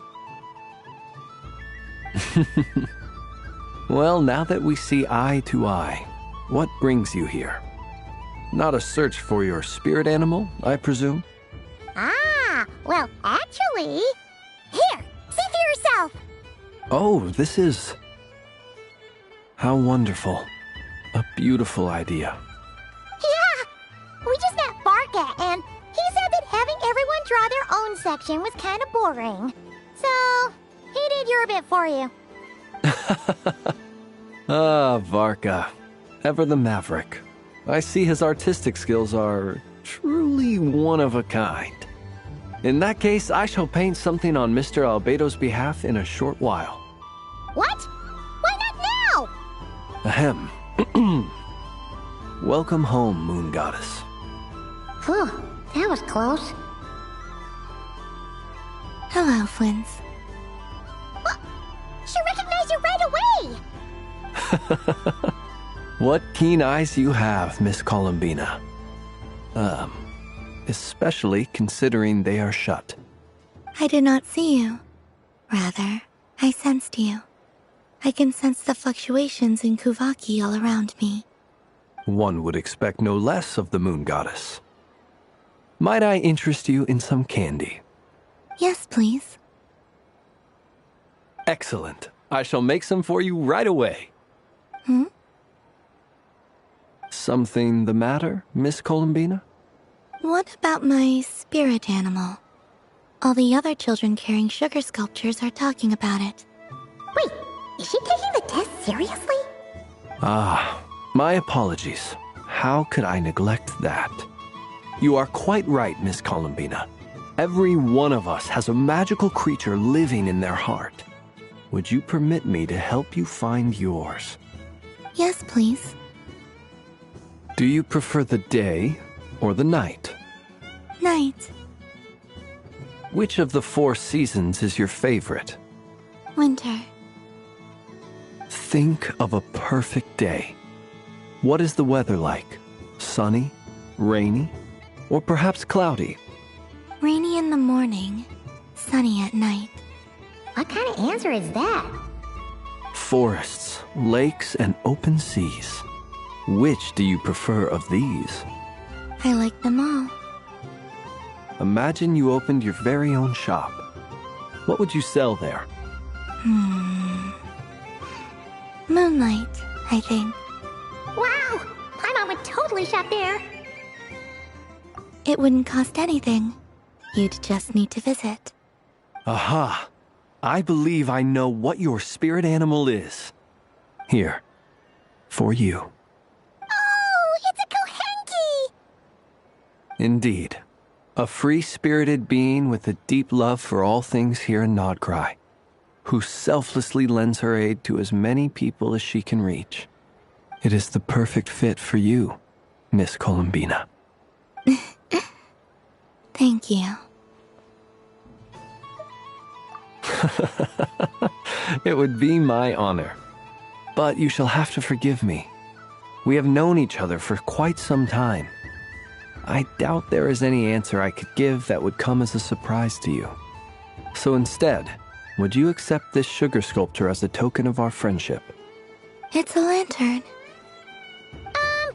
Hey, why don't you two go enjoy your candy over there? Paimon wants to try out this spirit animal thing too. Right, Flints? Come on, play ball. I get this drawing done. But I want to hear Paimon's answers. But it'll probably take ages. Paimon's a complex soul. And we don't want your candy to melt while you wait, huh? Oh. Okay then.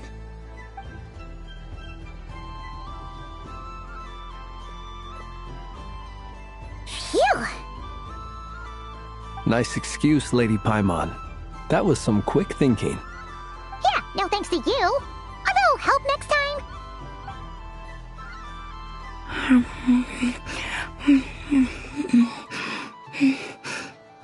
It's sweet. Is that Lockaberry? I wonder what flavor the traveler got. This way, this way! It's the candy-selling lantern! I'm coming! Of course. Traveler, maybe we can share? Yes. I found out recently that people share their food sometimes, so I'd like to try it. Or is that a no? Thank you.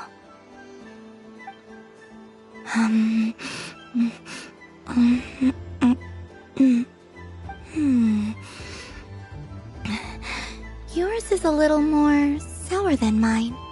Here, you try it.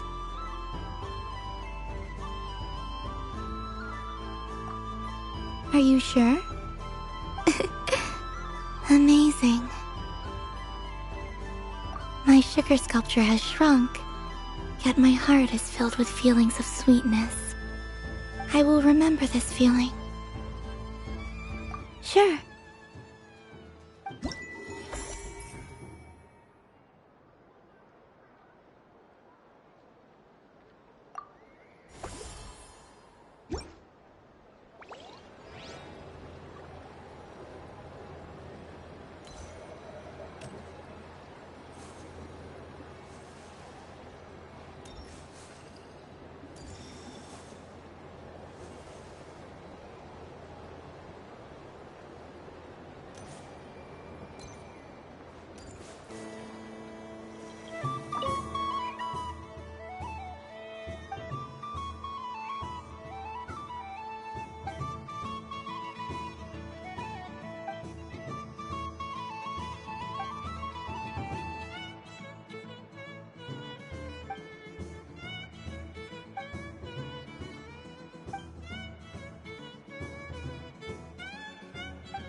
That was fun. It's a shame Ashru doesn't like playing with water, or I'd have roped him in as well.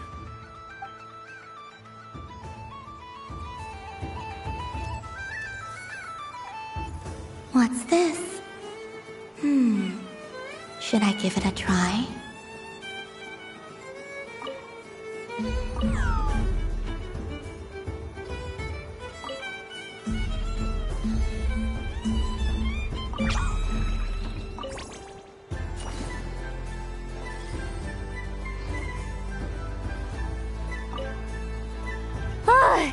I just had a water fight with 2 Fatui Harbingers.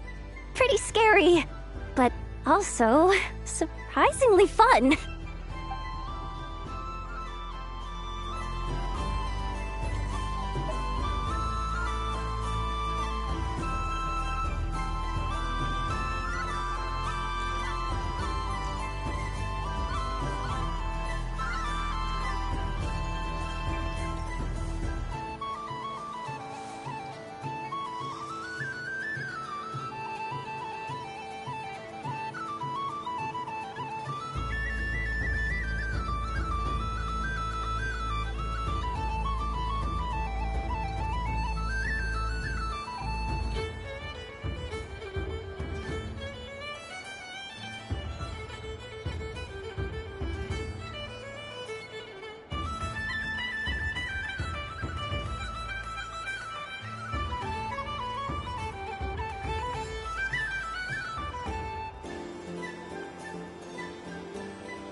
I wish for a never-ending supply of laka berries.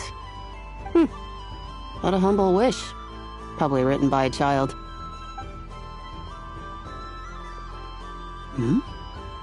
Is that Lama the Moon Chanter?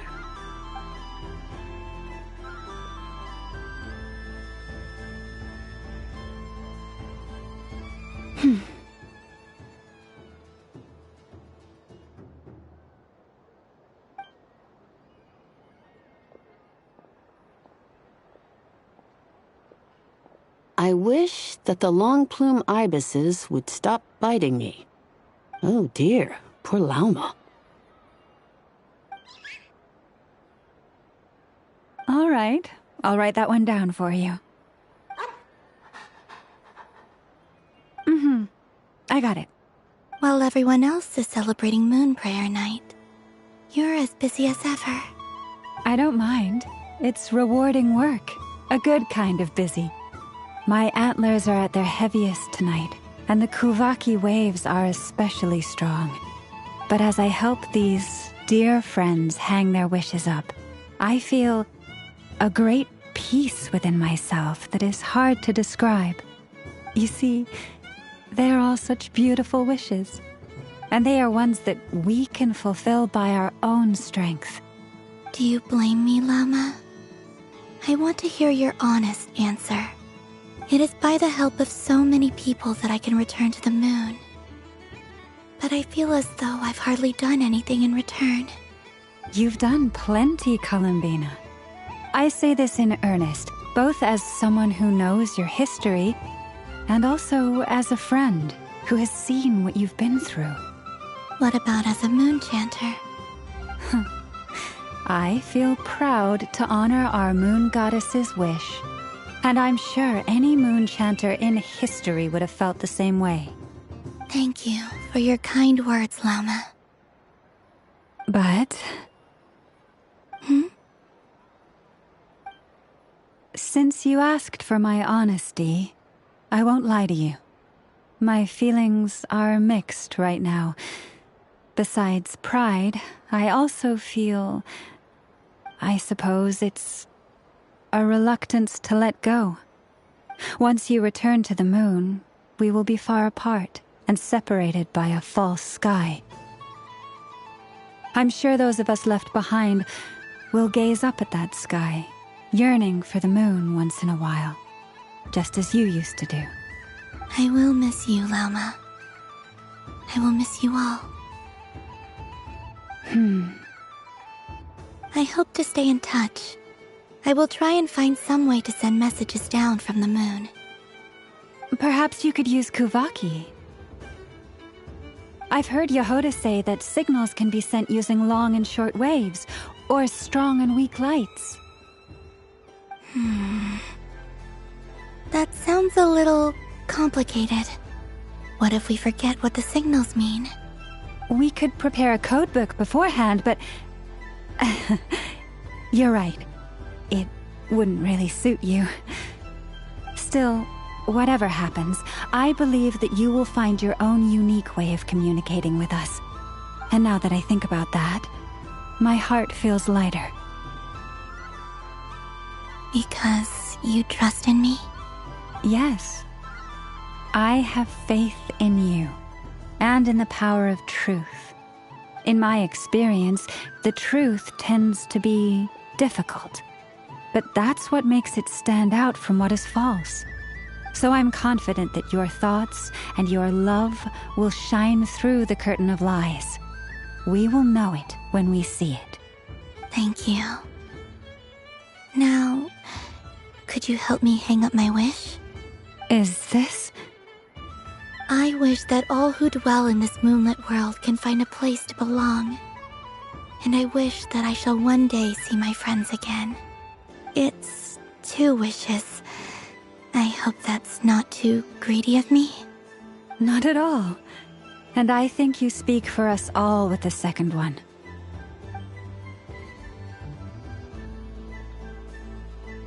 I shall continue to pray until the day that all of these wishes come true.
Yes.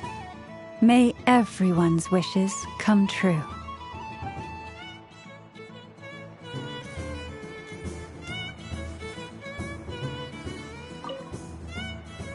Miss Liliki! Kitten's been following you all this time. Oh, so it has. Hello there, little kitty. May the moon light your path. Did Lady Llama send you? Or was there something you needed?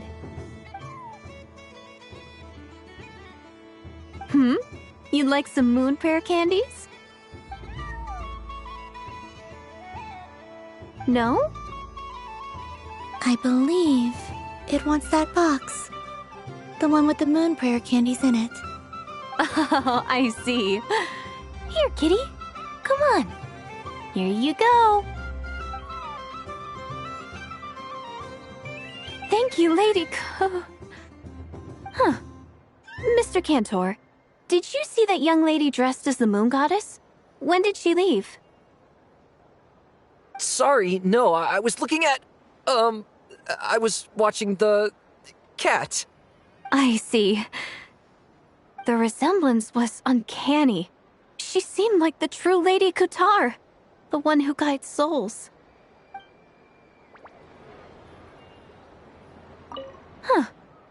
Mr. Cantor, did you see that young lady dressed as the moon goddess? Sorry, no, I was looking at... I was watching... I see. The resemblance was uncanny.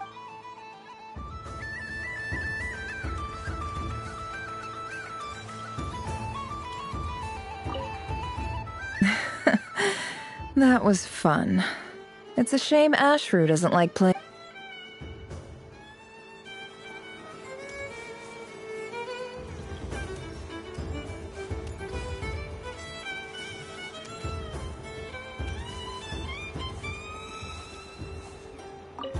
Something about festive lighting always has a way of putting the warmest smiles on people's faces.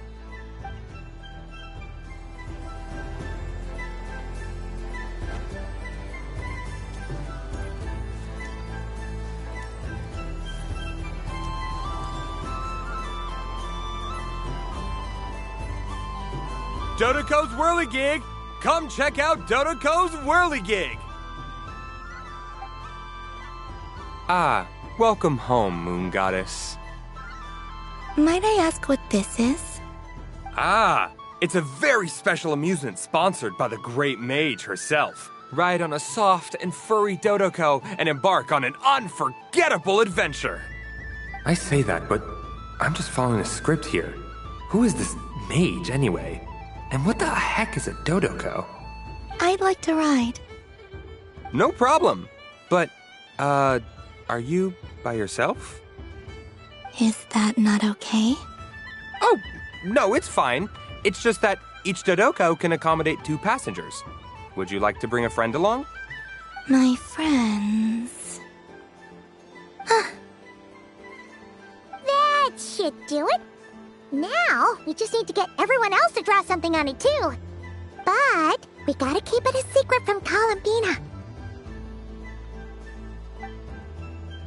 Traveler?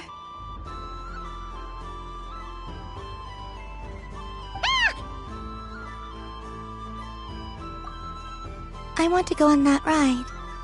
Will you join me? Let's go then. Don't worry. Paimon will do the rounds. You go have fun.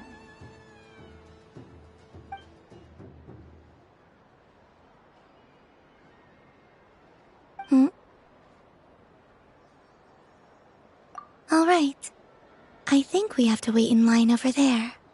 Please take your seats. For safety reasons, you mustn't try to leave the ride before it comes to a complete stop. All right, you're all set. I wish you both a wonderful journey.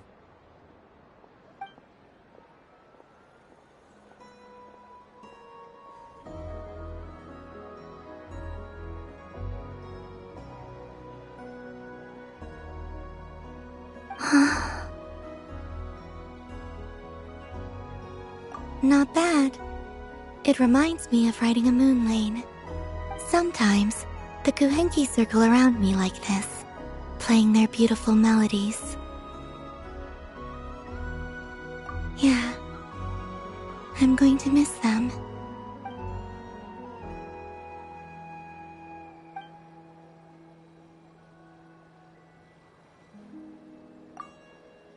It does. I've felt scared in the past, too. But this is a little different. You know something? I got to see a lot of fascinating things during my disappearance. I saw how the Frost Moon Scions act around their families. So different than how they used to act in my presence. And I also saw how they interact with their friends. It made me curious at first.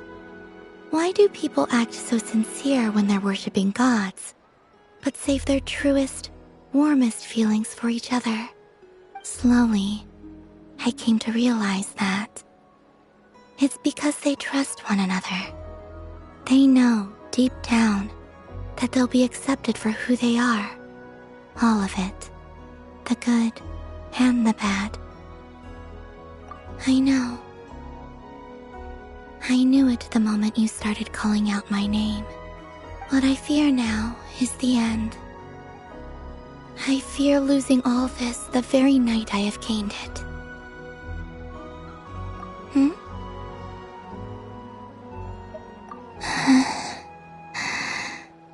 Thank you for this conversation. Thank you for listening to me. Don't worry. This fear I have, and the unknown that awaits me, they cannot hurt me. Not when I possess a treasure far greater. I just want you to remember this version of me, the real me, on this final night together. Dear passengers, Dodoco's awesome adventure has come to a close. Please leave in an orderly fashion, and we look forward to seeing you again in the future. Don't want the journey to end, huh? Don't worry, you two. There's always another adventure waiting just around the corner.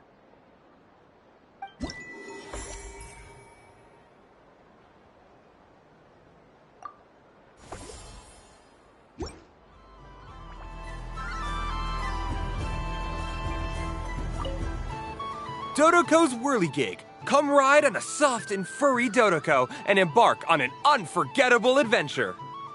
Of course, Moon Goddess. This way, please.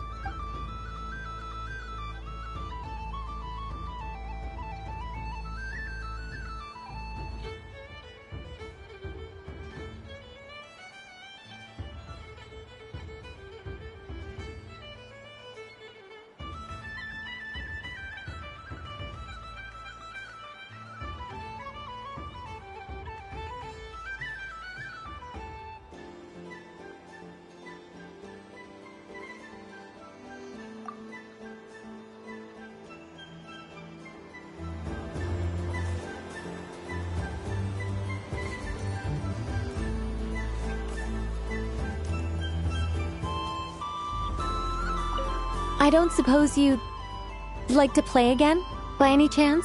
Don't get me wrong, once is plenty. You're under no obligation to indulge me any further. And besides, I don't have any other prizes for you. Great! I mean, if you say so. Is it really all that much fun, though? Huh. My taste must be falling seriously out of step with the majority.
To be rude, huh?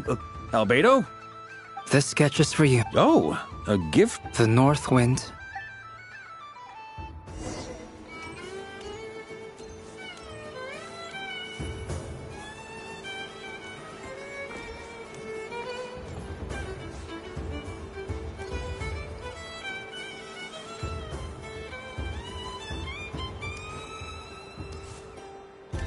There are so many attractions here.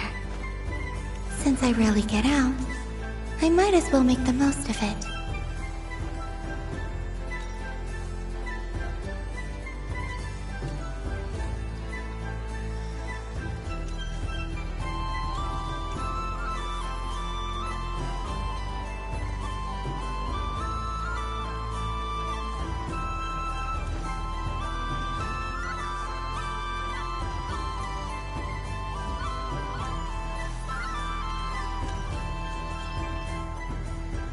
Moon Prayer Candy! Beautiful, tasty Moon Prayer Candy! Buy a whole box, share it with your friends and family. Candy? To share? I wonder what flavors everyone would like. Welcome home, Moon Goddess. Fancy a box of moon prayer candy?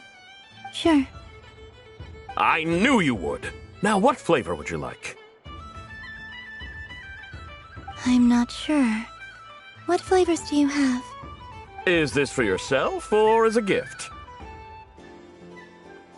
A gift for my friends. Ah, I see. In that case, I'd recommend apple, lockaberry, or midsummerberry. Those are the most popular. Do you have nocturnal blossom flavor? Huh. I've seen couples give those as gifts before, but I did not know they were edible. No? Okay then. Moonfall silver? You did say this was for friends, right?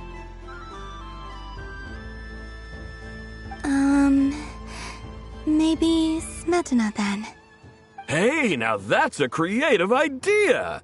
I've never tried it before, but if you're happy to wait, I can see about whipping up a batch on the spot. While we're at it, you got any other ideas?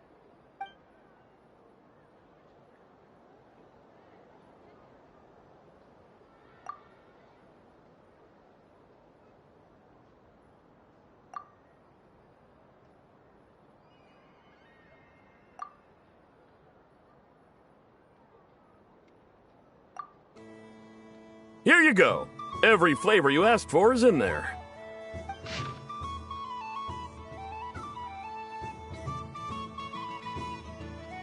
Thank you.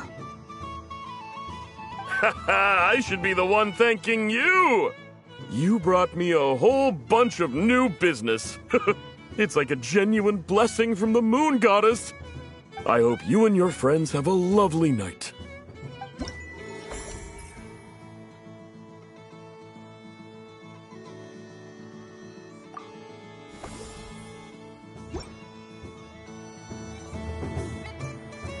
Assorted Moon Prayer Candy! All your favorite flavors in a box! Alright, kids, just line up over here.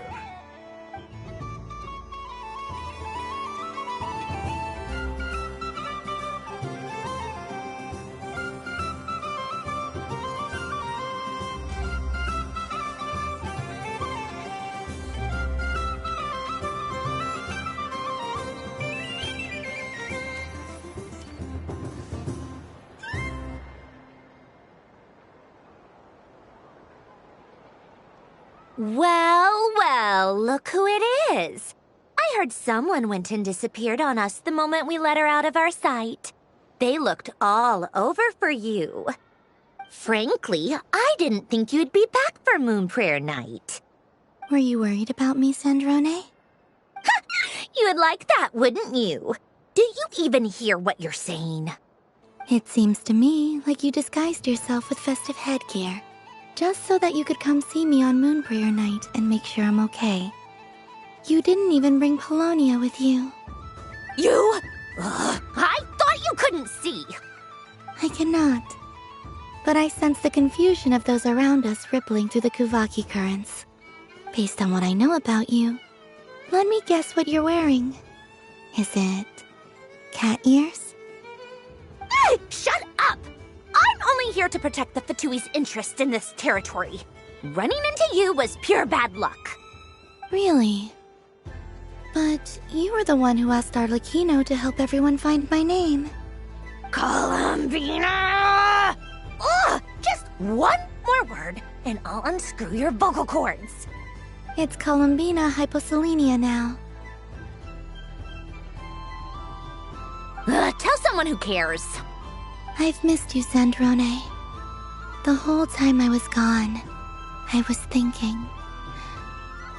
I hope I get a chance to say some ugly words to you. Is that supposed to be a joke? Anyway, let's go play that game. What? You mean that frostfin whale?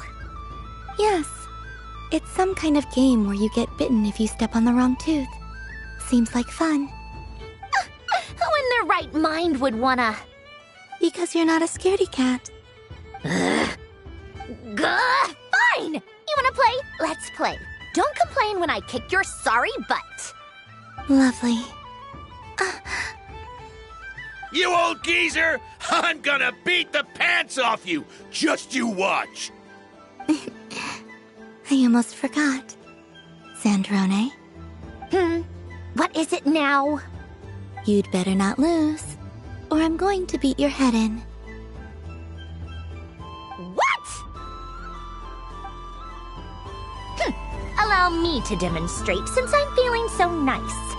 You just step on the teeth, like this.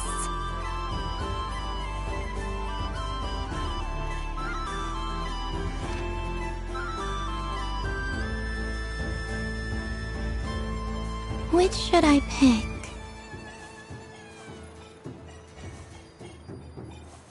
Your turn, Sandrone.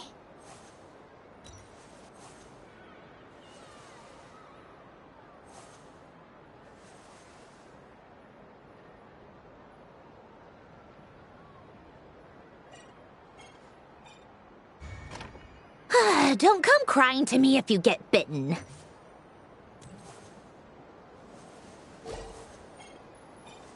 There are less and less teeth remaining.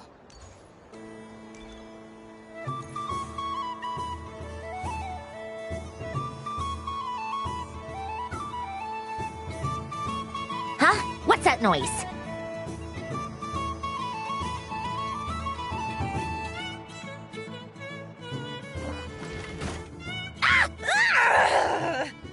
I think you might have picked a bad tooth, Sandrone. Shut it! Do you need any help? It seems like you're stuck. No! It's just a blasted toy! How is its grip this strong? Stop laughing! All right. Well, you lost. So just like I promised. Hey!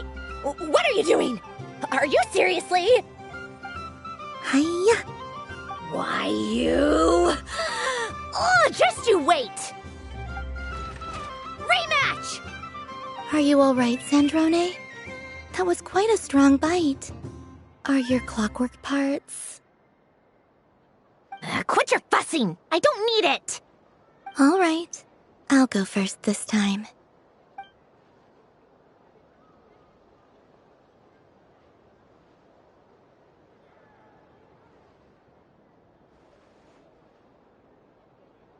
I see it now. She can sense which teeth are rigged. So I just need to avoid the same ones that she does.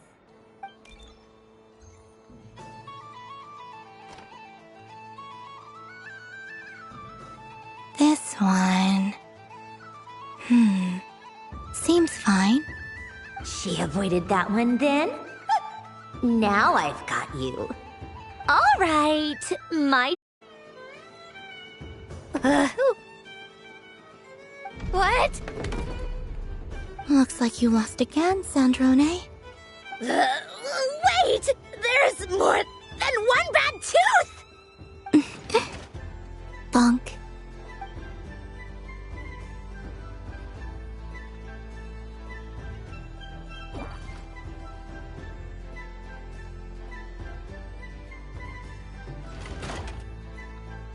Stupid game! What idiot came up with this?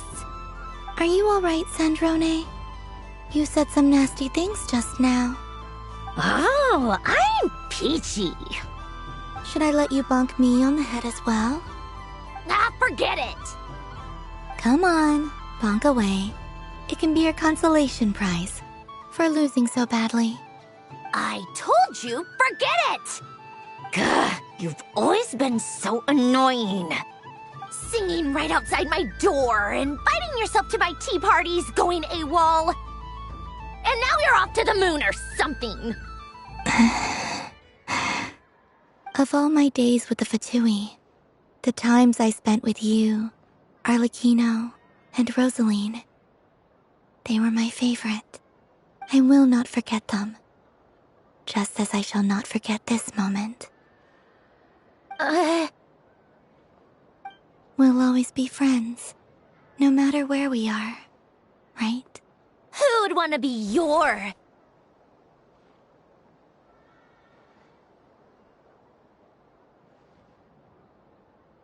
I'll miss you, Sandrone.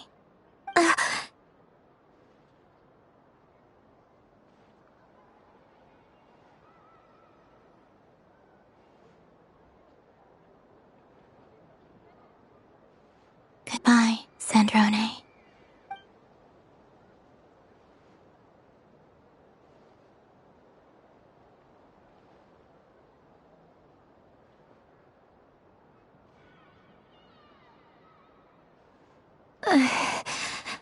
I'll miss you too, Columbina. Sorry, what was that? Ah! Ah! Yeesh! No need to freak out. What's wrong? We've been looking everywhere for you. What do you want? Oh, nice ears.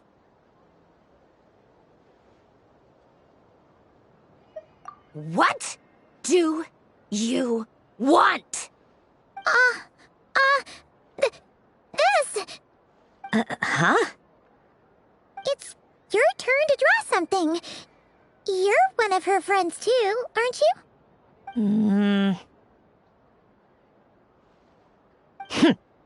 Doesn't know how lucky she is.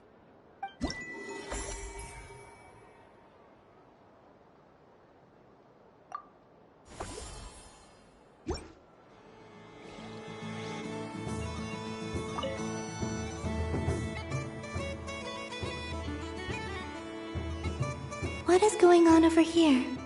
It looks like fun. Hold it right there! You can't run away from me, Moon Goddess. Are you talking to me? Of course. Do you see anyone else here dressed up as the Moon Goddess besides me and you? Hey, come on! Call me by my title. Happy Moon Prayer Night, Moon Goddess. And the same to you. Anyway, there's no time to waste. Get ready for the duel of a lifetime. Duel? Meet my partner, Stacko. Come on out, Stacko! Well, don't just stand there. Let's see your partner. Partner?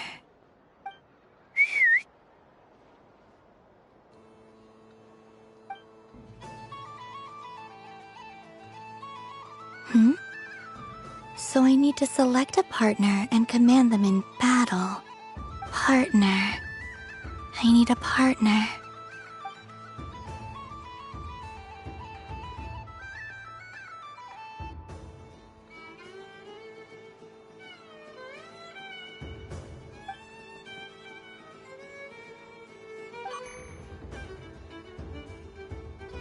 Whoa!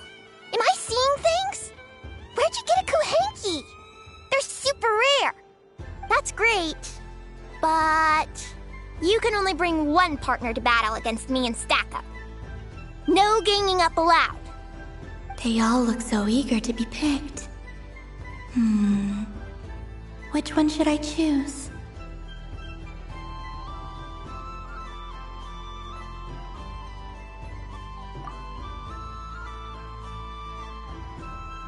This one usually lives in Nasha Town. She likes falling asleep to the sound of striking hammers. And I bet she's quite familiar with robots' weak spots. They all look so eager to be picked. Which one should I choose? This deer came to celebrate the festival with the Frost Moon Scions. It wants to help me with its antlers. They are its pride and joy. They all look so eager to be picked. Which one should I choose?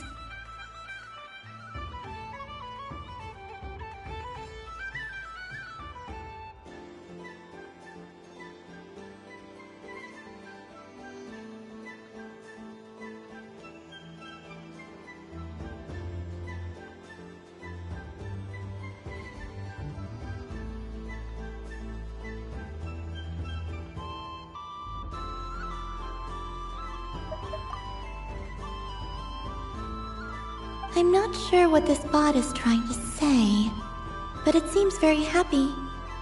That bow. Does it want to dress up as the moon goddess too? They all look so eager to be picked. This one usually lives in Nasha Town. She let... Testing!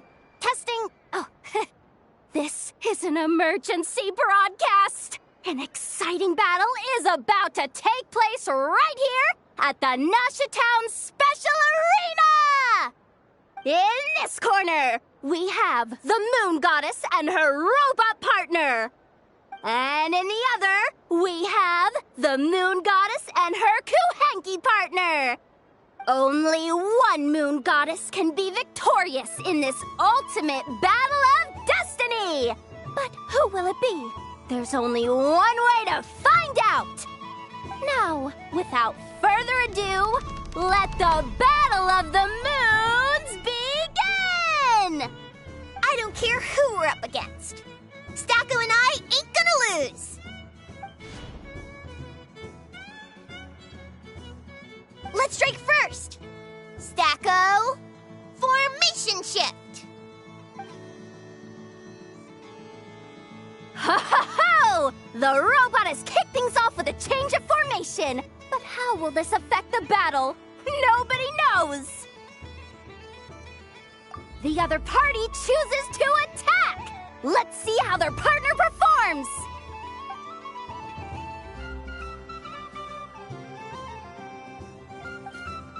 Stacko! The attack lands! And if those sizzling sounds are anything to go by, it was very effective! Okay then. Stacko, maintain formation and enter your empowered state.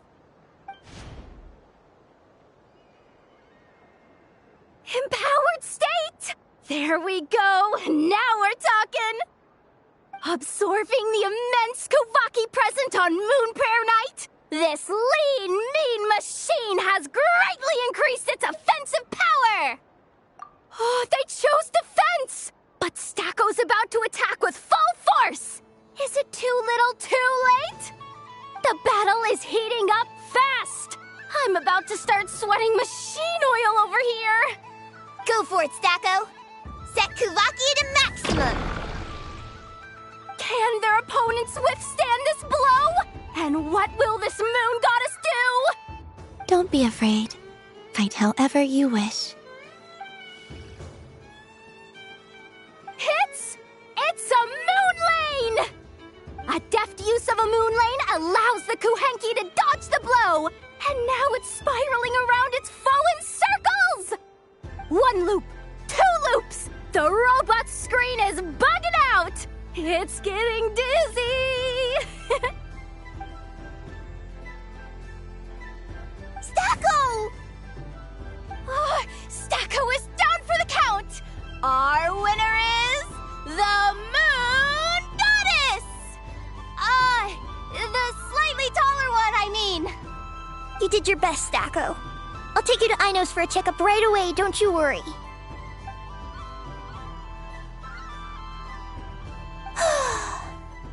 Well, you beat me fair and square, I guess.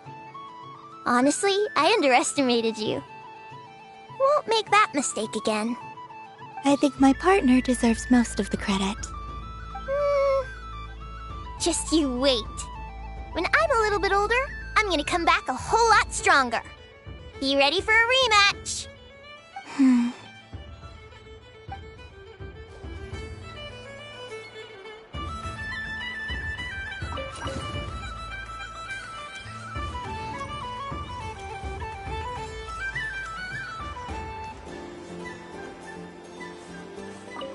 gonna come back a whole lot stronger. Be ready for a rematch.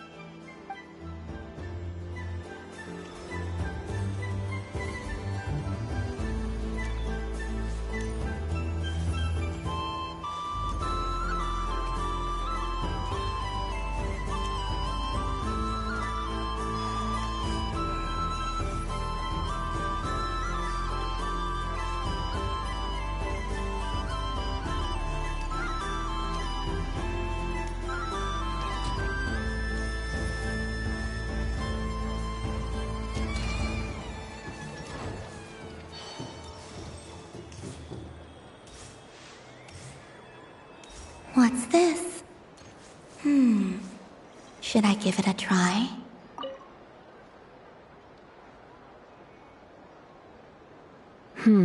I don't have enough data. Need more samples. But who should I ask for help? Is this one of the amusements? Or is it a research project? Bit of column A, bit of column B. I'm currently running some synchronization tests on these bots.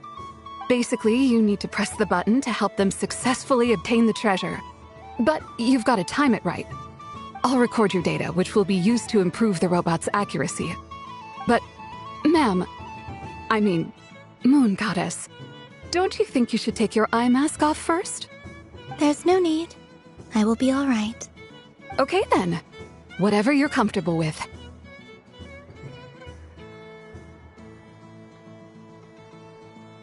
Great. Then let's begin.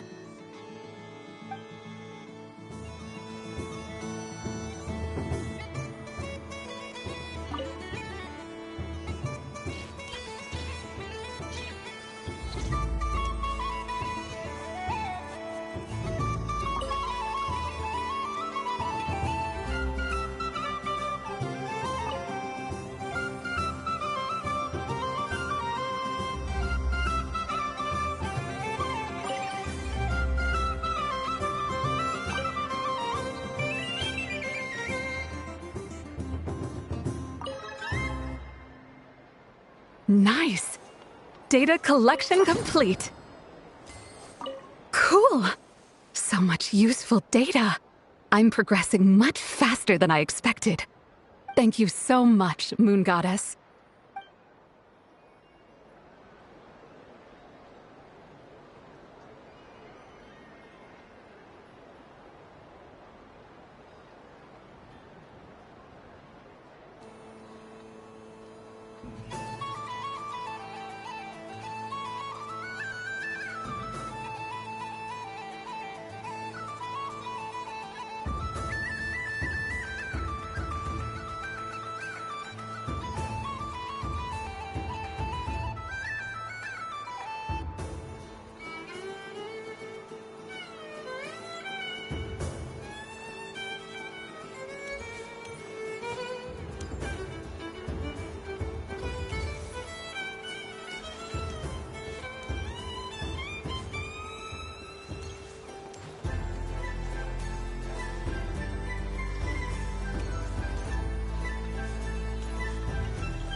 I have a fish flavor one if you'd like. Of course. If you prefer mint, then mint it is.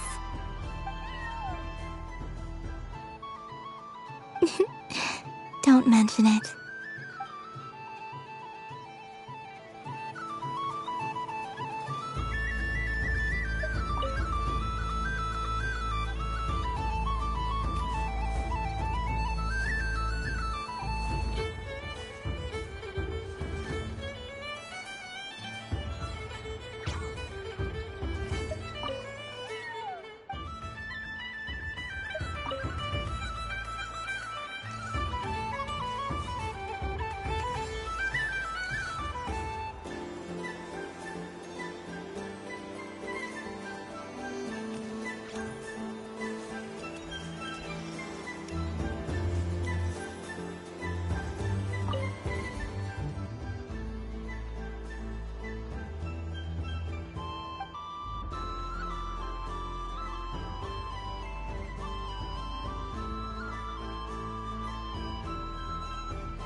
make any sense. How am I losing every single time? Wait, Inefa, you're cheating, aren't you?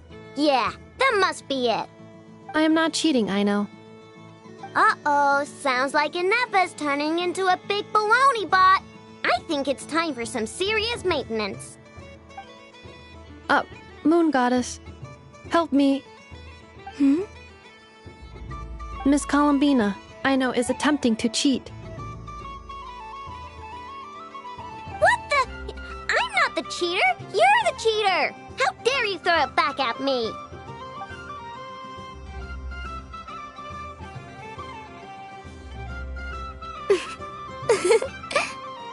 All right, fine. Let's all laugh at Aino. Just you wait till I get home, because I'm going to make a game bot that can win 100% of the time. Let's see you laugh when I come back and beat your butts. You'll all have your heads covered in stickers when I'm through with you. We came to check everything was okay after all that yelling, but,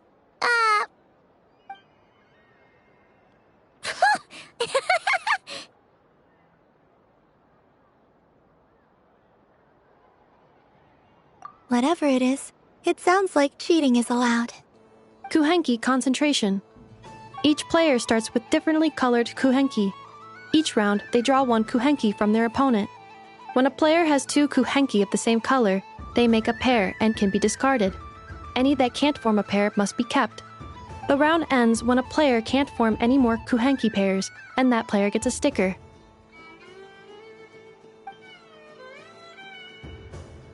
Ooh! Can 4 people play as well? That is fine, so long as the turn order is fixed beforehand. Alrighty then. In that case, the 2 of us will join as one team. Okay, but if you lose, you're both getting stickered. I don't want to hear any excuses. Sure. And if we win? If you win, only one of you gets to sticker someone else. I have taken to calling this. I know logic. Hey, lay off me, alright? Okay, so we're starting the game from scratch again, which means all my stickers so far don't count.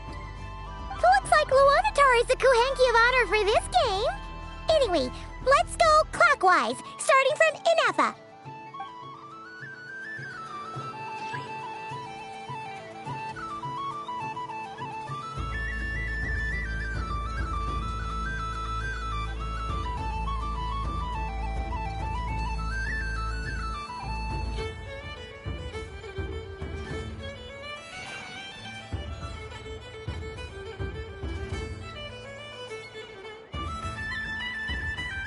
Nice! That's a pair!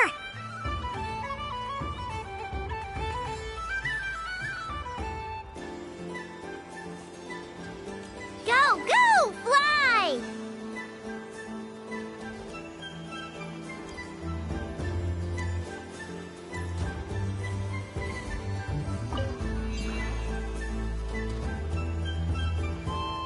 Go on.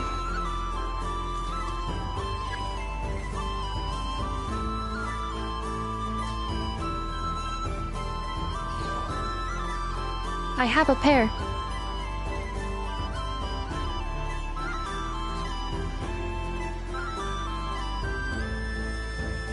Uh-oh! We gotta pick up the pace!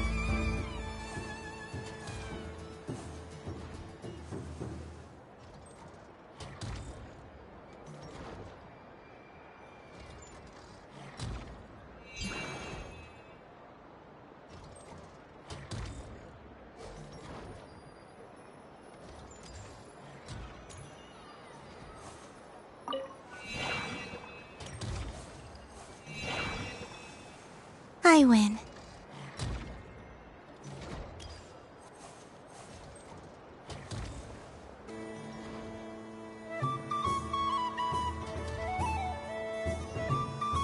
Phew, that was too close.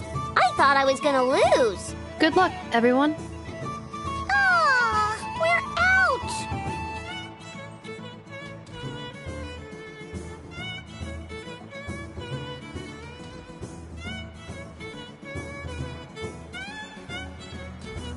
Let me pick a good one. What's it gonna be. You're looking very pleased with yourself there. What happened to being a huge Grumposaurus? I won. Duh.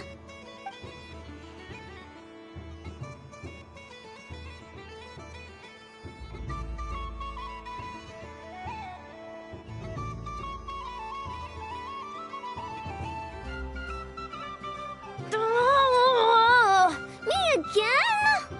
Don't fidget too much, Aino, or the sticker's going to fall off. I don't care. If it falls off, it falls off.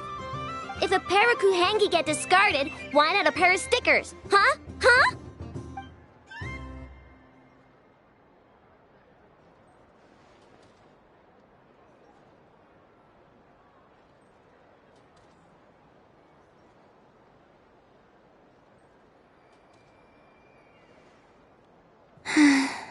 I've lost. Sticker, sticker, sticker!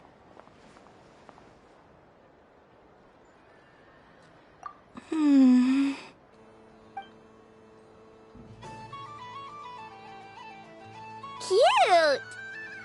You think so? Shame. I can't see it for myself.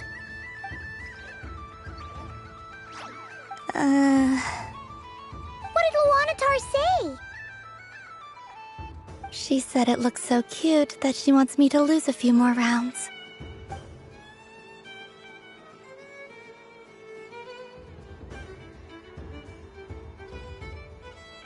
Who put these stickers on Paimon's eyebrows?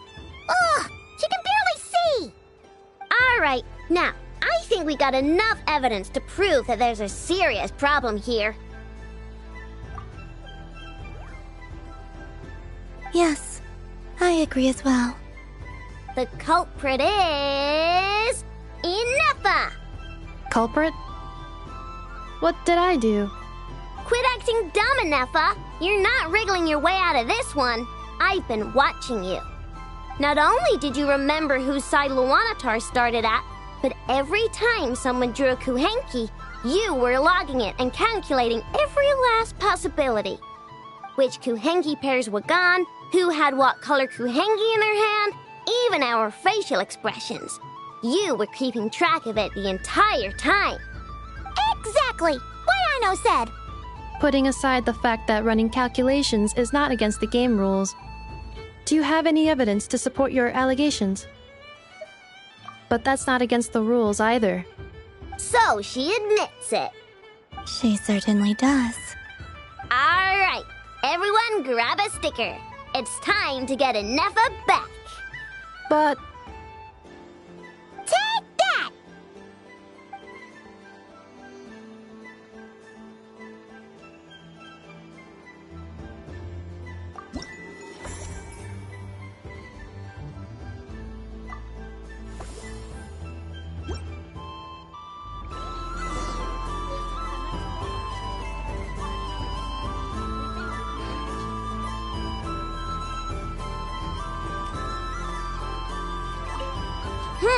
I'm never playing games with you ever again, Inefa. Ooh, moon prayer candy. Sweet. Is it okay if I grab a whole bunch? Psst, Columbina, turn around. Use your huge cloak to block Inefa's vision. Yum. Oh, this one's even yummier. Ugh, the flavors are blending in my mouth. Ew. The robot show will now begin.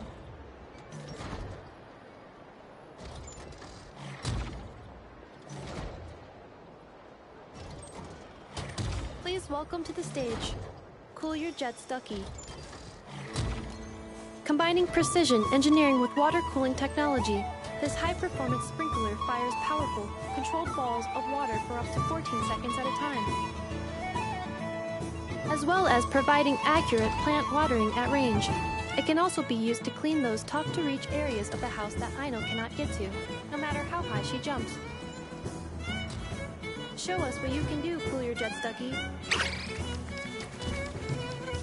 Now that's what I call true power. What a demonstration.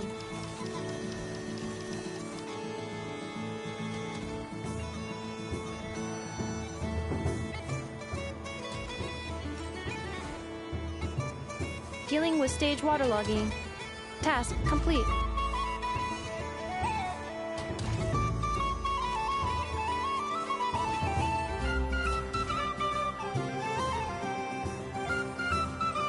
Ding dong. The next robot show will start in 5 minutes. We thank you for your patience. Aino is throwing a tantrum again.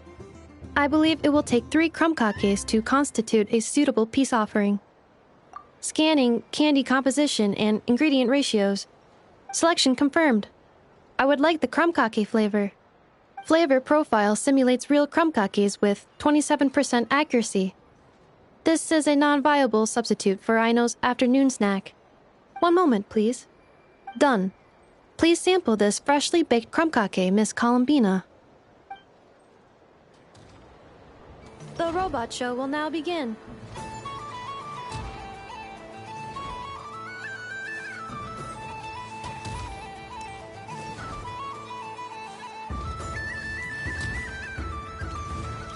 Next up, we have Knuckle.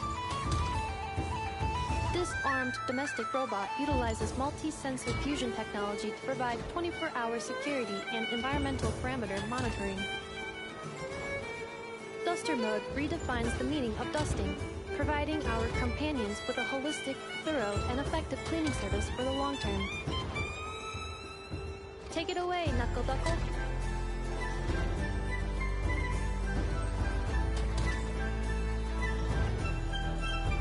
Now that's what I call true power. What a demonstration.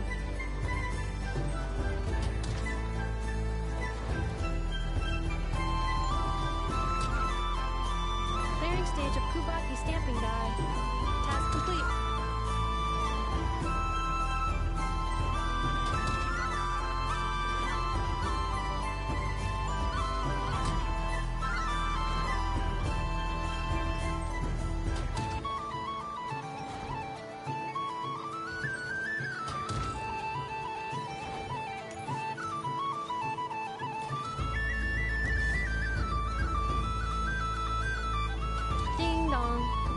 The next robot show will start in 5 minutes. We thank you for your patience.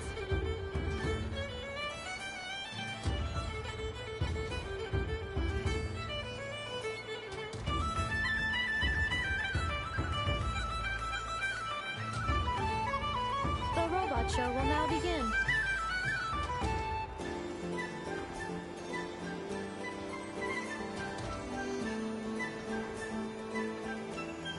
Now, let's see what Crumbclink 70% Sweet can do for you.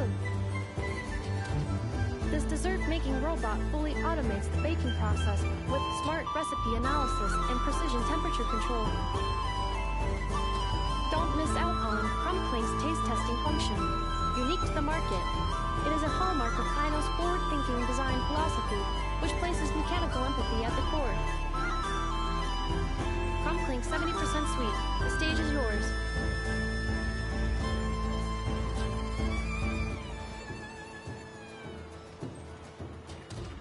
Now that's what I call true power. What a demonstration. Converting excess desserts into energy. Conversion complete. Ding dong. The next robot show will start in 5 minutes. We thank you for your patience.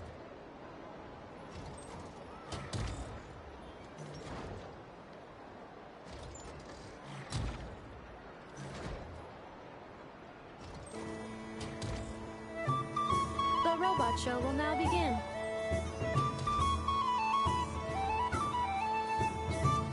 Now showcasing Zip Zap Spybot number 1. This stealth robot boasts silent propulsion and low center of gravity stabilization technology, enabling rapid infiltration into high-risk environments. For obstacle removal on a large scale, it represents an upgrade from more traditional cleaning units. However, it is not recommended for bedroom use as the spinning circular saw may cause damage to furniture. Over to you, Zip Zap Spybot number 1. Now that's what I call true power. What a demonstration! Activating Kuvaki acceleration field. Activation complete. Ding dong. show will start in 5 minutes.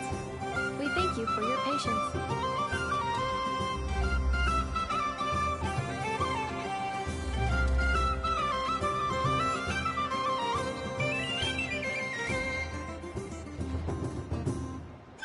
The robot show will now begin.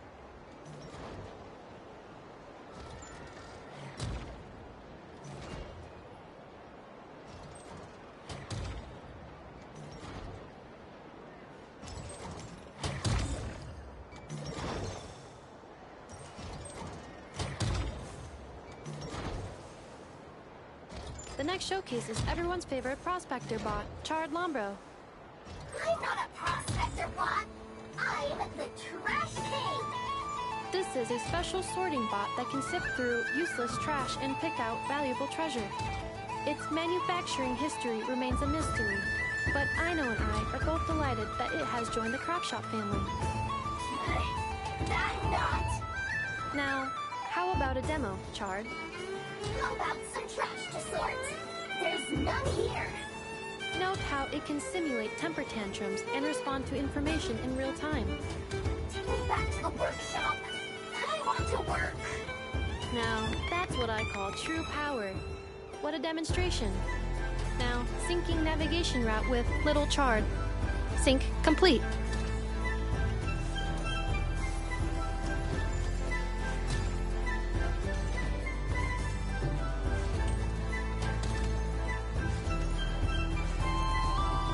Ding dong.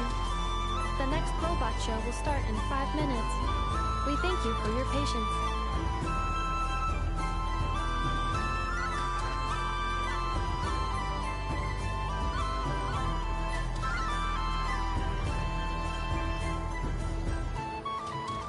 The robot show will now begin.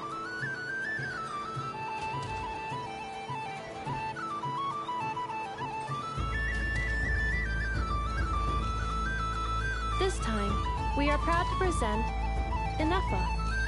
That's me. I am a multifunctional robot for domestic application, integrating smart cleaning, precision cooking, emotive communication, and various other modules.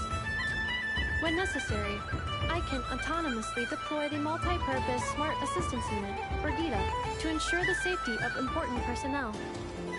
This includes the just-in-time pickup of candy wrappers and similar items to prevent Aino from tripping over them. You weren't supposed to mention that. Acknowledged. Proceeding to demonstration phase. And we don't need a Brigida demo. Everyone's seen her already. Roger. Amending demonstration program.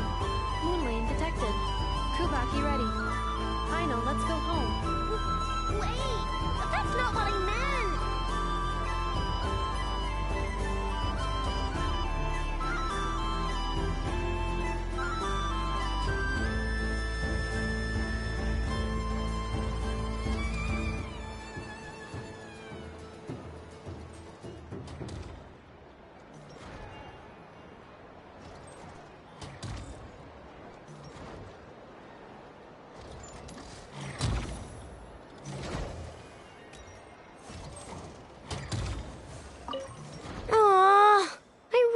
You were gonna send me home. When did you learn to scare people, huh?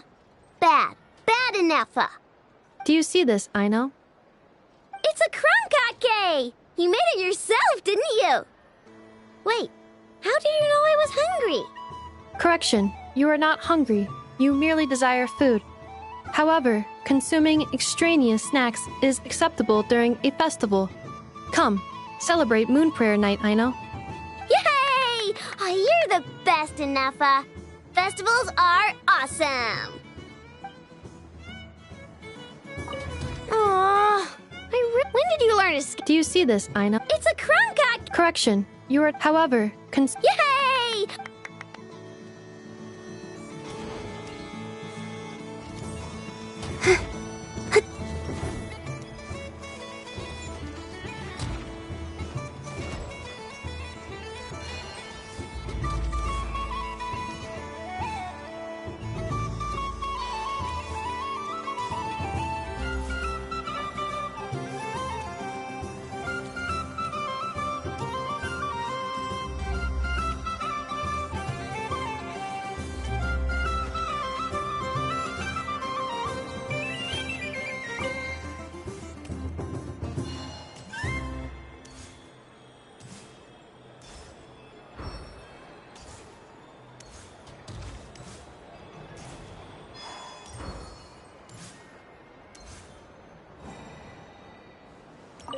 Assorted moon prayer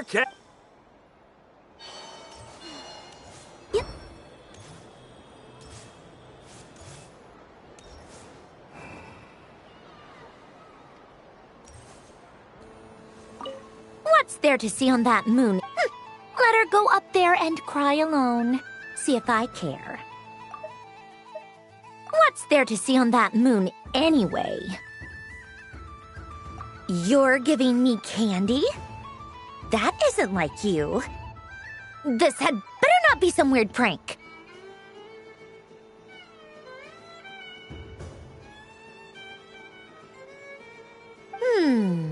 Coffee flavor? I thought you hated coffee. It's extra strong too. Huh. You didn't do all this just for me, did you? Hey! Don't take it away! I never said I didn't want it. I mean, you can't unmake the candy now.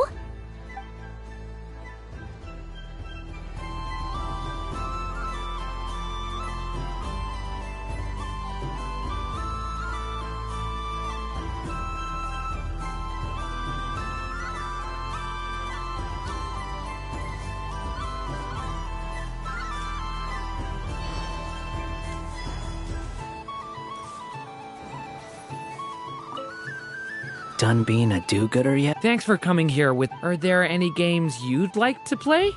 It's your turn to pick. I'll come with you. Why does that hamster think you've grown up? I know you don't mean that. Even if you won't admit to taking some time. Otherwise, you'd have taken off... Looks like Albedo's socialization program has been far more useful to you than all those Vahumana textbooks. A moon prayer candy for me? Huh, thank you. It smells like baked apples and butter. Reminds me of Good Hunter, a restaurant in Mondstadt. I always have to resist the temptation to go there unless I'm ordering food. I understand your homesickness, Miss Columbina. I have a double dose of it, because both Simulanka and Mondstadt are my home.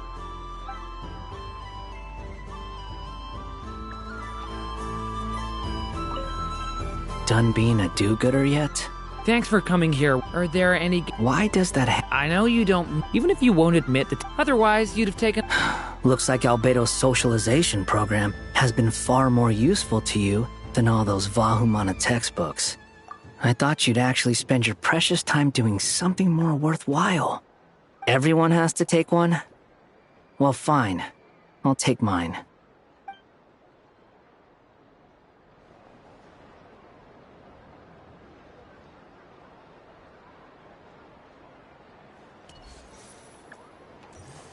Happy Moon Prayer Night, adventurers.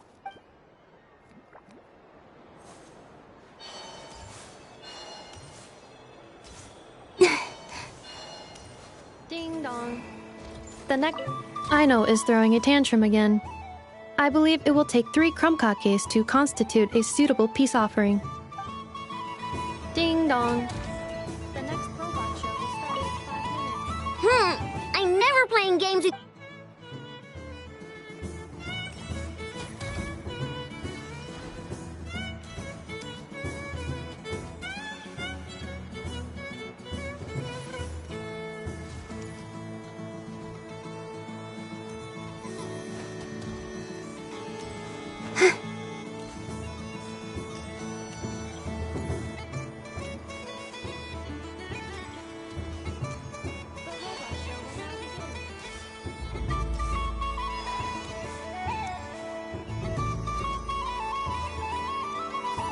If all the prizes are gone, so the next time, and remember, run out of the rings, not into them.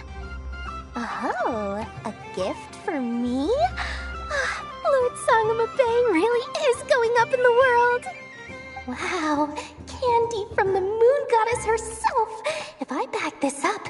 No, what am I saying? Box this up in exquisite gift boxes? Yes, I could make a fortune. Maybe I don't even need to go to all that trouble. Any old boxes will do. I just need to tell my customers that this candy is blessed by the moon goddess. Yeah, that ought to do it. Sounds like a plan. Time to have Irwa earn his keep when I get back.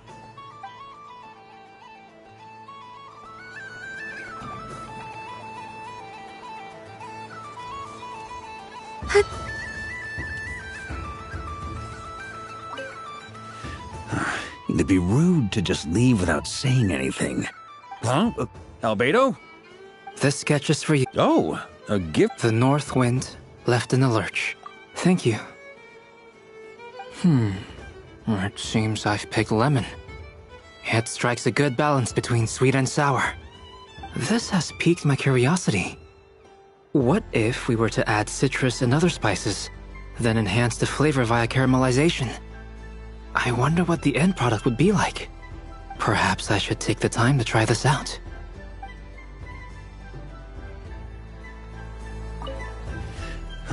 It'd be rude to just leave without saying anything. But at the same... Huh? Albedo? This sketch is for you, Grandmaster. Oh, a gift? The north wind left in the lurch. Ooh, I get one too? Nice, thanks. What is that? Oh, it's so familiar. Don't tell me, don't tell me. Oh, I got it. It's like the candy jar dropped into a vat of today's boon. Seems I'm a proud recipient of today's Feast of the Moon, huh?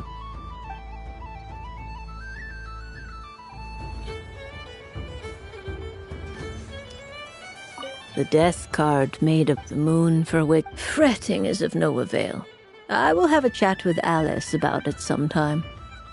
Ah, you're such a polite child, Miss Columbina. But we elders have already partaken of our fair share of stories in this world. Enjoying candy, keeping up with the hip and groovy trends of the day. Oh, these things should be left to youngsters like you. I hope you don't misunderstand me.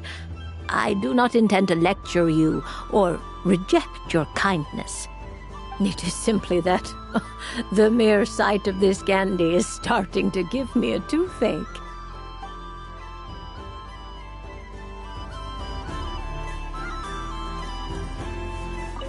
I don't suppose you'd like to play again, by any chance? Don't get me wrong, once is plenty. You're under no obligation to indulge me any further. And besides, I don't have any other prizes for you. Oh, I love the color of this wrapping paper. But the bow on that one is just so perfect. Oh, this is a tough choice. I know the wrapping paper doesn't affect the flavor, but it does set the first impression, which can influence your mood as you eat it. And actually, that does affect the flavor. I have to listen to my heart and pick the one that I can really build a bond with. It's the only way to eat candy. Oh, but look at the shape of this one. How lovely. Ah, this choice is getting harder and harder.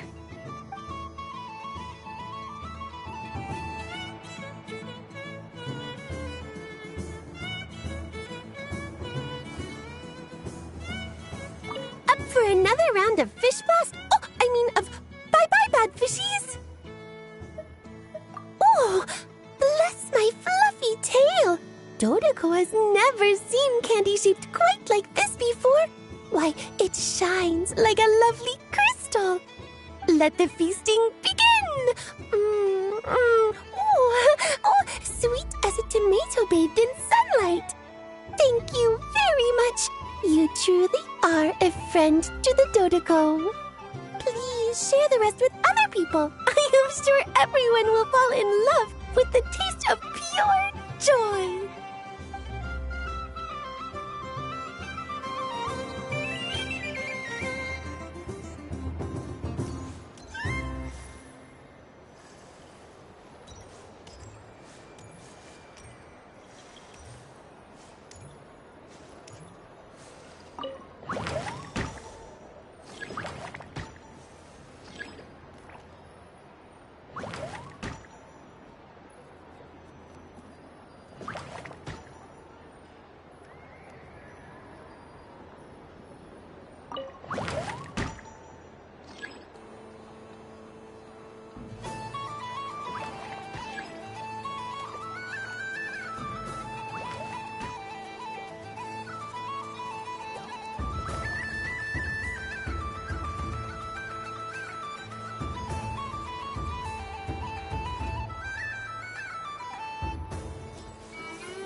And the winner is the Moon Goddess! Congratulations!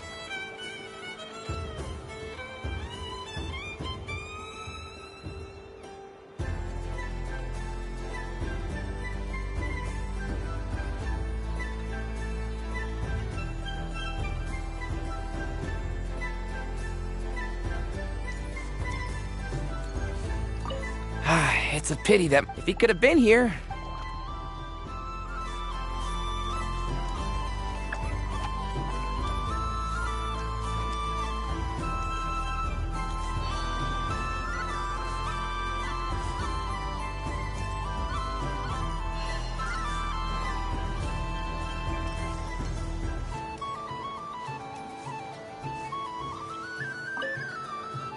I've seen Linny and the other children play this game before. It would seem that it's not a bad way to relax, once in a while. Candy? Would you mind if I took a handful extra? I'm sure the children will enjoy them.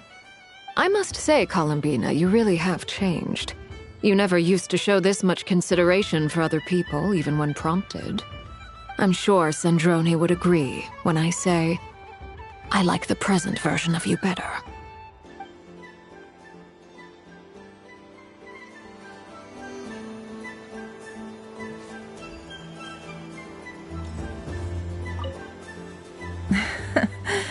That was fun. It's a shame Ashru doesn't like playing with water, or I'd have roped him in as well.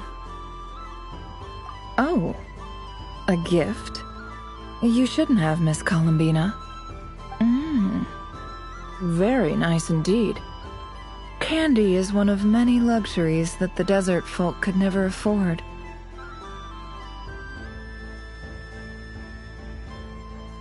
How I yearned for candy when I could not have it. Yet, now that it is readily available to me, I never seem to crave it. May your moon prayer night be one free from regrets.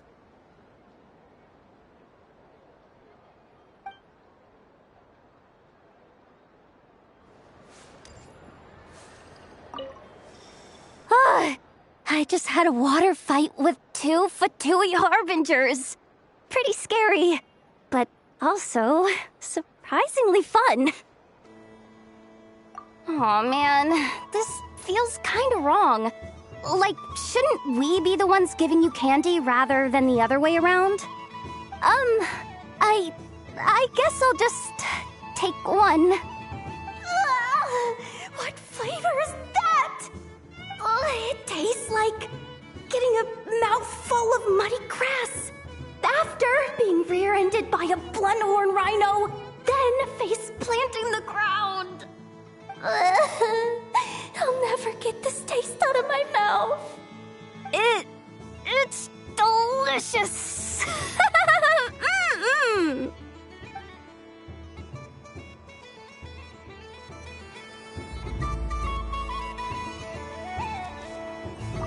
Yes. May everyone's wishes come true. Why, thank you. Don't mind if I do. Oh, my. It's so sweet.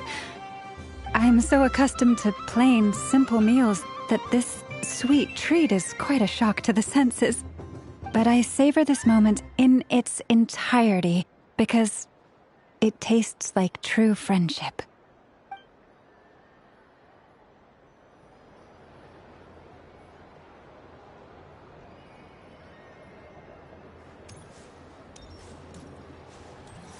Something about festive lighting always has a way of putting the warmest smiles on people's faces. This is most thoughtful of you, Miss Columbina. Kindness exudes from your heart like benevolent moonlight. Forgive me, but I shall have to enjoy this gift a little later. I hope that the flavor I chose is not the only one of its kind. If others were denied the chance to sample such kindness as you have shown to me, it would be a great pity indeed.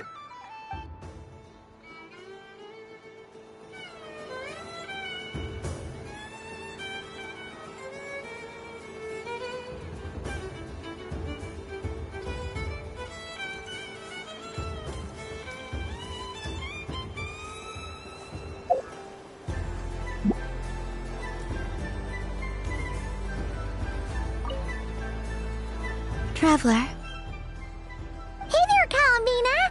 Are you done checking out the festive amusements already? Are you sure you don't want to look around some more? You might not get another opportunity like this for a while.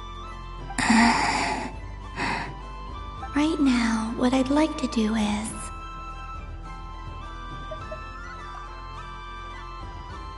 Oh! Candy for us? Thanks a bunch, Columbina. Don't mind if we do. Whoa! This one's intense. But it's so tasty. What about you, Traveler? How does yours taste? Oh, sounds good. Paimon's drooling now. Are there any more Smatna candies in the box? Yes, I believe so. Okay, gotcha. Let's see.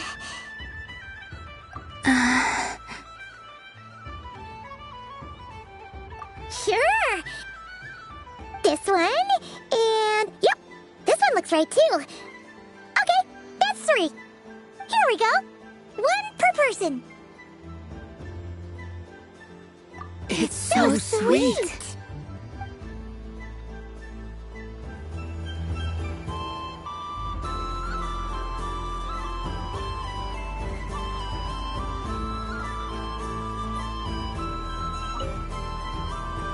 Traveler, Paimon. Columbina! Finished with the festival already?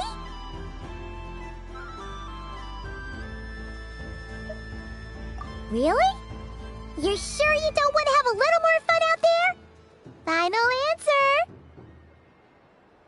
Yes, I am sure.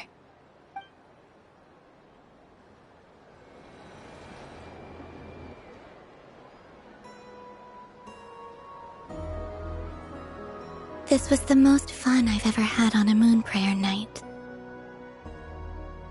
Everywhere I went, people were saying, "Welcome home," and there were friends at every turn. I only wish it could last longer than one night. Oh. Yes, you're right. The moon prayer blossoms. Ooh, look! Look! Moon prayer night has come.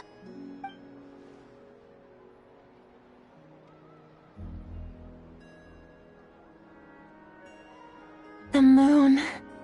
It's so beautiful. Happy Moon Prayer Night, dear. Happy Moon Prayer Night!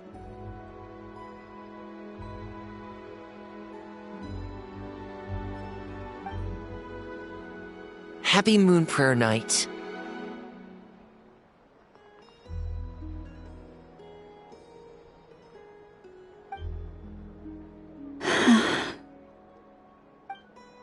Aww. Huh.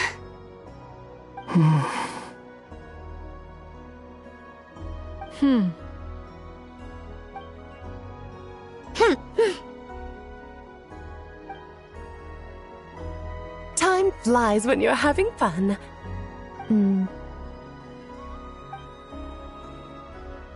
Oh. Looks like the time has come. Columbina. You're heading off, then? Yes, to the ruins you mentioned. And from there, back home to the moon. Wait! I know? At least... Take one of our craft shop's crumb cookies up to the moon with you. You know, for a snack. Sure. Why not? The Curatorium of Secrets believes in proper farewells. No story should be left without a satisfactory endnote. Never. Farewells are an important affair for the Ratniki, too. We never know when we might meet again. Ha! And here I thought grand farewells wouldn't suit tonight's mood. But I suppose friendly passion is not to be stopped, eh?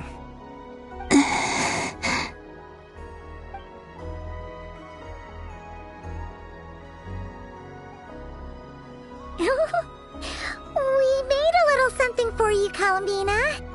Ta-da! What is it? A Moon Prayer Night greeting card with drawings by all of your friends. You did mention that you'd like a portrait done, so I took the liberty of creating one for you. I, meanwhile, did the portrait of Mr. Albedo, and Mr. Varka did the same for me. I mean, I think my work... The picture of Ashru was my doing. The two of you seem to get along rather well. Wait, was I the only one who did a full-body picture? That's so embarrassing. I did pictures of me and Anefa. I did my own portrait and one for Hat Guy. Plus, there's the two mages, Arlecchino and Sandrune. So, if you ever miss us, just flip the card open and we'll all be right there with you.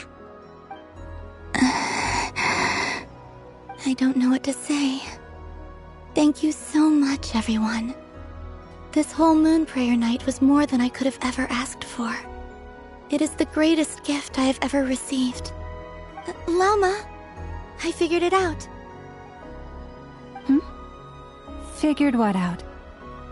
Remember how the Frost Moon Scions used to use milk as invisible ink to write hidden messages? That was a very long time ago. Oh, are you saying? Yes. When I miss you all, I shall use moonlight in the same way, to write words that only you can see upon the moon itself. Wow, that sounds lovely. Quite. But how will we see them?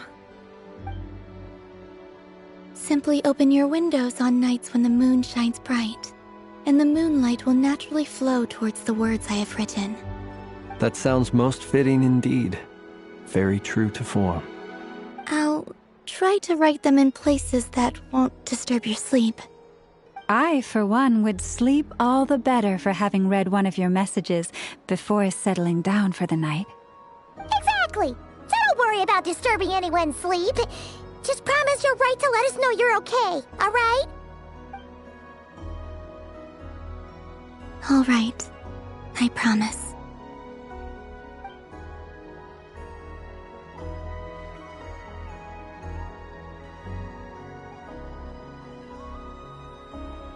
In that case, Columbina. I'm ready.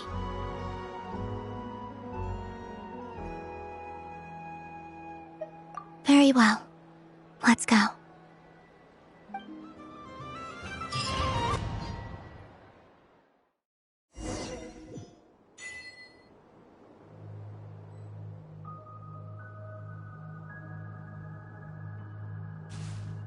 In just a few moments, I will be gone. I still don't know what to expect on the moon. Will I really be able to send messages to my friends?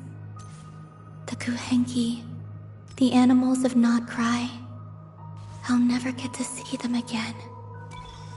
I wonder where I'll be when the next Moon Prayer Night comes.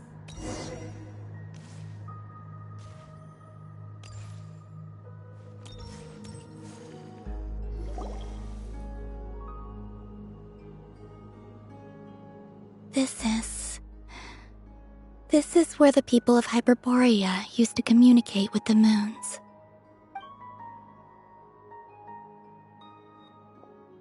Eternal moon, frost moon, iridescent moon. When the power of all three converge, the gate to the moons shall open. Moon marrow preparations are complete. Only the final step remains. I'm sure Nasha Town is livelier than ever at this moment. Yeah, it's a shame you couldn't be there for it, but it's now or never, right? It's fine. I'm more than happy with this. My last piece of luggage. My only piece of luggage.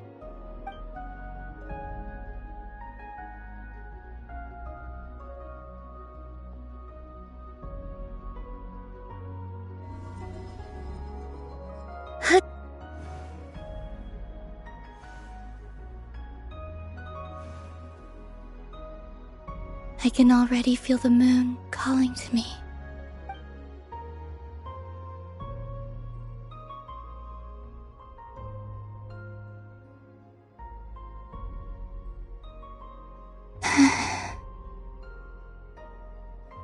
Your home lies on the far side of this light, Columbina. From now on, we will at last have a reason to pray to the true moon. Columbina. Yes? I'm listening. Be sure to come back and see us when you get the chance.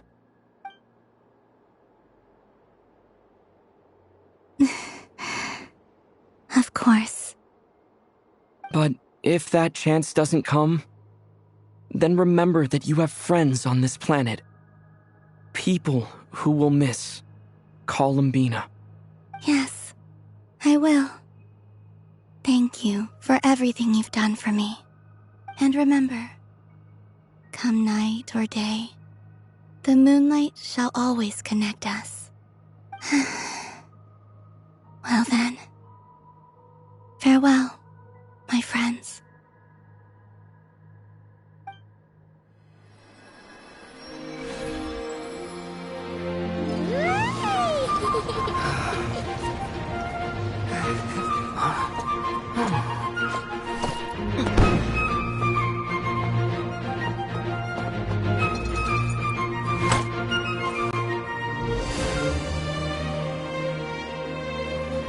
Thank you. This was my happiest night in Teyvat. Farewell, Columbina.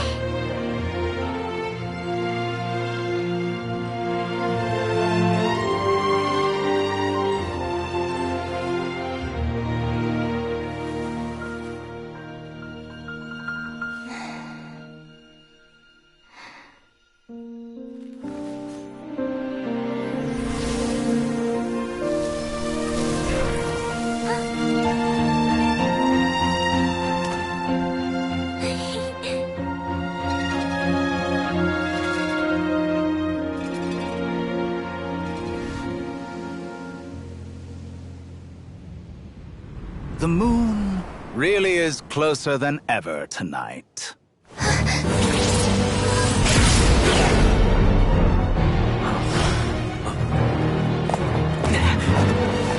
Columbina. All three moons in one place. Time for one final experiment. Reason, life, death, time, and space. They all believed I would fail.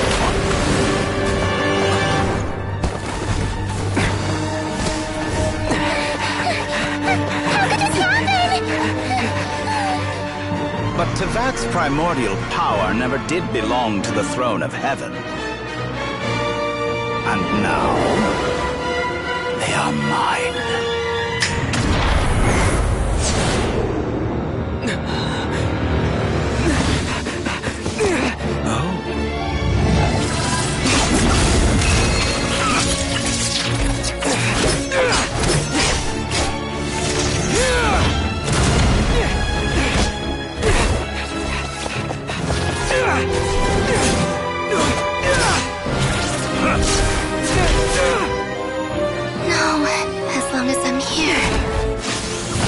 Is free to wield the Three Moons' power.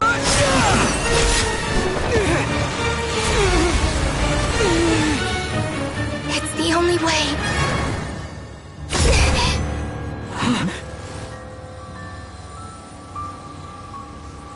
I guess I won't be going home today.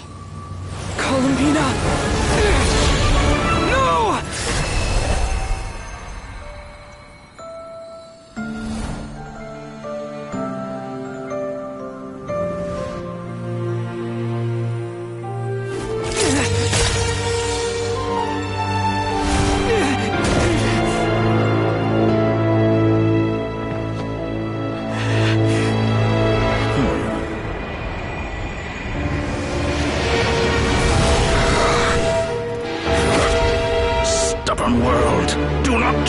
control me?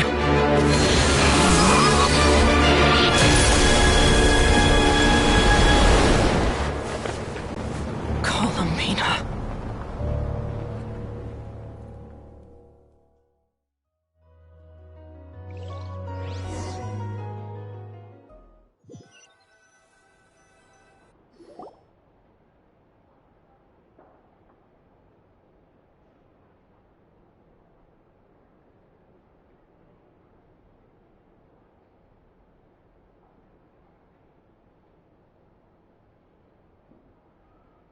Are you all right?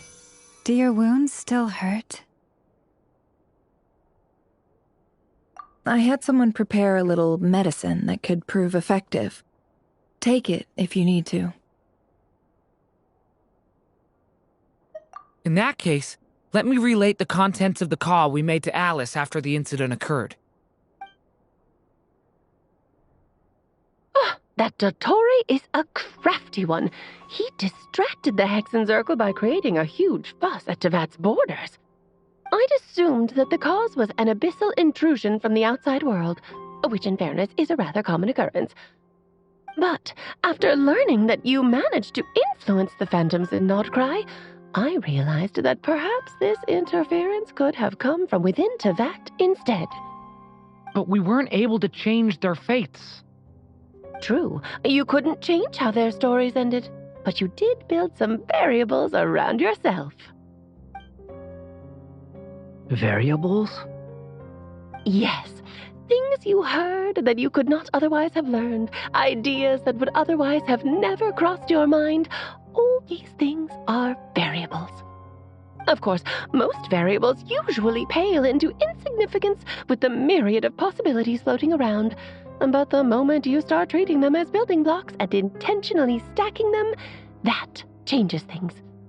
That's what Dottore did, and it's how he created the necessary conditions so that when you activated the portal tonight, it played right into his plan. However, we have no way of knowing exactly what he did. Yeah, we also need to ascertain Columbina's status. And that about sums it up. As I suspected, Dottore has disappeared completely. If it's any consolation, he wasn't able to control Columbina as he might have wished to. Oh no! What? She did what? All we saw was Dottore appeared and used some kind of power. The next thing we knew, he and Columbina were gone and you were falling into the sea.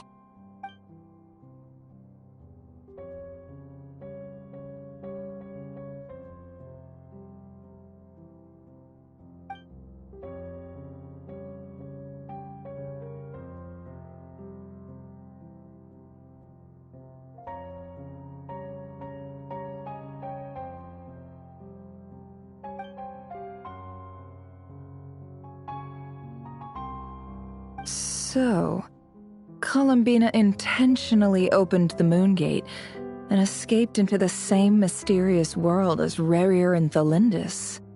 Sounds like bad news.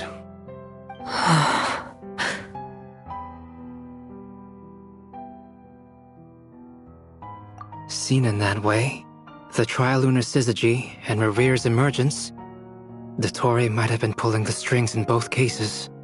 According to Miss Alice, he is attempting to transcend his destiny and finish an experiment that only a god might complete. An utter lunatic. Wait a sec, where's Hat Guy? Seems like he'd want to be here for this. He took off with the Dodo communication device after we spoke to Alice. He said he had a hunch that he wanted to investigate by himself. The look on his face was terrifying. I've never seen him like that before.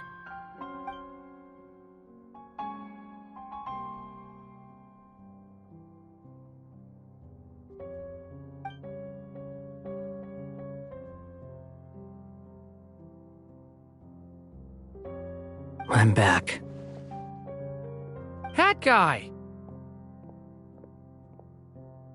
I went to look for the Hyperborean phantoms again. I think I've gotten to the bottom of it. I got them to talk to Nicole on the other end of the communications line.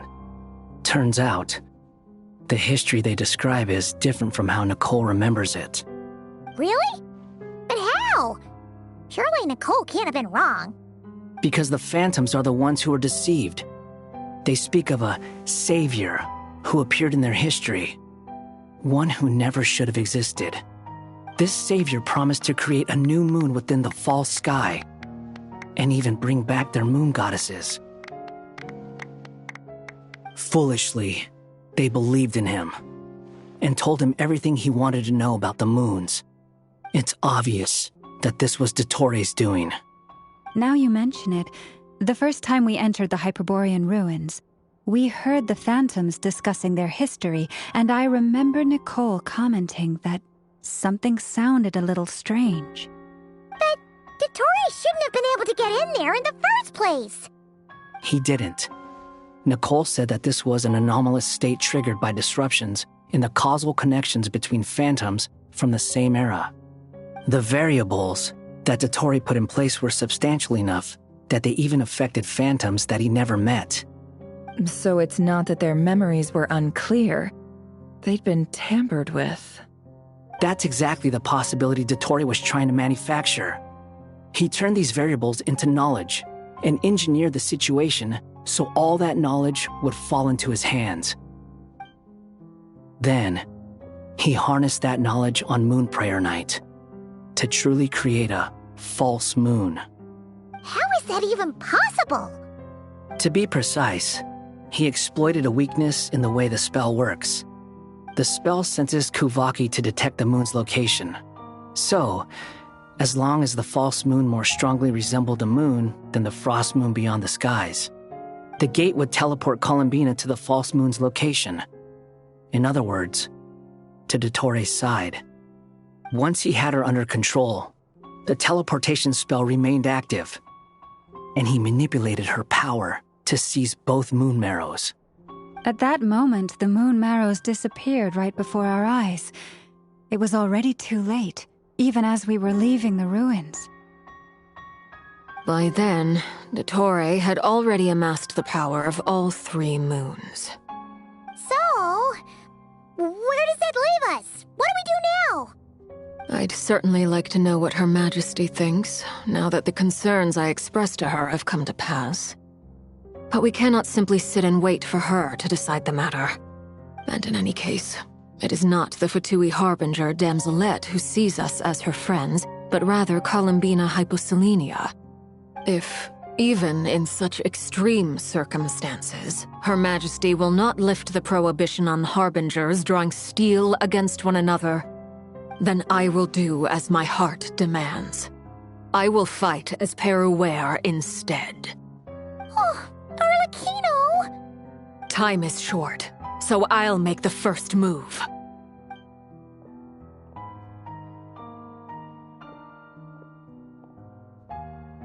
Whew. Even Arlecchino seems to be losing her cool now.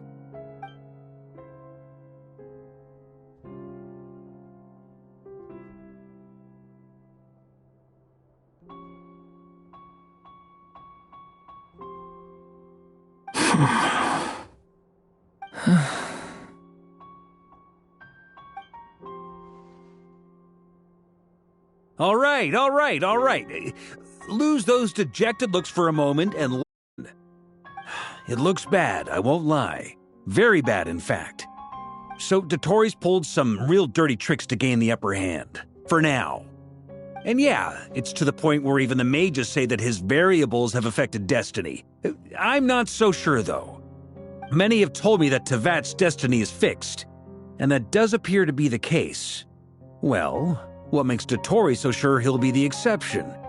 And since he was able to stack these variables up, who's to say we can't do the same? You of all people should not be discouraged, traveler from afar. This isn't over yet.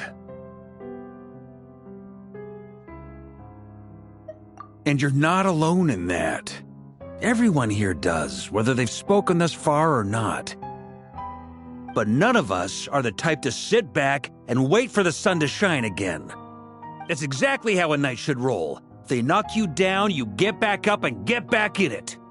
Don't forget, Honorary Knight, You're a legitimate member of Mondstadt 2. Mark is right. This is far from over. Dottoro's already way overdue a butt-kicking given his past shenanigans. And after this, he's earned himself a double dose. That's what I'm talking about. How's everyone else feeling? I'll use Kuvaki to investigate Columbina's whereabouts. I am not ready to give up either. Leave the intel gathering to me. Whatever happens within Nodcry's borders, when the Curatorium of Secrets wants to be in the know, we always find a way. Aino and I will do all we can to support you. We will attempt to reverse engineer Dottori's actions and seek a breakthrough that way. Alice and Nicole are busy dealing with an emergency at Tevat's borders, so they can't return just yet. But they're both very angry about this. They've asked Albedo and me to act on the Hexen Circle's behalf and do everything in our power to fight back against Dottori. Are you ready then? We're going to have to conduct a lot of research, even in the early stages. I'll do my best. As for me, I'm pretty familiar with Dottori's way of doing things, so I can try to predict his next move. I'll help with your investigation. Nice! Looks like we have our basic division of labor. I'll get in touch with Flints and Itlua, get them to have a chat with their Starshiner. It couldn't hurt to bring the Lightkeepers on board as well. At the same time, I'll pass on instructions to the Knights present in Nodcry to assist the Lightkeepers and other organizations in ensuring the safety of those living here. Yeah! We'll show him! That's it then. Good luck, everyone.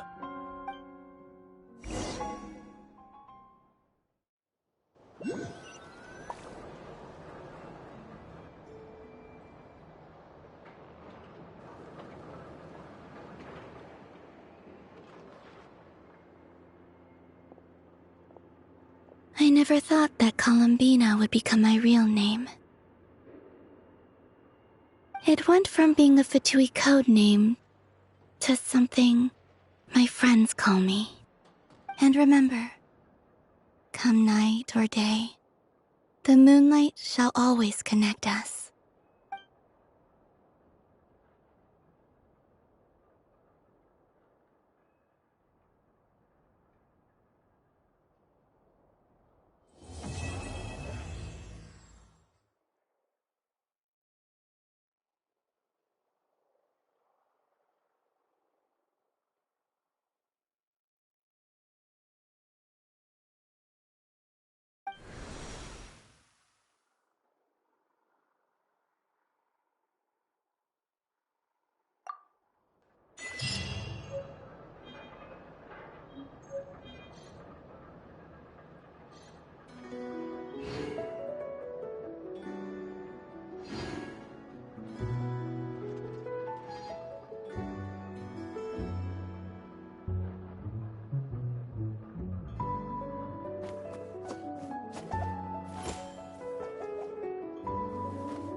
So long as the Oh, traveler from beyond this world, will you witness this tale unfold? Alice? You recognized me just like that?